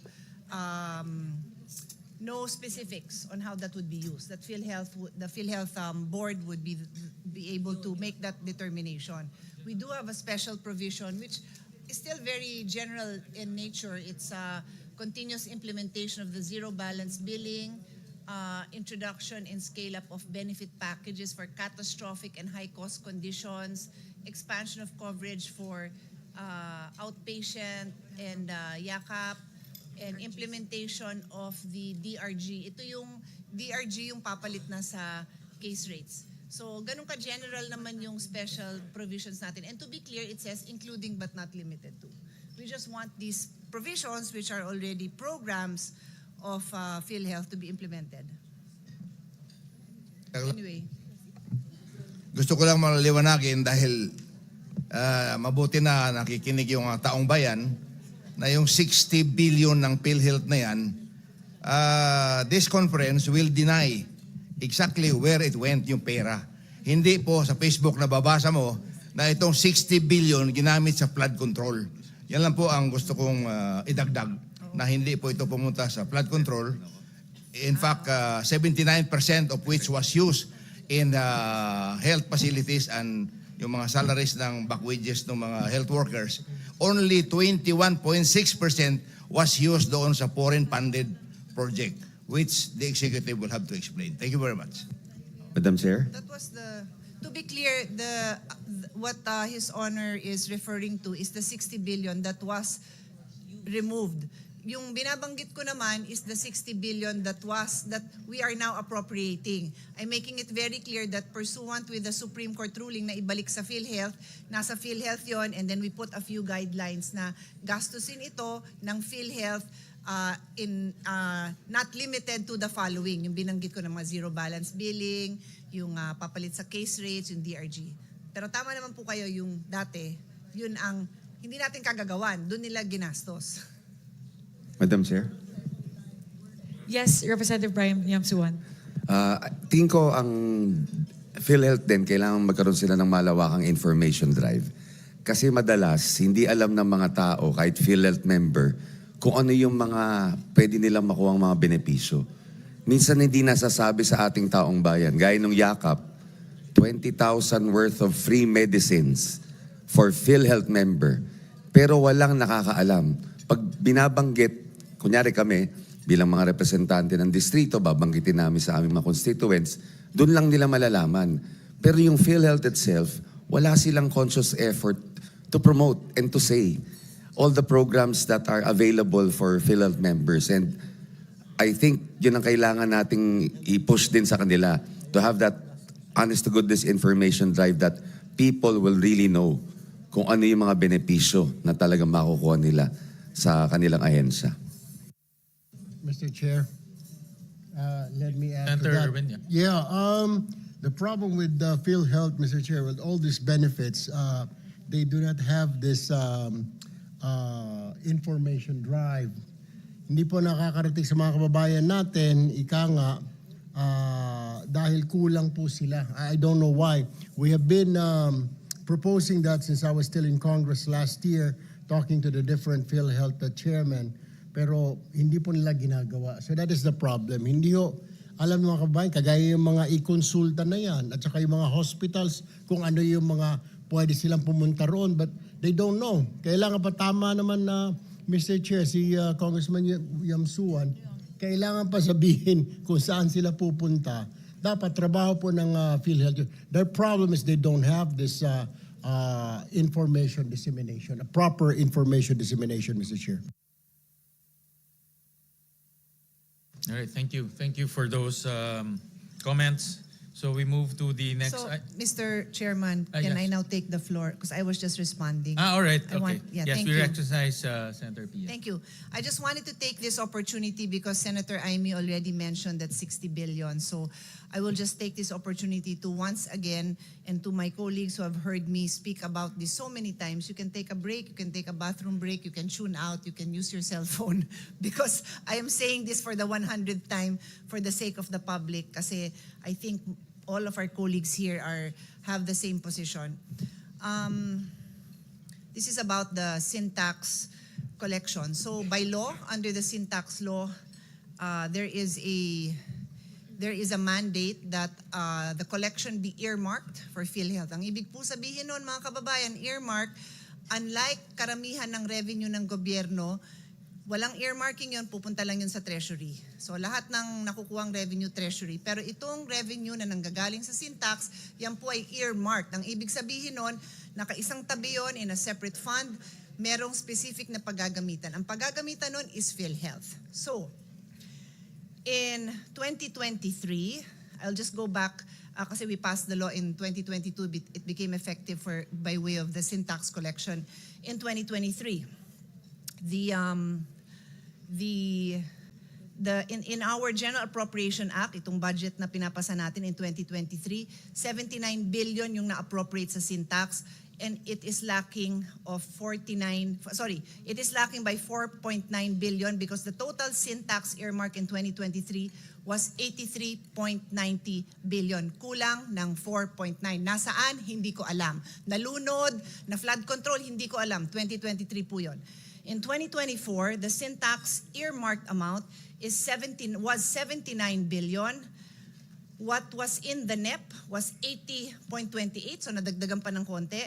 And what was in the General Appropriations Act was 40.28 na bawasan. So ang deficit is 38.73 billion. I repeat, this is earmarked. There is no basis in law for this amount to be used anywhere else, even if it is for a legitimate purpose. Walang naka-earmark na sin tax para sa ibang purpose. Ito po ay dapat nasa PhilHealth. Kulang ng 38.73 billion in 2024. In 2025, the sin tax earmarked amount was 69.81 billion. Ang nasa NEP is 53.13 billion. Ang nasa GAA is 0. So ang kulang is the whole amount, 69.81 billion. Nawawala, nasaan? Nasaan? So yung mga tanong natin, makasamahan natin, Senator Amy, na 60B, yung dun pa lang sa tinanggal, pero before that, 4.9, 38.73, 69.81, where is it? It is earmarked for PhilHealth. So, in the earlier discussion where pinag-uusapan ng MAIP, ang dami nating pambayad. We would not have to have this discussion because the funding is available by law. So, I move on. In 2026, which is ngayon, ang earmark is 69.78 billion. Magkano ang nasa NEP? 53.26 billion. Ano kulang? 16.52 billion. We have the power. Ladies and gentlemen, tayo dito. Huwag na natin gayahin yung 2023, 2024, and 2025 GAA. We have the power to reinstate the 16.52 billion. In the past 4 years, let's do the right thing for this 1 year. And this will address the very same questions that you were all raising earlier on the lack of funding for medical assistance. Okay? So I rest my case kasi clear yan. Ang total niyan is 129.96 billion for the past 4 years. 129.96. I'm not done. Also earmark, kaya magkape ka pa, Chairman. Also earmarked are revenues from PCSO and PAGCOR. Iba naman yung batas na to, pero it is also earmarked. Uulitin ko, very clear na tatanggalin yung pondo na revenue ng PCSO and PAGCOR, isang tabi para sa PhilHealth. Ang nakalagay lang, kasi ibang batas to, nakalagay doon subject, and I am paraphrasing, but basically it reads something like subject to the usual accounting, budgeting, and auditing principles. O yun daw. O nasan? Wala, zero. Ibig sabihin sa apat na since 2019 pa ang PCSO. 2019, 2020, 2021, 2022, 2023, 2024, 7 freaking years. Walang pumasa sa auditing ni Piso. That amount, dear colleagues, is 106.95 billion. Earmarked. Where is that? Where is it? It's floating with the flood control projects. Now, in, what year was that? 2022? Yung 2 years na nasa GAA? There were 2 years, I think it was 2022 and 2023, basta, there were 2 years, wow, nakapasok sa GAA yung earmark ng PCSO and PAGCOR. So pinasa natin. Guess what? Never na-release. That amount was 21.17 in 2024 and 21.17 in 2023. Never released, but it was in the GAA. So, dear colleagues, that is our situation, and I will now wrap it up. That total amount plus the diverted funds, so 129 billion is the sin tax collection that was never, the sin tax deficit. 106.95 is the earmark for PCSO and PAGCOR for 2019 to 2025. And then the diverted funds of 60 billion, if you add that all up, it's 296.91 billion. Almost 1/3 of a trillion. But of course, we will now reduce 60B because for all intents and purposes, we have all agreed that yung 60B ibabalik. So, 236.91 billion ang kulang, Mr. President. So, lahat ng diskusyon natin, kulang ang Medical Assistance Fund, yung ZBB na nagugulat yung mga tao, yung ating kayo po, mga colleagues natin who are very active on the ground. Ang dami siguro mga mayor nyo, mga barangay captain nyo na nagtanong, bakit yung LGU hospital ninyo, walang ZBB, bakit may balancing hinihingi sa kanila? And it was only later na ipapaliwanag ng DOH sa atin na it is only DOH hospitals, if you recall that explanation. But with this kind of funding, we can do more. What we did was we put 1 billion for DOH to give LGUs. But you know that that won't go that far. But with 236 billion, that will go far. That will reach the far areas of your barangays. Congressman Pipito, di ba? Sa'yo din. Congressman Abet, sa ating lahat. So, that is where we are.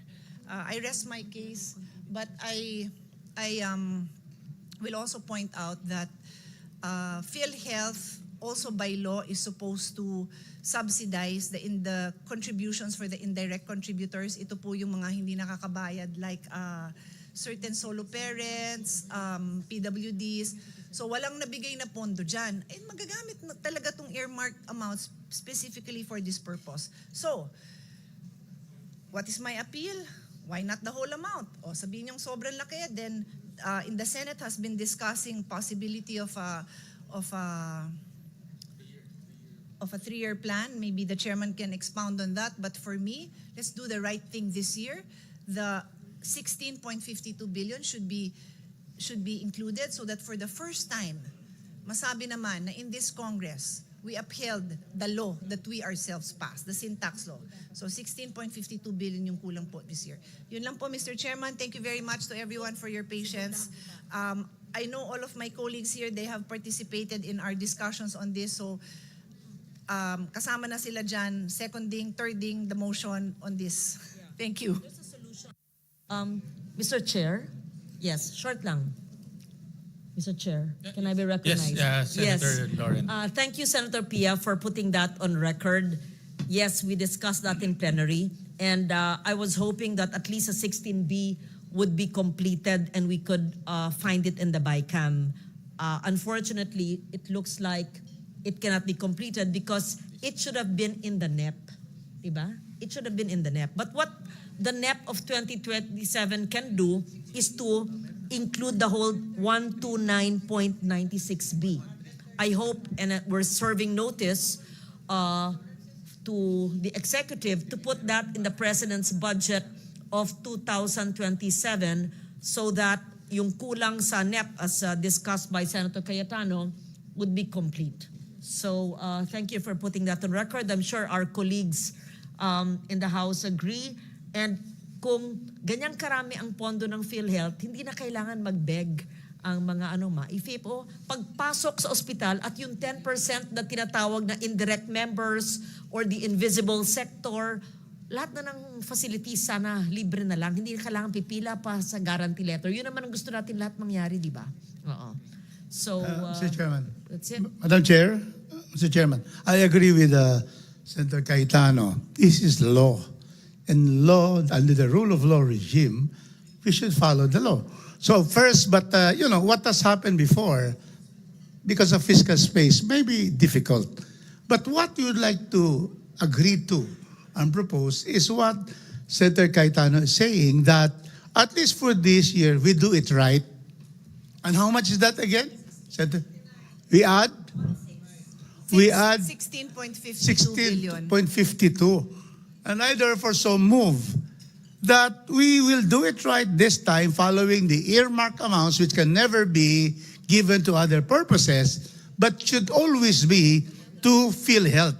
And so therefore, that is what we would like to do, Mr. Chairman, to make the right thing at this moment. Now, for 2027, let us see if we have fiscal space for 126 back amounts of the amounts earmarked by law, not given to PhilHealth. But this year, I think we should do this. Senator Pia is urging us to do what is right. I support the good senator. Thank you. Thank you. Thank you for that very important discussion. So we move to the Department of Health. These are the budgetary support to government corporations.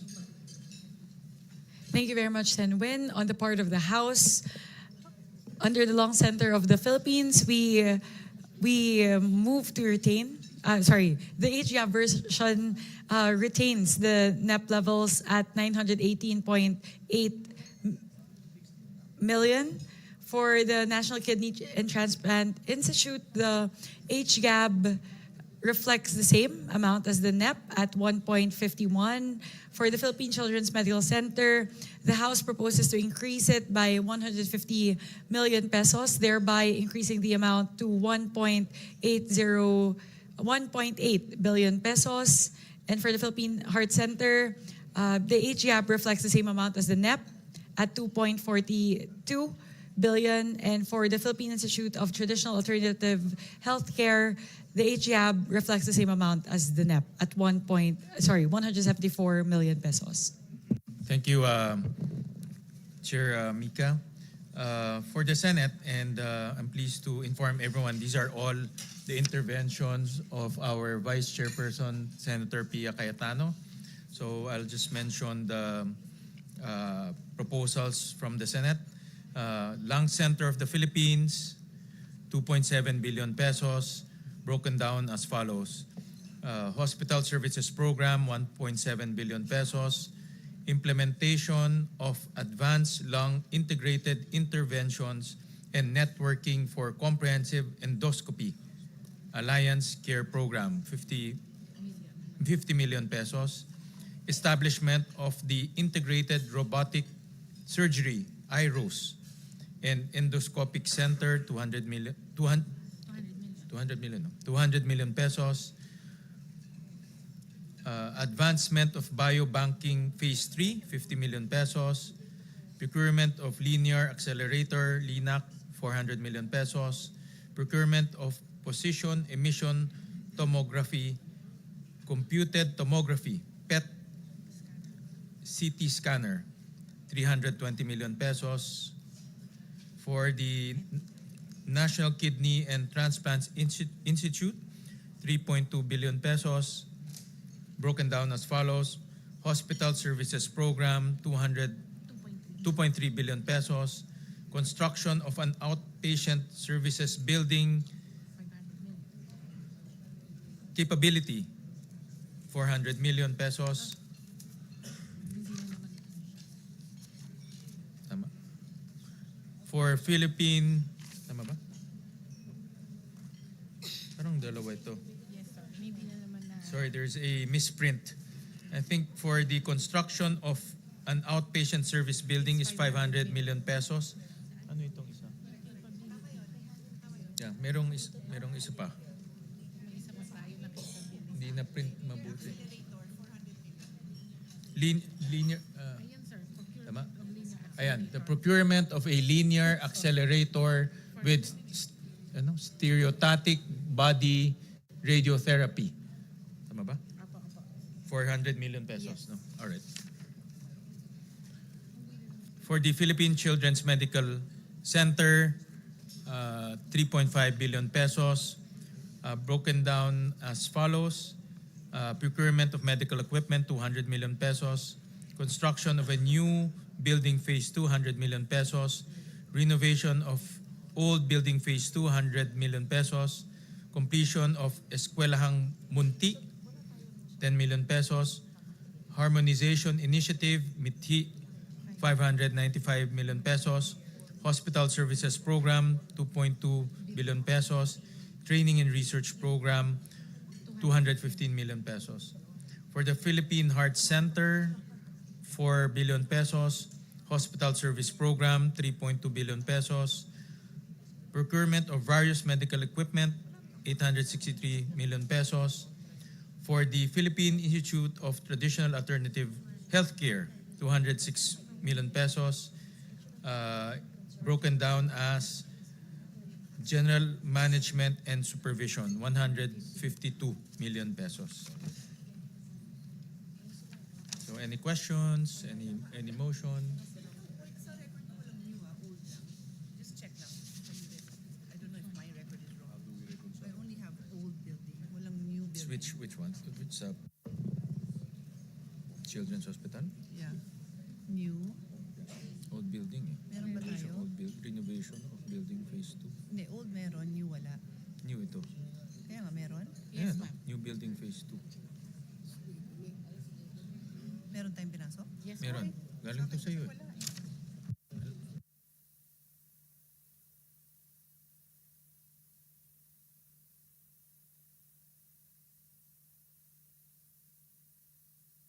All right, any comments, any suggestion, any motion? Senator, if I may take this one, PCMC is very close to my heart, so I'm very happy to see the huge increase for the needs of PCMC, and not just that, of the other specialty hospitals. So I thank the Senate, and I also thank Senator Pia Cayetano, who sponsored this. And with that, I move to adopt the recommendations as put forth with regard to the DOH BGSC Yeah. Any cluster. second? Mr. Chairman, I second our chair with the statement that Cagayanons have been able to be given services, especially by the Philippine Heart Center, the Philippine Children's Medical Center, and the National Kidney and Transplant Institute. We thank the Senate for increasing all the budgets for these 5 agencies. So I support and second the motion of our chairperson. Thank you. Thank you. So we now go to the Department of Agriculture. We can start with the Office of the Secretary.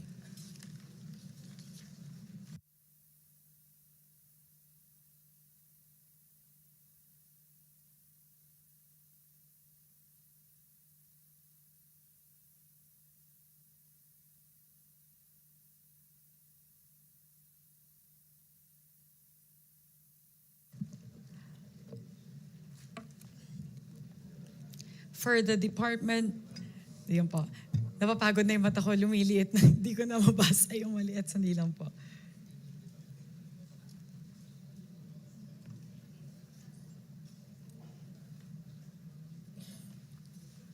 For the Department of Agriculture, under the Office of the Secretary, the House proposes an increase of 16.6 billion pesos from the NEP level of 16 billion pesos for the repair, rehabilitation, and construction of farm-to-market road projects in designated key production areas, thereby bringing the total in the age gap to 32.6 billion pesos.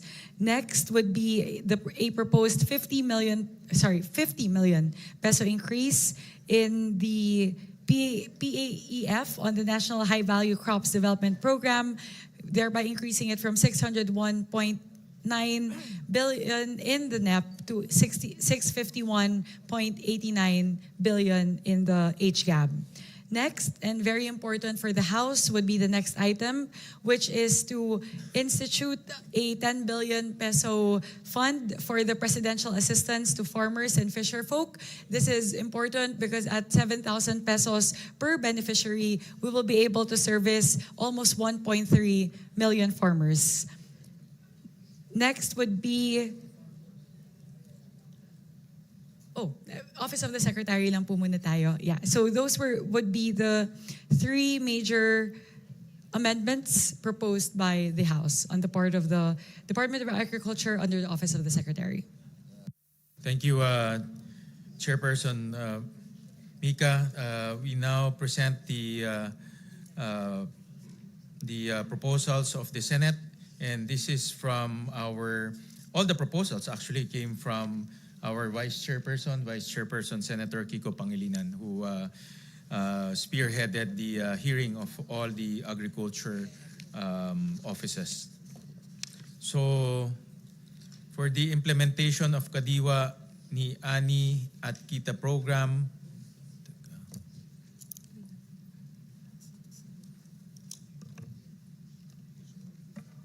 ito yun.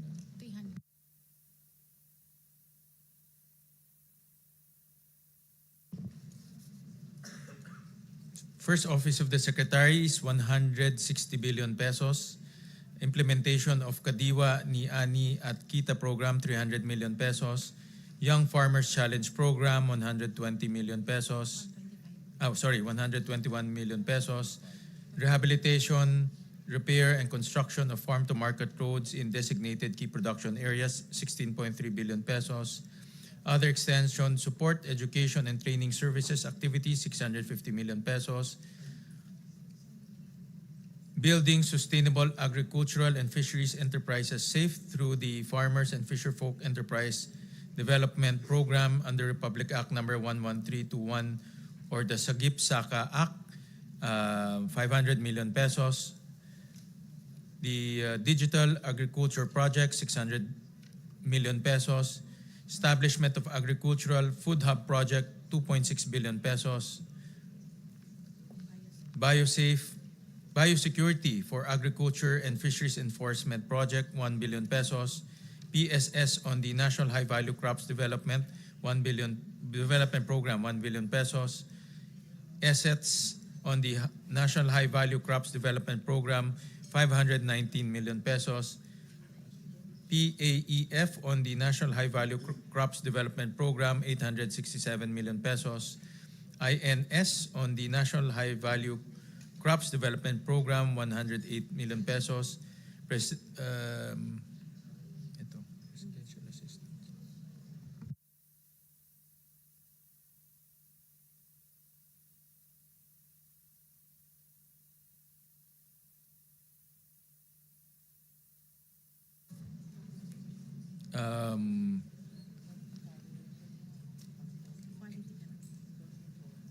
Okay. Yes, quality control and inspection and insurance of regulatory documents, 766 pesos. Animal welfare supervision and accreditation program, 10 million pesos. That's it, Mr. President. Mr. President, Mr. Chairman, that's the end, Yes, you mentioned. yes, No? yes, Just to mention, the very last one was this representations amendment. And I just want to mention, because it's a first of its kind, it's animal welfare to provide assistance to private animal shelters that have demonstrated exemplary performance in delivering care, protection, and rehab services to animals. This is the usual domestic animal situation where they're abused, walang matakbuhan yung mga tao, walang tumutulong, walang financial assistance. So this is a first small pilot project that will put under DA the responsibility to vet these shelters and then to provide them with the financial assistance to help them do the job that many of them are already doing very well. Yun lang, Mr. Chairman. Thank you, Senator Pia. So, Mr. Chairman. comments? Yes. Yes. Mindanao, Mr. Chairman, has a population of 26 million Mindanaonons, comprising 22% of the 119 million Filipinos. Mindanao contributes to our GDP in the tune of 18 to 19%. But this and the net that was provided to us only gave Mindanao, out of the total pie for the DA, 15.2%. So I asked Secretary Laurel on this, and he said that there are also funds lodged in the office of the Secretary to be able to give justice to Mindanao. Imagine 15.4, and we are the breadbasket of our country. 50% of the corn, Mindanao. Coconut, 50%. Rubber, almost all from Mindanao. So, Mr. Chairman, I would like to know whether the Senate has considered you being the representatives of the entire Filipino nation in general. Have you been able to see how Mindanao as a region, 6 regions in the island of Mindanao, how we are able to give to our farmers and fisher folks more than the 15.4%? So I would like to ask that here in this forum, because we are now in the BICAM. And so therefore, we cannot continue to have this kind of an inequitable distribution of the DA pie to only have 15.4%. for Mindanao. So we would like to know from our chairman whether that was also taken by the Senate and whether there are also moves to be able to give justice to Mindanao because we have the most number of farmers and also fisher folks. So therefore, those are the things that I would like to bring to this August Assembly of the BICAM. It is not really equitable to only have 15.4. So therefore, NCR gets 11%. And where can we plant in NCR? At Luneta, Mr. Chairman? So yun lang Mindanao talaga, ito yung land of promise. And yet, 15.4% lang. So yan talaga ang aming hinaing sa from Mindanao to consider Mindanao, agriculture na ito All the others are okay. Pero agriculture is really what we are all about, Mindanao. Mr. Chairman, can we have a response on that? We recognize Senator Kiko. Yes, with the permission of our chairman. While it is true that the budgetary appropriations are identified as NCR, these are actually national offices who are headquartered in NCR. But their programs and their infrastructure projects are nationwide. One case in point is the National Irrigation Administration. While it is based in NCR and therefore the budgetary allocations would be NCR-based because they are headquartered in NCR, the projects of the NIA are nationwide. So having said that, it is not exactly accurate to say that because the allocations are for NCR and the programs therefore will be implemented in the National Capital Region. So, but having said that, we understand the concern. In fact, because of this concern, there are a number of interventions that we put in place that we would like to address the challenges and nationally. For example, the establishment of a food hub project of 2.6 billion includes a food hub as endorsed by the Department of Agriculture in Mindanao. Where is it? Cagayan de Oro, Mr. Chairman. There you go. The biosecurity for agriculture and fishery enforcement, we asked for 1 billion. This would be the first border control for agriculture products being brought in. And if I'm not mistaken, actually the original request was for 3 billion or 2 billion, but one of the projects for biosafety, first border control facility would be also in Mindanao. So there are a number of other items here that are actually for implementation nationwide. And Mindanao will have a fair share of these projects. Thank you. But Mr. Chairman, the best way to do, for example, irrigation is not to lump it up in the head office. It should already be pushed down to the regions already. After all, the NIA the NIA has already identified what are these projects line item ngayon So ano talaga? I mean, we cannot therefore just depend on being given lump sum to Manila. NIA. Then it should go to the regions, including Mindanao. So that is what we are asking. Because when you put it in the head office, the problem there is that it becomes a pork barrel of the one holding the funds. And you have to plead to them. And we are very far from Mindanao. So that is what we should do. Probably how we can do that this time, Mr. Chairman, so that we will be able to have affirmative action to the needs of Mindanao, its farmers, and its fisher folks. So that is what I would like to appeal to our senators. That clear very clear talaga 15.2%. So how can that be, considering if you go to equitable distribution by population under the principle of taxation by representation, then we should be able to at least get 22%, because that is the population percent of Mindanao. 26 million, which is 22% of the 119 million Filipinos. So that's what we like to ask, how we are able to do that so that it will be right there. So that people, us from Mindanao will see, Nia, okay, ito yung amount. It should already be given to the regions. We can see how much Mindanao will get already.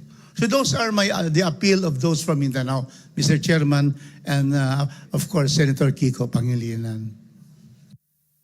Yes, if I may also add, Mr. Chairman, there are budgetary appropriations for the Office of the Secretary, which we believe we pushed for the increase, and there should be a fair share for Mindanao. For example, we increased the PCIC budget by an additional 1 billion, which therefore will be made available to farmers nationwide.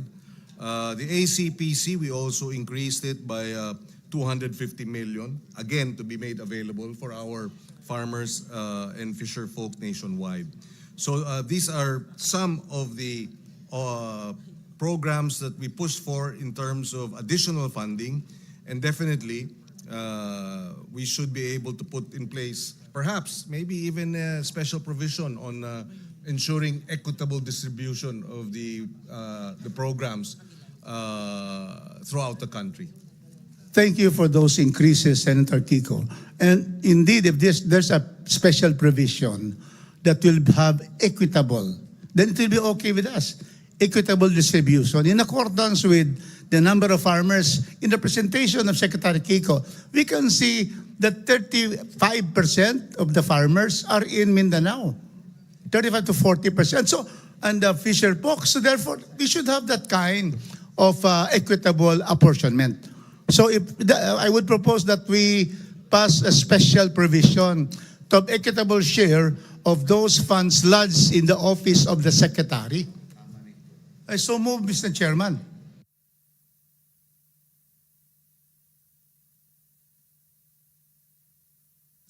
Subject to the wording, so that we don't, so we can also give the Secretary some flexibility. We agree in principle to the special provision. Thank you. Let's have a special provision subject to the consultation with the Secretary. Because actually the Secretary realized this when I brought this up in the House, and he pledged, in fact, that there will be more in addition to the 15.2%. He will be giving more. But in the special provision provides so, with a language that is acceptable to the Secretary, then we are very thankful to the Senate and the House for having that provision. Equitable naman ang distribution.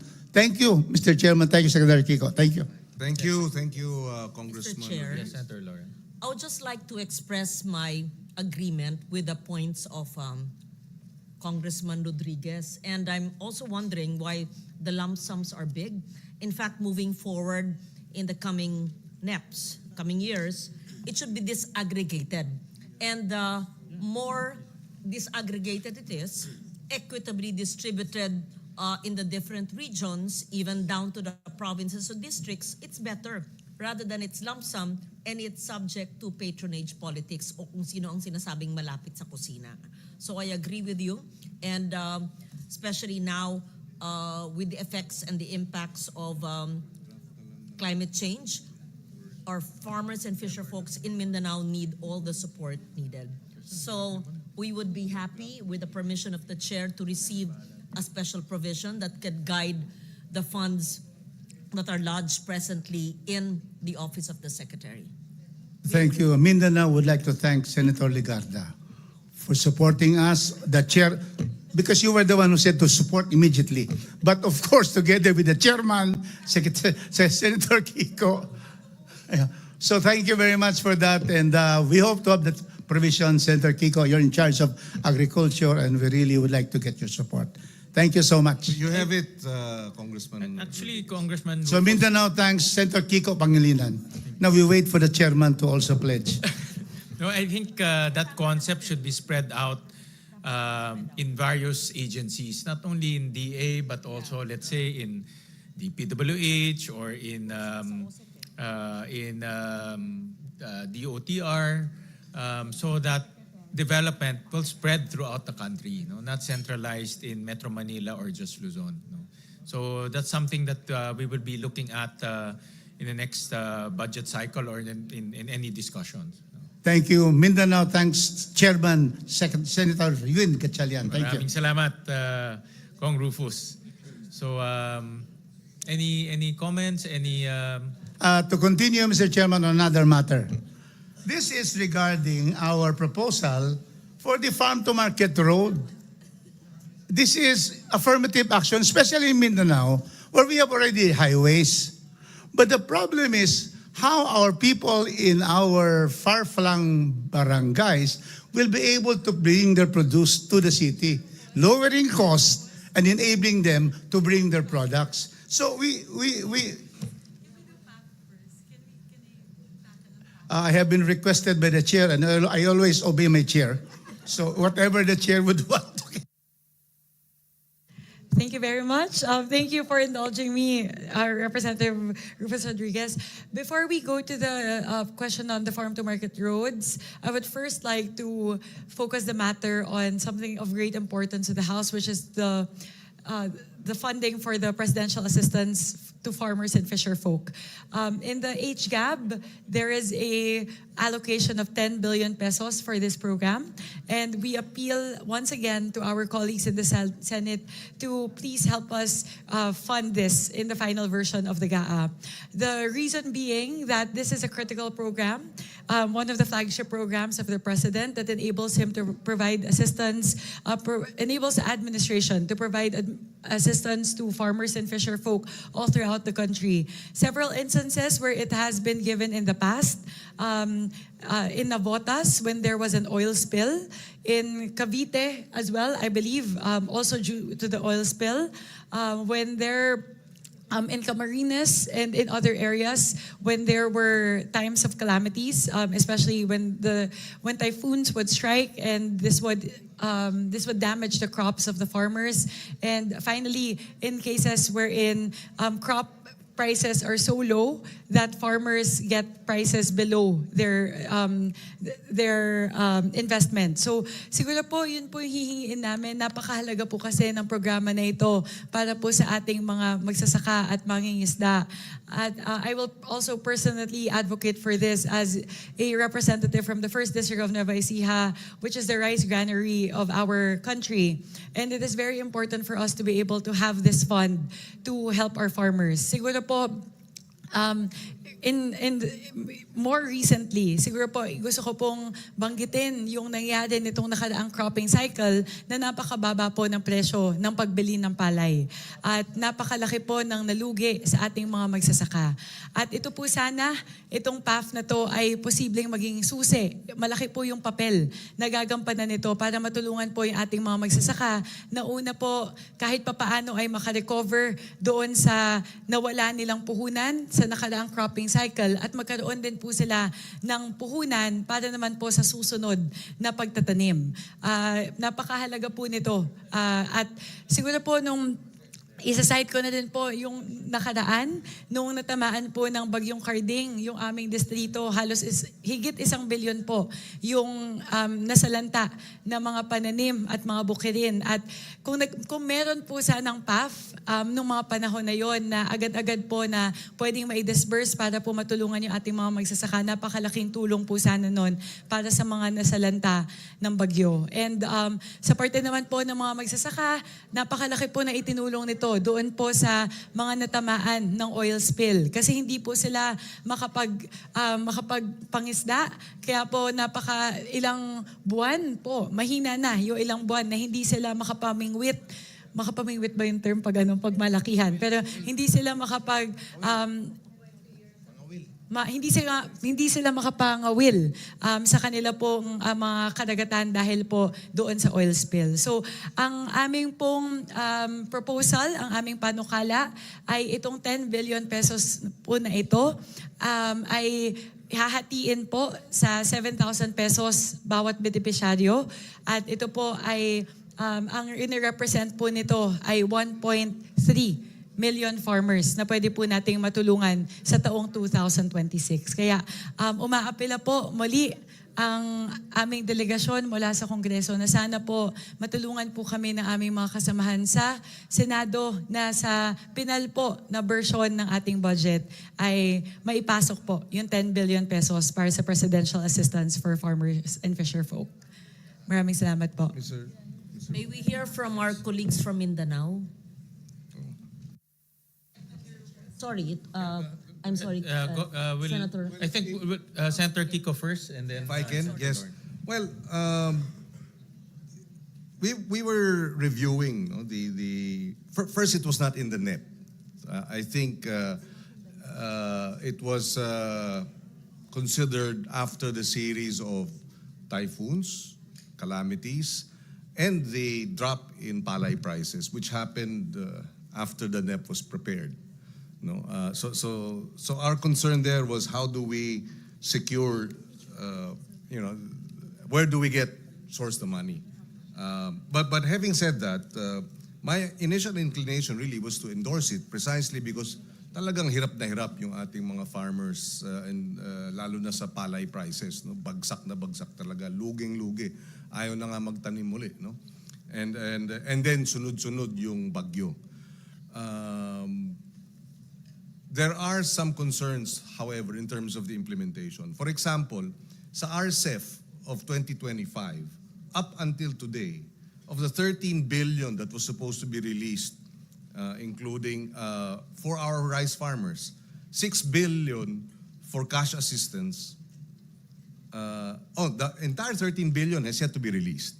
And of the 13 billion, machinery, seedlings, etc., 6 billion is cash assistance. Hindi pa na ibibigay. So, how do we now reconcile giving them an additional 10 billion for 2026? We have not yet been able to give them the 6 billion for 2025. So that's one concern that we were raising. No? The other is the 2024 releases of cash assistance. The COA has found that about 58,000 recipients of the assistance should not have received the amount. And that's a total of about 293 million pesos worth of assistance that went to non-farmers or non-qualified farmers and the like. So these are some of the concerns that we were contemplating with respect to this particular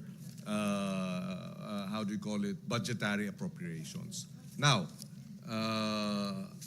like I said initially, we were supporting this, and if we'd like to hear out other members of the panel, and maybe from our panel too in the Senate, so that we can try and find some win-win,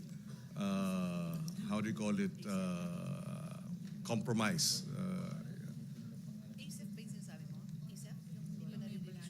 No, the RCEF. RCEF. The Rice Competitiveness Enhancement Fund, 30 billion should be allocated. 13 billion has not been released for 2025, and of the 13 billion that has not been released, that includes seedlings, fertilizers, farm inputs, equipment, and 6 billion pesos worth of cash assistance. So these are the challenges, and the issues that surround our decision regarding the 10 billion additional assistance for farmers and fisherfolk. In principle, we have no argument that they need the support. We don't dispute that they have suffered a lot in the last year and have suffered a lot of losses and need support. So moving forward, we will yield. We will defer Mr. Chair. to the committee's preference and decision. Sige.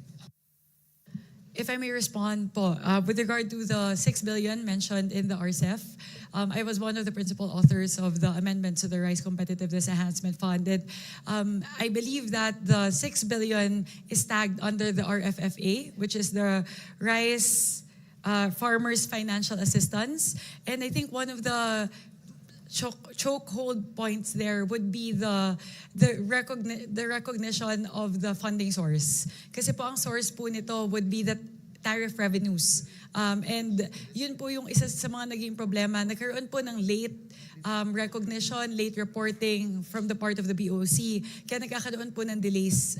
Kasi hindi po natin nakikita kung ano yung excess tariff revenues. And yun din po yung isa sa mga dahilan kung bakit in general, since RCEF was implemented in 2019, mabagal po yung disbursement. And I believe with the amendments that were introduced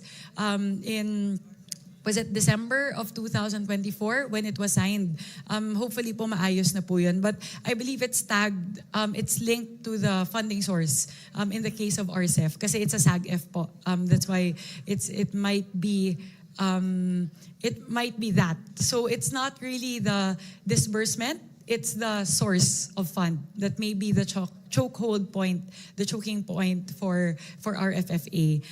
With regard to the actual identification of beneficiaries, siguro po pwede po nating kausapin yung DA patungkol dyan. Mas paigtingin po yung guidelines. We have to be more stringent with the guidelines to ensure that only farmers and fisher folk affected by calamities, either calamities or very low palay prices or oil spills and the like would be eligible to receive the PAF. So we can put in those safeguards po just to ensure that this program will be implemented correctly. And with that, I would like to to yield the floor to Representative Pepito Alvarez.